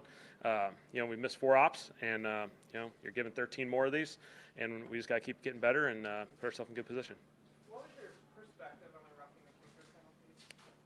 Yeah, I haven't got the perfect look at it yet to evaluate it properly. Obviously, we were being aggressive there, trying to make a play, and we were just short. We just missed it, and those are challenging situations. You said you were talking to the officials about it for a minute. Like, did you think it was potentially running into the kicker versus roughing? Was that the discussion? No, I was just talking with them about just everything that was going on in that play. All good. Winnings don't mean it really matters. Do you think you were closer today than you've been all season as far as an all-around game that the team played? I felt like we competed. We competed in all 3 phases for 4 quarters, and opportunities are going to present yourself. That's what this league's about. You're going to have opportunities, and you got to take advantage of them. And I think there certainly were ones that we took advantage of, just not enough. And so, we had our opportunities late in that game to put ourselves in positive situations, and we just weren't able to come up with it. And so, credit to those guys. They made the plays when they had to, and they took advantage of them. How much did the idea behind why you wanted to run the Philly special style play down there? Yeah, just felt like I had the look, had kind of an ability to get out of it if it wasn't the right look. Felt good about it. You know, we're close, and obviously that's a frustrating one for us to come up short on, just because it felt like the end of the half we were managing that thing pretty well to finish off with some points and then get the ball in the second half. Chris will they have another option there if the pass had been there, would he have another? Yeah, there's another route coming from the other side. How much of the emphasis on the run was like what you guys just wanted to do fundamentally, like identity, or just like matchup specific? Every week's going to be different. Every week's going to present different challenges. Certainly, we know the importance of being able to run the football in this league, you know, in both phases and both sides of the football. And so, you know, I felt like there were some steps there. There was some progress. I thought Kendra and Alvin, both those guys just ran really, really hard. You know, Spence used his legs a couple times. You know, Shaheed, he had a couple perimeter runs, and so I felt like there was a lot of positives with that, with the execution in the run game. And Kellen, we talked a lot about pivotal style games this season, but how pleased were we today? Yeah, there's 4. So obviously we made progress. The bummer is, you know, you get 3 in special teams, and you know, they all kind of impact the game, you know, in drastic spots. And so I felt like the pre-snap was better, the post-snap was better. You know, we had a couple critical ones in there that you know, were unfortunate. Josh Allen made some plays in the fourth quarter. Obviously, he's MVP. What can you say about the job that he does, and especially in those kind of critical situations? How special is he? Yeah, Josh is the MVP of this league for a reason. He's a really special player. His composure is like no other in this league. His ability to execute in crunch time and in critical situations. He's done an excellent job for a number of years now, and so you know, he was able to make plays. And you know, you give him just that little bit of a rushing lane, and he's going to take it, and he's going to buy time, and he's going to make passes, and he's going to use his legs when he has to late in the game. How do you view the like you've been close 3 times now in these 4 losses, but like there's been like opportunities kind of right there that you guys kind of missed out on. Like, do you feel good about having like the opportunities being there, or do you want you guys to execute? Like, how do you? Yeah, that's a great question. I mean, we're in it. We're in it. It's very frustrating, I think, for all of our guys to feel like you're that close, and you know, just you got to feel the taste of it. Feel the taste of you know, executing in those critical situations to succeed and to find a way to win one of these. And so, you know, while there are positives within this, the ultimate goal has yet to be achieved in the game, and so we're striving for that, and we need to get there. What did you like in this game about or going into this game about the under the center game plan? It seemed like a lot of under center reps for what we've seen so far. Yeah, we felt like just going into this game plan, felt like it presented itself, good opportunity, combination of opponent and ourself, being able to use your cadence a little bit more on the road. You know, I think there was some value to that. You kind of touched on it, but like, how important was it just to see this type of response from your team given what happened last week? Yeah, I certainly think you got to give our players credit for how they responded. Last week got away from us. Our guys, you know, they had the opening drive. They went right down the field and scored. Had a lot of momentum. That's a tough place to play up here. And so our guys settled in. They competed for 4 quarters. They battled. Our group sticks together. I appreciate that. You know, we're right there, and obviously we know there's steps that need to be made to get better and put ourselves in better position. We got to finish one of these. But, you know, we just got to keep growing. That's our only choice. Was the plan to get Quincy into the game, or was that a reaction to how things went in the first week? No, kind of similar to last week. Yeah, opportunities for him as well still. How would you describe the mood in the locker room? Was it sort of like what you said, like a little frustrated, but you kind of know you're close? Everyone's competing in the highest level of football, and there's frustration when you come up short. And so for us to come up short 4 straight times, there's a lot of frustration associated with that. But I think the messaging by our players, by our staff, the consistency by everyone's approach gives me hope and optimism that we're going to keep getting better, and we're going to find a way to get into the positive side of these games. And so we're just going to keep on going.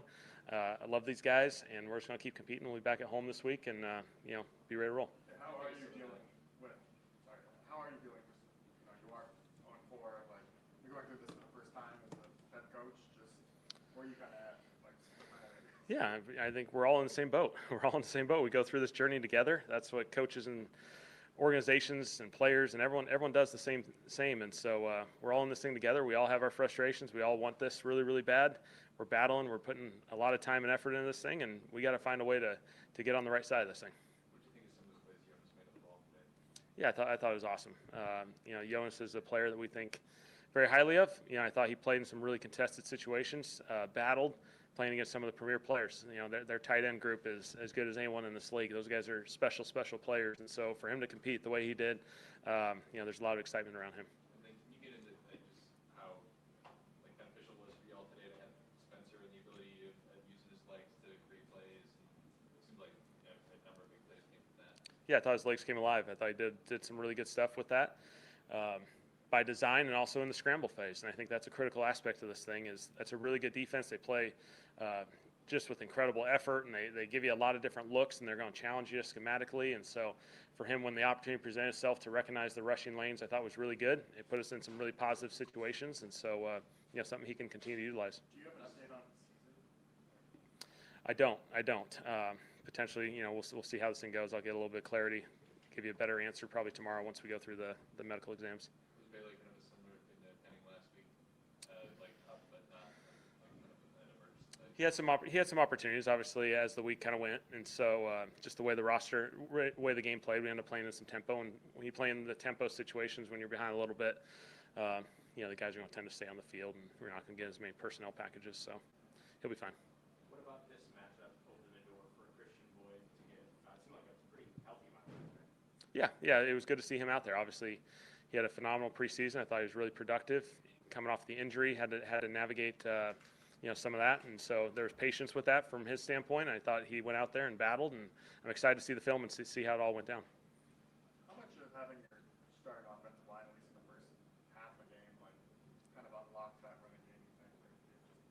The 5 you want to carry for the season? That's a good question. Obviously, that was the 5 guys we anticipated. We know this league there's lots of twists and turns, and we've played a lot of different combinations up front, and we may have to in the future, and so we'll just continue to build that. I think those guys, the more they rep things together, I thought it was the most awesome thing was seeing Trevor out there playing guard. I thought his physicality as the game went on, he just became more and more comfortable out there, and I thought there was a lot of positives on his side. How did you think just Spencer did overall? You mentioned the run game, his legs, but just passing and overall. Yeah, I thought Spence battled. He's right there. I thought his legs came alive. Obviously, from a pass game perspective, we had a couple opportunities we're close on. We just didn't get it done. So. Only one passing attempt more than 20 yards, at least upon first with all this. Yeah. What is it that's kind of limiting the downfield attack in the offense? Yeah, we just got to find different opportunities for it. And so, obviously, we ran the football a lot on first and second down. There's a lot of positives there, and we just got to find a way to get downfield a little bit more. I thought a couple of the designer action shots, the deeper shots, Spence ended up using his legs. And so those were positives in there. All right. Thanks, guys. All right, Kellen Moore, man, a lot of stuff to talk about there. Spencer Rattler is going to take the mic in a second, fam. In just a second to hear from Spencer Rattler, man. And like I said, there was a lot of positives, man, and for the Saints and some negatives, man, but they did have more fight based on some of the other games that we did see. They did have more fight in this game, man, and they were. Yeah. It's just the opportunities at the time. We got to do a better job. Here's Spencer, y'all. Here we go.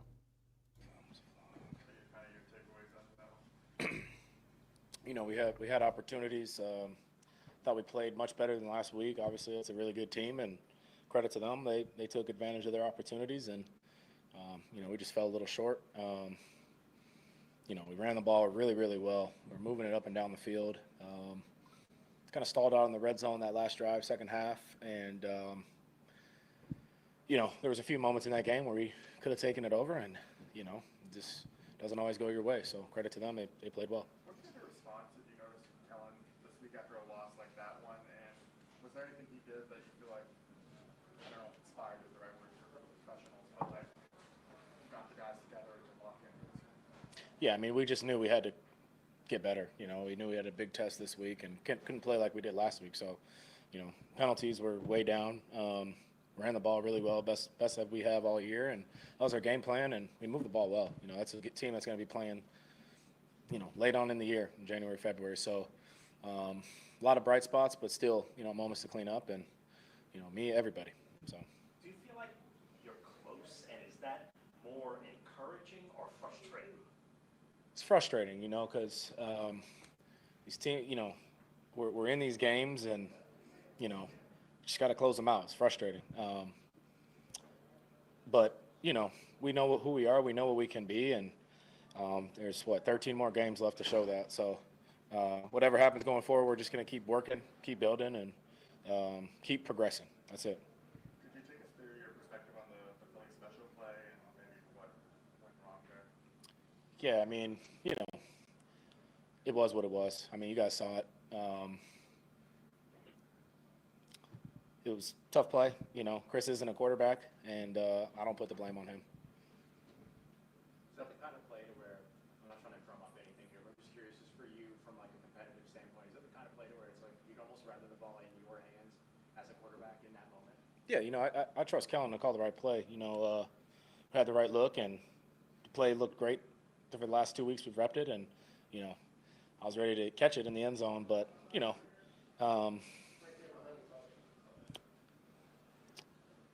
I trust what Kellen's calling, and the play was set up for success. How much do you think your legs also opened up the run game, and do you think that was a factor in getting that going? That's something I'm, you know, happy about today. Is I came into the game wanting to use my legs more, and you know, that got them on their heels a little bit early in the game, and opened up some stuff for us. And you know, especially on third down, I think that's crucial.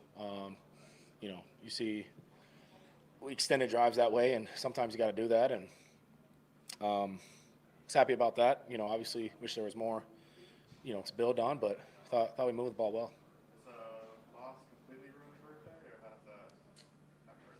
It's football, man. It's football, you know. You want a birthday dub. You want a dub every time, but this is the game we play, and you got to keep stacking, keep building brick by brick, no matter what the outcome is. What's the challenge on that play to Cooks? Looked like he had to try to fit it into. Yeah, no, I made the check to that route. It was wide shell, and there was no pressure. Nodded him, and, you know, it was the look, and I ripped it early, and, you know, wish it was a little higher. And, you know, I thought he made a hell of a catch. I thought it was a catch, but, you know, they reviewed it and it wasn't. So, you know, that's tough. You want to hit that, but on to the next. We've talked a lot about the explosive passing game not being there, but what do you think the key to getting Rashid Shaheed going a little bit, even if those shots aren't there? Is there anything you're saying with that? Yeah, I mean, just get the ball in his hands in space. I mean, jets, you know, quick routes, you know, stuff over the top. You know, they did a good job in third down today, and 3rd and 7+ of, you know, making us hot a few times, and had to get the ball out. But, you know, Sheed's a great player, obviously, and we want to give him the ball more, you know. What did you see from Trevor Penning just making his first debut at left guard? Yeah, it was great. You know, great to have him back out there. He's been excited to get back. He's been working his tail off to get back, and, you know, you feel a sense of security when all 5 of those guys are out there. They did a great job today. You know, kept me clean for most of the game, and they battled. They battle every week. You know, I'll roll with those guys every single time. Having those 5, do you think that's like one of the reasons your run game started clicking? Is like this is the group that you guys wanted to have? Yeah. I mean, those guys were blocking their butts off and leaning on them. We were running the ball. I don't know how many yards we rushed for, but it was a lot. And, you know, Kendra ran the ball well. AK ran the ball well. You know, the run game was definitely there today. So that's a good feeling. Thank you.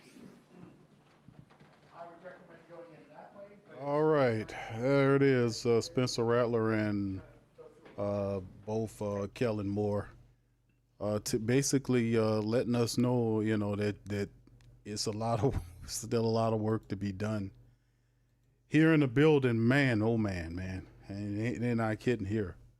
I'll tell you one thing, Pops, watching this game, man, it's just, we knew there'd be a tall order to beat the Buffalo Bills. Right. It's just, you know, 0-4, man. I'm kind of understanding that, you know, and of course the next matchup will be up against the Giants. So we'll see. But the Saints, the major injury to kind of take a look at is the fact that Cesar Ruiz, ultimately he went down with the issue. He got rolled up on. I think he got carted off with an ankle issue. Mm-hmm. And it's never a good thing when you see some of these guys get carted off. But yeah, Cesar Ruiz, who's just really been struggling in this season and in prior seasons. I was watching tape. It was a couple of times where a guy just ran right past him. He didn't even see the man. You know, I just don't understand, man. But the man is hurt, and we'll get an update tomorrow about Cesar Ruiz and how severe his injury is. But outside of that, Pops, what are your thoughts on Kellen Moore and what you heard from Spencer Rattler? chopping wood. You got to keep on chopping wood. They keep making all these mistakes. They chopping wood. That's what they, that's what they doing. Hold on, Pops. Hold on. We know who said that before. So it is Yes. that's his version of chopping wood. Is that what's going on? Yeah, I think so. Look, but the offensive was the one positive I noticed. They didn't have as many penalties on them as they did before. You know, the in the first 3 games they had bunches and bunches of penalties, and that really kind of threw the offense out of rhythm. Today they played a pretty decent game offensively. They just couldn't get in the end zone. I mean, you have to make like I say that incompletion that he threw. I think it was Brandon Cooks. He could have, if he had caught that, that would have been a touchdown. It would have might have even changed the complexity of the game because I think after that play, Buffalo came down and scored. But the major thing right now is our run defense. We can't seem to stop the run. I mean, this kid just ran up. He ran for over 100 yards and offensive. Like, I don't think they ever punted, but maybe once or twice in the whole game that they got him off the field. But Buffalo could have ran the game, running the ball on them all day because that they couldn't stop the run. I just can't understand it. No. It's interesting too, Pops, because the way I'm looking at it is that, man, where do you? I'm trying to figure out, as a guy that we study football, we watch it, we know the fundamentals of it, we know the team, the players, and you kind of looking around and seeing something that you can kind of see or something where they can galvanize to. It's just the few things here or there. The penalties, good, they were down. They did run the ball a lot better against a team that was the worst run defense in the NFL. They were 32nd, dead last. They did that. We did the secondary, one of the best in the business through the first 3 weeks. Top 3 or 4 or whatever it is. They held the Saints to 109 and some change. Saints were able to get on the board with touchdown there, but it's just a lot of hit and miss stuff, but just not to just go in, but specifically and break it down. But it's just, man, overall, like people say, man, we just got to play better. And it's just like the intelligence, the poor tackling. It's like 4 weeks. Why are they so poor tackling? Why is this such a bad tackling team? We didn't need, if we're going to run for 100 and whatever it was, the most that we've done in a while, why can't we stop what they got going? I know Cooks is difficult, Hill is difficult, but that don't make any difference. If you tackle these guys when you get your damn hands on them, then this could kind of change the game. But the Saints missed so many tackles today. Yeah, they did. I just don't understand. Why are they so poor with the most basic fundamental things? This is not a young team. They got veteran people out there that are not running routes as crisp as they need to, or getting separation, not blocking, because it's the extra stuff like getting the blocks, putting the blocks when the blocks need to be made, guys doing what they're supposed to do. We're just not seeing it. We're not seeing it. We're not seeing the completeness of the game. Like, you don't have to be perfect. There's no such thing as perfection. But the reality is, when the moment comes for you to make a play, you got to make it. And it don't matter if Buffalo Bills or Saints or whoever does it wins. The Saints have this real weird psychological dynamic that's going on with this team, where when the big moments of the game, where if it's a catch or a tackle or a block, they're not doing it. The offensive line, although they ran really well today, it's just, we're not dominating in the way where we need to dominate, right? And it's just a lot of different little things like that. But when it's time to make the damn play, whether it's a catch or a tackle or a block or whatever we got to do, we have difficulties doing that. So, and that's just as a team. Now, of course, people are going to micro look at it or just brand stroking and say we need to change at the core. I hear people telling me that, like, the man is overall the Saints as a team are not executing in a way where it's bringing success successfully. We're not doing the things that we need to do when the moment arises. That's what I see of these 4 losses is like they're losing and they find in different ways. Like the third game was they didn't show up to play. Special teams didn't show up to play. You know, then we had something positive going on, and then it's always some stupid shit like Group A. You know, the Saints go down in there and they make the play. The next drive, when we got to kick the ball back to him, he kicks it down the damn field out of bounds. It sets him up at the 40. And then Buffalo marches down the field from the 40 on the short field. The Saints defense don't even slow him down. It's a speed bump. They go down there and score off of that dumb play. Yes. And that was the best field position they had all damn game. It's always some simple shit like that. That's really elementary. You know better than to kick that damn ball out of bounds like that to set these people up on the short field. That kind of stuff.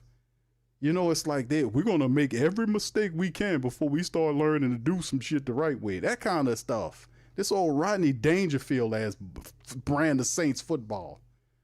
You know, they stumble Chevy Chase ass bullshit, falling down the stairs and all this kind of. It's just, man, it's just real weird to have these veterans on the team, and then the Saints as a collective they're not smart.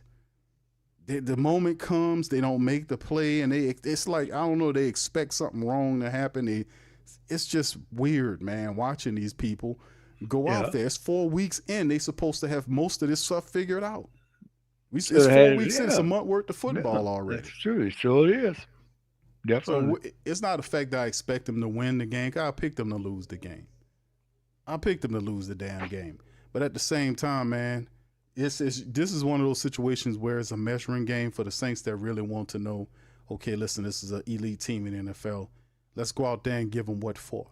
They did it in increment, but when the time stepped up for them to get over the line or make the play when they're supposed to, they fail. It's just more of the comedy bull crap. And then Kellen Moore comes out and says he loves these guys, but the love is not reciprocating. These guys, he said he loves them. They say he loves them, but they don't love him enough to play hard enough or smart enough to win games for him. So what kind of love is this? You know, so anyway, it's just weird to me, man. But Pops, what do you think before we hit him with the scoring breakdown here before we get ready to shut the recap stream? Well, I mean, the missed tackling was obvious. It was obvious through the game. They would stop to have the guys cold, but they can't hold them. He's running right through tackles. You know, stop these people from running through the. If you got him in sight, meet him, but don't let him advance the ball. Meet him as best you can, and then hold him till you get help. We saw too many slip tackles, especially in the secondary. There's too many missed tackles back there. And then some of the plays along the line, the defensive line is very soft. And teams realize this, so they run the ball at the Saints all day. You have to stop that. You have to be able to plug up the run. You have to know when the ball carrier is coming and then move to stop him from going through. But they had the blocking wasn't there, and they moved the Saints back, moved the pile. The guy ran every time that guy touched the ball. He averaged 5 to 6 yards a pop. A couple of times, some of them ran for more yards than that. 1 or 2 times he ran for more yards than that on first down. It's boom! It's like right straight through the defensive line, and the secondary slow it coming up. I don't know. That's one of the worst phases of their game. They can't stop. That's what they learn how to tackle properly. They can get off the field a lot quicker, so they can rest better and be capable of playing the kind of defense that would allow them to make the right plays in position. But they cannot stop the run. 3 weeks in a row, 4 weeks in a row, they couldn't stop. They just can't stop it. 117 yards off of 22 carries by James Cook. He averaged 5.3 yards and a touchdown on the Saints today. He got wherever. Now, they had a few stops there, but not enough to prevent him from doing it. Matter of fact, James Cook and Josh Allen were the offense running attack. The rush, you can say the offense period. The way they operated, even though you've seen Khalil Shakir and Dalton Kincaid catch touchdowns in the game, but James Cook and Josh Allen had rush touchdowns today. Josh Allen had 45 yards on his scrambles and averaged over almost 6.5 yards per scramble. But the scouting report, we did the recap, it spoke, and I put the great Saint think tank and the Who Dat Nation on game about these guys and told them, if you want to minimize or slow guys down, these are the guys that you would use, that you would have to be able to slow down. Cooks is one. You can't let Josh Allen and Cooks go on you. You can't let them get loose and do what they do, or you'll have a 165-point effort on you with 5.2 yard average with 2 touchdowns. Yeah. So it is what it is. The Saints give it a mighty effort in Orchard Park, New York. They fall 31-19. Here's the score report, fam, just to kind of hit y'all with the scoring report and how it happened. The first touchdown from Khalil Shakir was a 43-yard pass from Josh Allen. 7 plays, 79 yards over 4 minutes to get the first score on the game. Buffalo 7-0.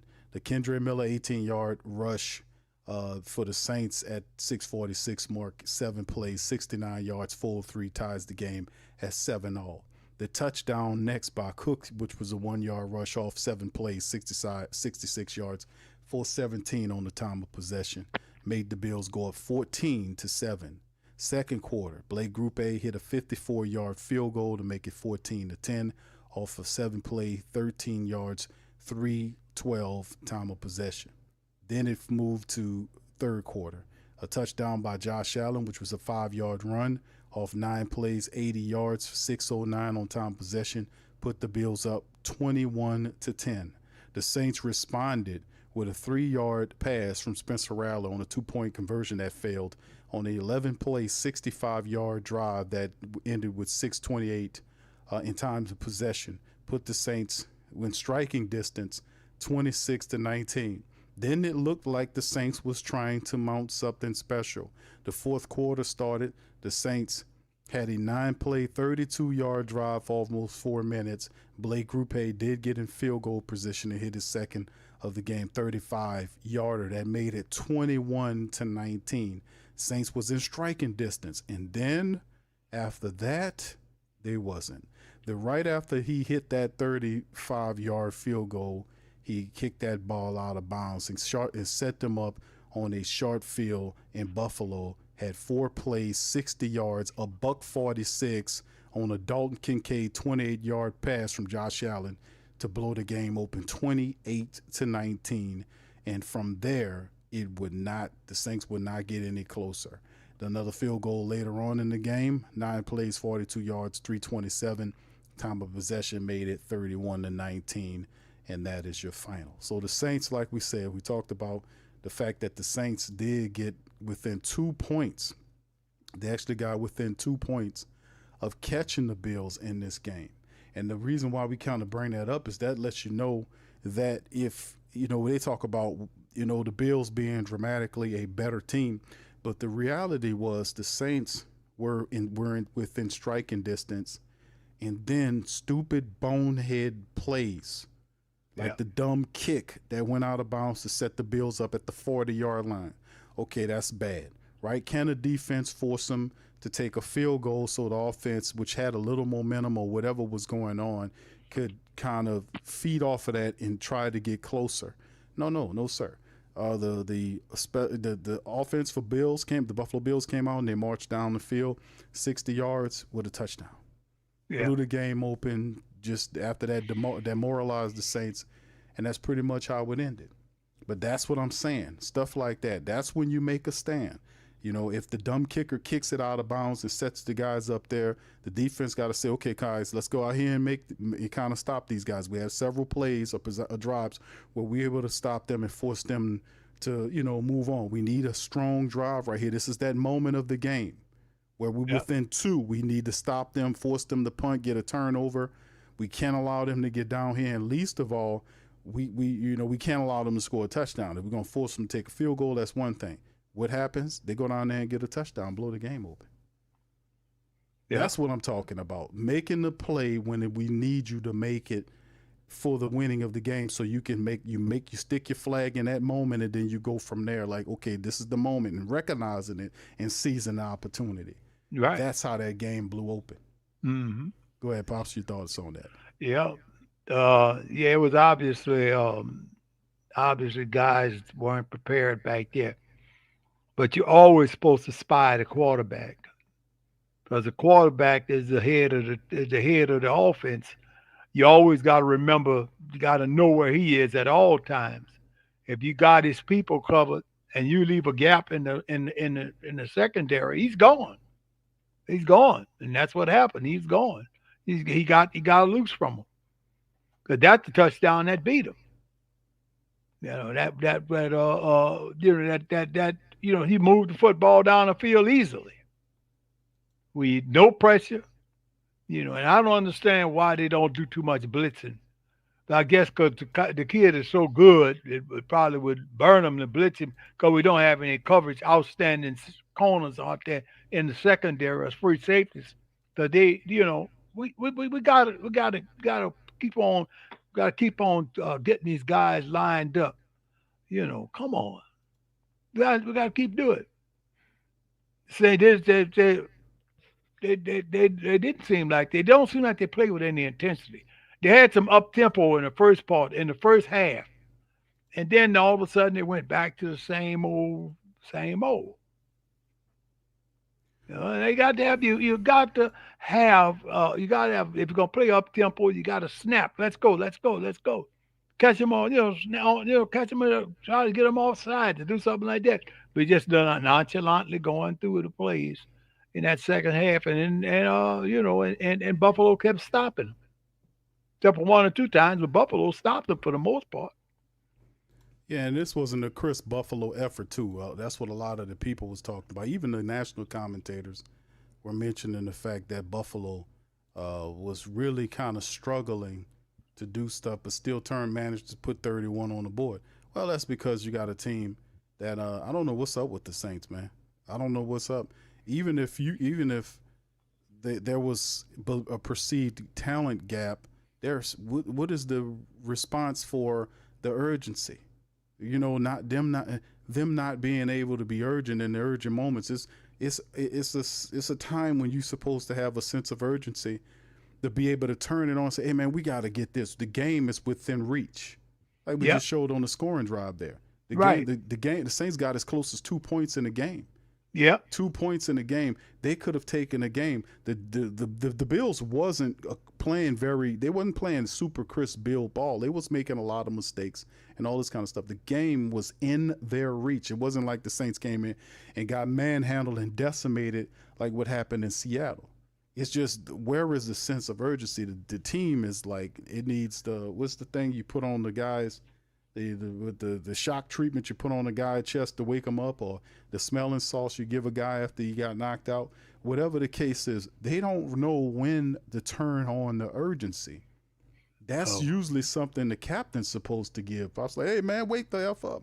We have to win. We got this game. It's the urgency for this team. I don't get it. And plus the defense, my goodness, that defense, man. I don't know. You can't count on them when you really need them. And that's Cam, that's Damara. These guys cannot be counted on when you need them. We needed you to make a stand after Groupie kicked that ball out of there. We needed you to hold them to at least a much a field goal.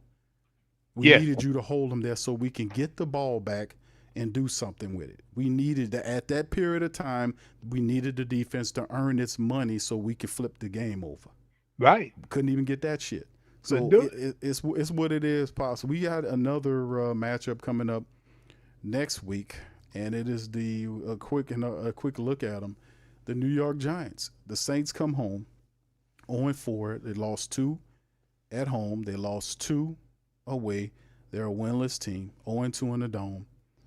Coming up the first game of October. as we peace out September. The first month of games for the Saints has been a laugh fest, a disastrous, incompetent, dysfunctional football. They are 0-4. As they take on, they welcome in the Giants, who are 1-3 and 0-2 in a row. These are two different type of struggling ass teams. I don't know if the Saints will be giving up the underdog status for this game. I think Jackson Dart is supposed to be the guy that's supposed to be playing for them coming into this game. We know Scatterbo, the young running back from Arizona State's there. Shout out to Malik Neighbors, who got hurt today, and I think it's for the rest of the year. Malik Neighbors has, I believe it is a torn Achilles tendon, an ACL. I think he will be done. Is it an ACL, or I think it's an ACL issue that they're reporting for Malik Neighbors. So he will not be. Yeah, he won't be playing. Game. He won't be playing in the Saints game, definitely. Right. And I think he's going to be out for considerable time. Yeah, he might be done for the year, Pops. Mm-hmm. He might be very well done for the year. Yeah. So with the month of September games behind us, Pops, does October give the Saints any?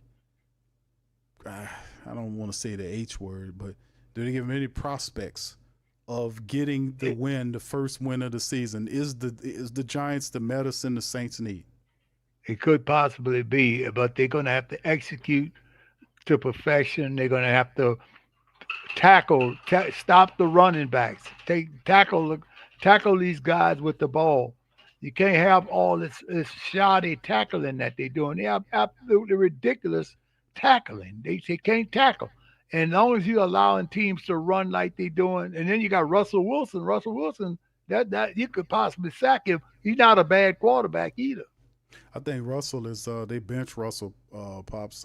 He's the top dude there in terms of their statistics, but the Giants are going with Jackson Dart. He threw his first touchdown today against the Chargers. Yeah, strong. I remember that. He was playing for one of the Mississippi schools, if I'm not mistaken. I think it was Ole Miss. Ole Miss, yeah. Yeah. Their quarterback last year, by matter of fact. That's right. Yep. So he's a big one. He's a big, strong kid. So he might be playing pitch and catch because the Saints have so many holes in their secondary, man. And they can't put pressure on the quarterback. And they got to rattle him some kind of way so the offense could come back and do their thing.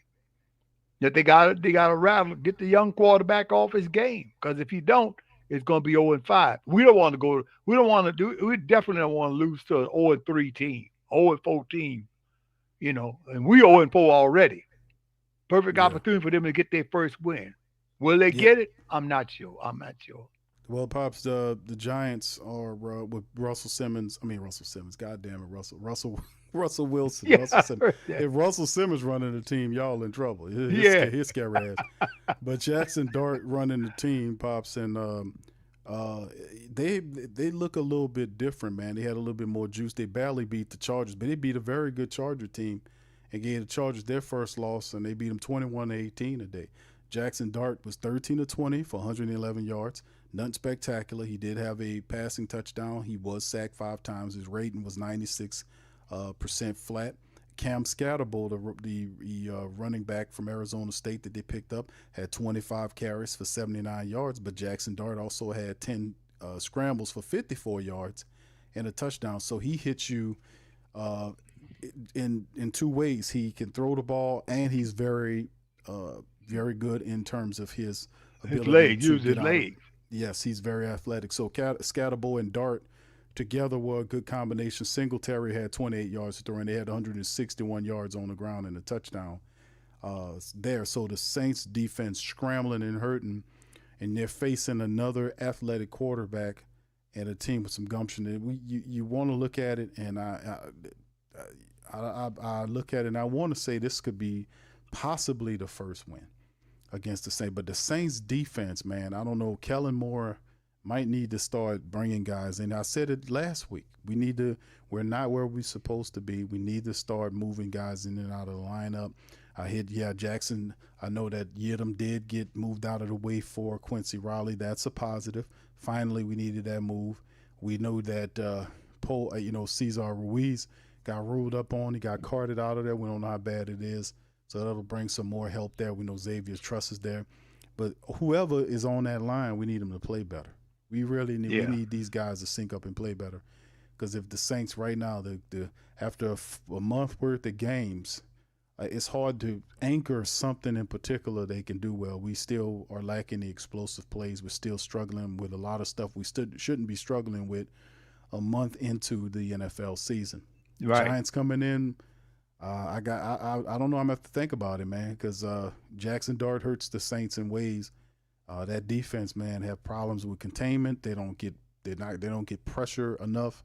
They had 3 sacks today, but it could, if you look at the film and you look at the game, it could have been a couple more than a few, and they leave stuff out there all the time. So we need to make sure, man. I don't know what Staley's gonna do, Pop, but we need to bring in some more people here, man. Or we have to be able to do something different up front here, man. That it's just we can't let people run on us like this, man. And it appears that this could be something similar going on. By all accounts, they should be able to beat the Giants in the Superdome. If the Saints can't beat the Giants, bro, we got major problems, man. A young quarterback and rookies and positions, the top weapon hurt on offense. If we can't beat the Giants, Pop, yeah, you put this team in a goddamn coffin, man. If they can't beat the Giants, man. This is our chance. And then it's going to be a home game as well. This is our chance to pick up our first win. But we got to execute defensively, especially. We got to stop the run. The biggest problem is the run game. They're not stopping teams from running. The passing game, they have its moments against the Saints secondary. But the running game, they wide pass the ball and they can just run. You know, they get run on the Saints, and that's what happened to them today. I mean, they got run on. I mean, march down the field. One offensive play, they took 4 runs for first downs all the way down the field. They have to stop the run. That should be their number one priority. Stop the run game or slow it down where we can stay in the game. Because if we running and our guys getting wore out on the defense because they got to stay out on the field too long. And that's another thing that's happening to them. Their defense is on the field too long.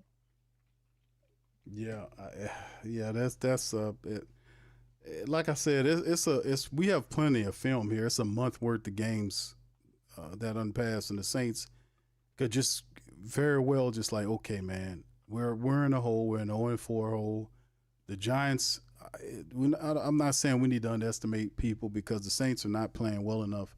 They're not exhibiting intelligence and discipline in the way that we could say, oh, yeah, we got a Giants win. But in the end, man, when they have a young quarterback, albeit he's an athletic one that can throw and pass, and they're missing a top wide receiver, their top offensive weapon, coming into your building, that should very well, whether it's close or not, they should have enough pride about themselves to be able to execute and get their first win and start, and then to talk about dealing with winning games one step at a time and all this before you start getting into your NFC stuff, your NFC South stuff. Right. We because all these other people are doing things as well before we get into our NFC bag. If the Saints can pull it together, just spanning ahead, fam, over the next 3 games the Saints play are at home against the Giants, at home against the Patriots. They hit the road against the Bears, and the fourth, I'll give you a fourth one, and this is the October slate of games. At home with the Giants, at home with the Patriots the next game, away for the Bears, and at home with the Bucks. So if they want to get back to 500, it starts with the Giants and the Patriots, the Bears, and they need to keep climbing. But they have to fix these problems, and they can't stop the run effectively. They're missing all these stupid-ass tackles. The offensive line, they have to find a way to crystallize the line. I don't know what you got to do, but you got to do it. And we got to find a way to get downfield. We have to find a way to solve the fact that we don't have the explosive plays to blow the game open. We need to get downfield. We need to execute properly to get downfield to blow the game open and make it a lot easier than this. the non-explosive plays is keeping everything bundled up. And until you hit the ops with these type of plays, you know, it's just going to keep everything tight. Everything's a battle and close. It don't matter who the opposition is. It's always tough to run the football, catch the ball, get upfield. It's all this stuff. They have to figure that out, man. It's 4 games into the season, and they have to come up with answers if they're going to try to add or stack wins one game at a time. They can't continue to struggle with the same stuff week to week, can they? I mean, we'll see, man. We'll see. Sean says 0-4 in October. I don't see an 0-4, bro. I don't see them being 0-4. I expect them. I think they can at least get 2 wins out of the 4 in the month of October. But this game is doable. I mean, today's game, no. I agree with you. I didn't think they had much of a chance, even though the game was closer than I thought it would be. Mm-hmm. But this game here is doable. The New York Giants have their problems. We should be able to take care of business in our building. Get their first. That's where they really need to get the feel of love is getting their first home victory before you're going on the road. And they got an opportunity to do this. Because Jackson Dart is a rookie quarterback. Now, Rattler is not. Mm-mm. So Rattler's been around a couple of years, but Jackson, that's his first start. So we got. I mean, second start, but he's a young rookie quarterback. We should be able to come up with some schemes to confuse him. Maybe get a pick off or something like that. We should be able to intimidate him. You know, show him what's going on. You know, to be able to win this game. I would say they have their first opportunity with this game. Yeah, I said that about Arizona. I thought Arizona would be a good one. San Fran with missing his starting quarterback, starting wide receiver, and starting tight ends was a win. Nope. The Seattle team missing most of the secondary people, and Sam Darnold at the helm. Nope. You knew the Bills was going to be the loss, but like I said, it's something about the Saints. They're not an intelligent, disciplined team that knows when the moment arrives, when the sense of urgency or an opportunity, a window of opportunity opens for the game to be in your possession. They don't recognize it. They don't play with that focus. They don't play with that intelligence or that sense of urgency to go and grab it and want it. The game was possessable. Yeah, the game was within 2 points. It was possessable. Yeah, and we did not want it more than they did, and that is a problem. That's mental. That's a part before we even get schematic. But that's the thing. Wanting the game and knowing that it's here and going to grab it and possess the game and wanting to win more than your adversaries and do what you need to do to take the win home. This team is something else, man. There's something else. Anyway, let's do this, Pops, and I'm going to let you get the last word in here. Let's take a look at the scores right now. Okay. We'll close down for the rest of the show. The Colts right now trailing to the Rams at the end of the second quarter, 13-10. Rams leading it with the Colts charging, trying to get a play in before halftime. The Jags up on the Niners, 14-3 in the second quarter. The Ravens by 1 over the Kansas City Chiefs, 7-6. The Bears trailing the Raiders 7-3 with 7:35 left in the second quarter clock. Tonight you'll see the Cowboys and the Packers match up with each other there. The Cowboys looking for another win. And, of course, these are the finals. Vikings fall to the Steelers 24-21 there. You see that happening. So the Steelers are now 3-1. The Commanders, they fall to the Falcons. So the Falcons are 500 with the win. Michael Penix 20-26 for 313 yards and 2 touchdowns. Bijan Robinson has 75 yards rushing with a score. The Falcons are now 500. They're with the 34-27 win over the Washington Whataburgers. Of course, we know about the Bills beating down the Saints. We know that. The Lions got back to respectability by trouncing the Browns 34-10. The Panthers, who blanked the Falcons last week, got hammered by the same Patriot team we'll face 2 weeks from now. 42-13. The Patriots are now 2-2. The Chargers, we talked about it, losing to the Giants in a shocker. A lot of people thought the Chargers were going to get the win.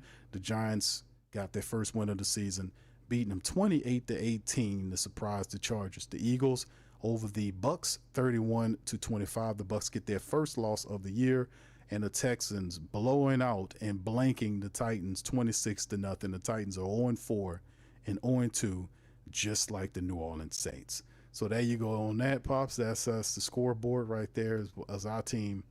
Man, that's the scoreboard. So anyway, go ahead, Pops. Last thoughts on the Saints headed into the week number 5.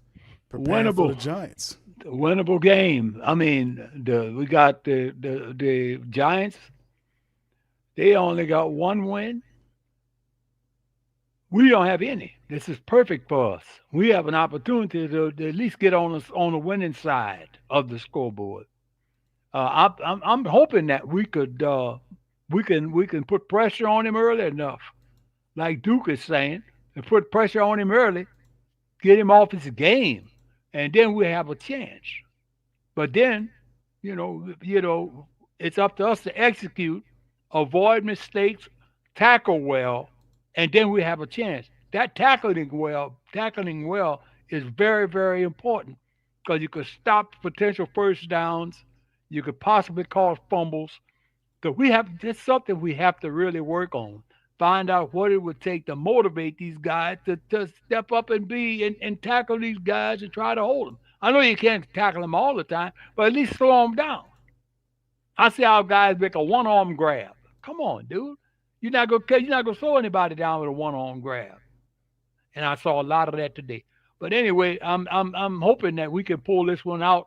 And I'm looking like to the fact that we at home, we have an opportunity. The Saints, I don't know if they're favored or not, but they have an opportunity to win this game coming up. If they execute, if they continue to execute, they have a chance to win it. Yeah, it's a whole week worth of action. Remember, the Saints said they had a fantastic practice. That's what Kellen Moore did say.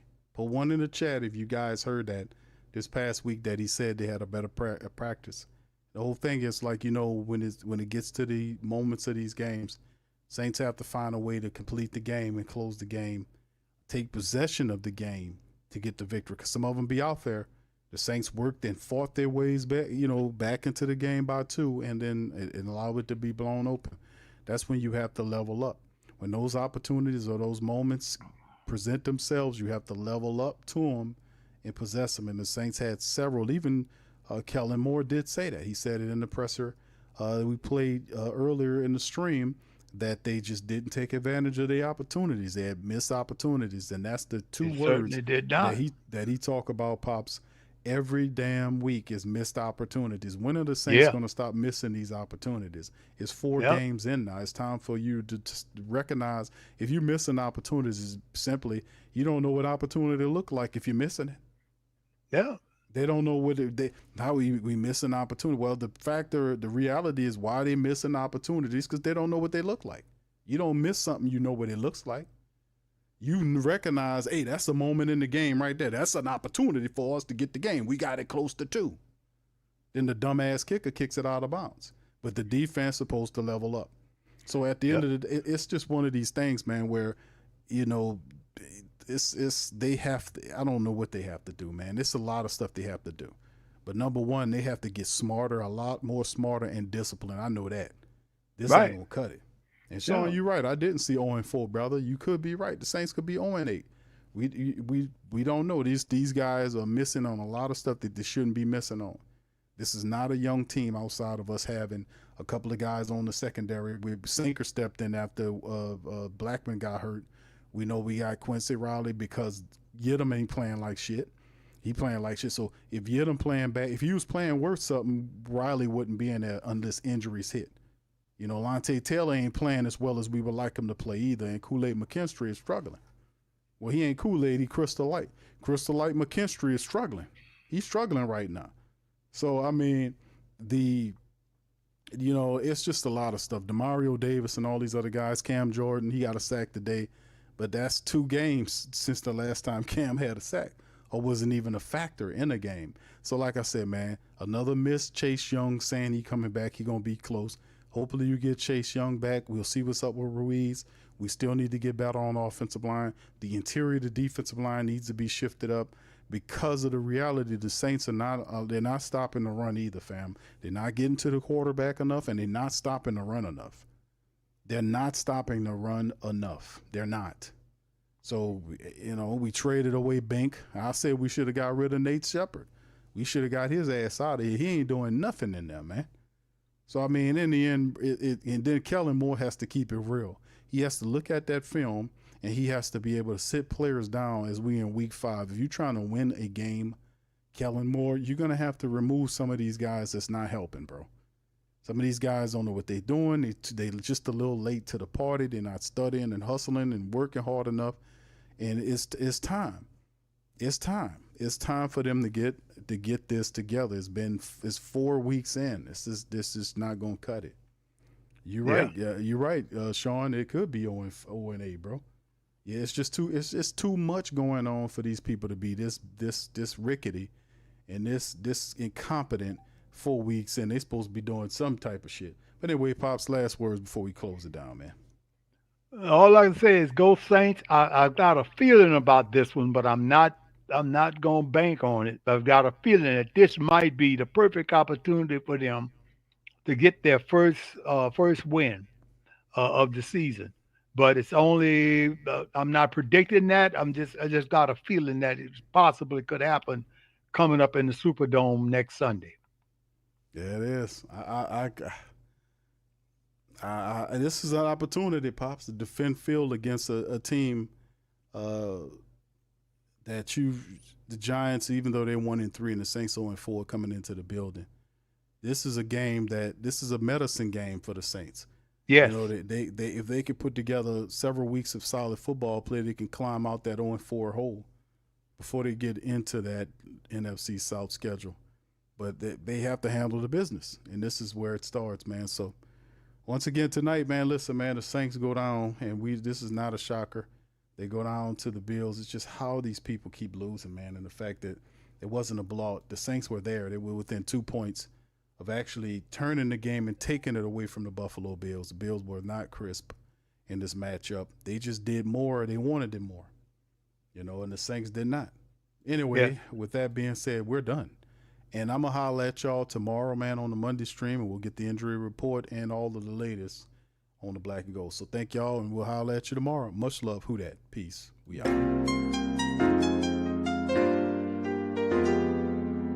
Yeah. Boogie like Benson, I'm a Who Dat. I'm a Who Dat. Long as I'm living, I'm a Who Dat.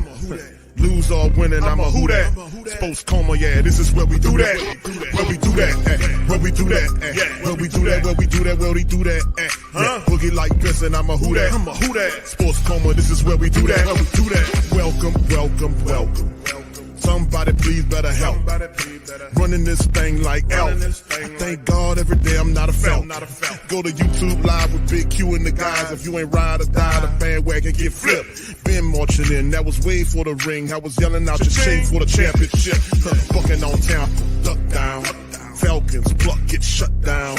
Panthers ain't much touchdown. The vision really belong to us now. So much hate on the Saints, you could probably tell. Ever since Bounty Gate hit the NFL, when things seem fishy and you probably smell the crooked referees or Roger Goodell. Money like this and I'm a Who Dat. Every day I'm living, I'm a Who Dat. Lose or winning, I'm a Who Dat. It's the sports coma, this is where we do that. Where we do that, where we do that, where we do that, where we do that, where we do that. Boogie like this and I'm a Who Dat. It's the sports coma, this is where we do that. You're listening to the Sports Coma with Big Q and the guys on the PRO Media Network.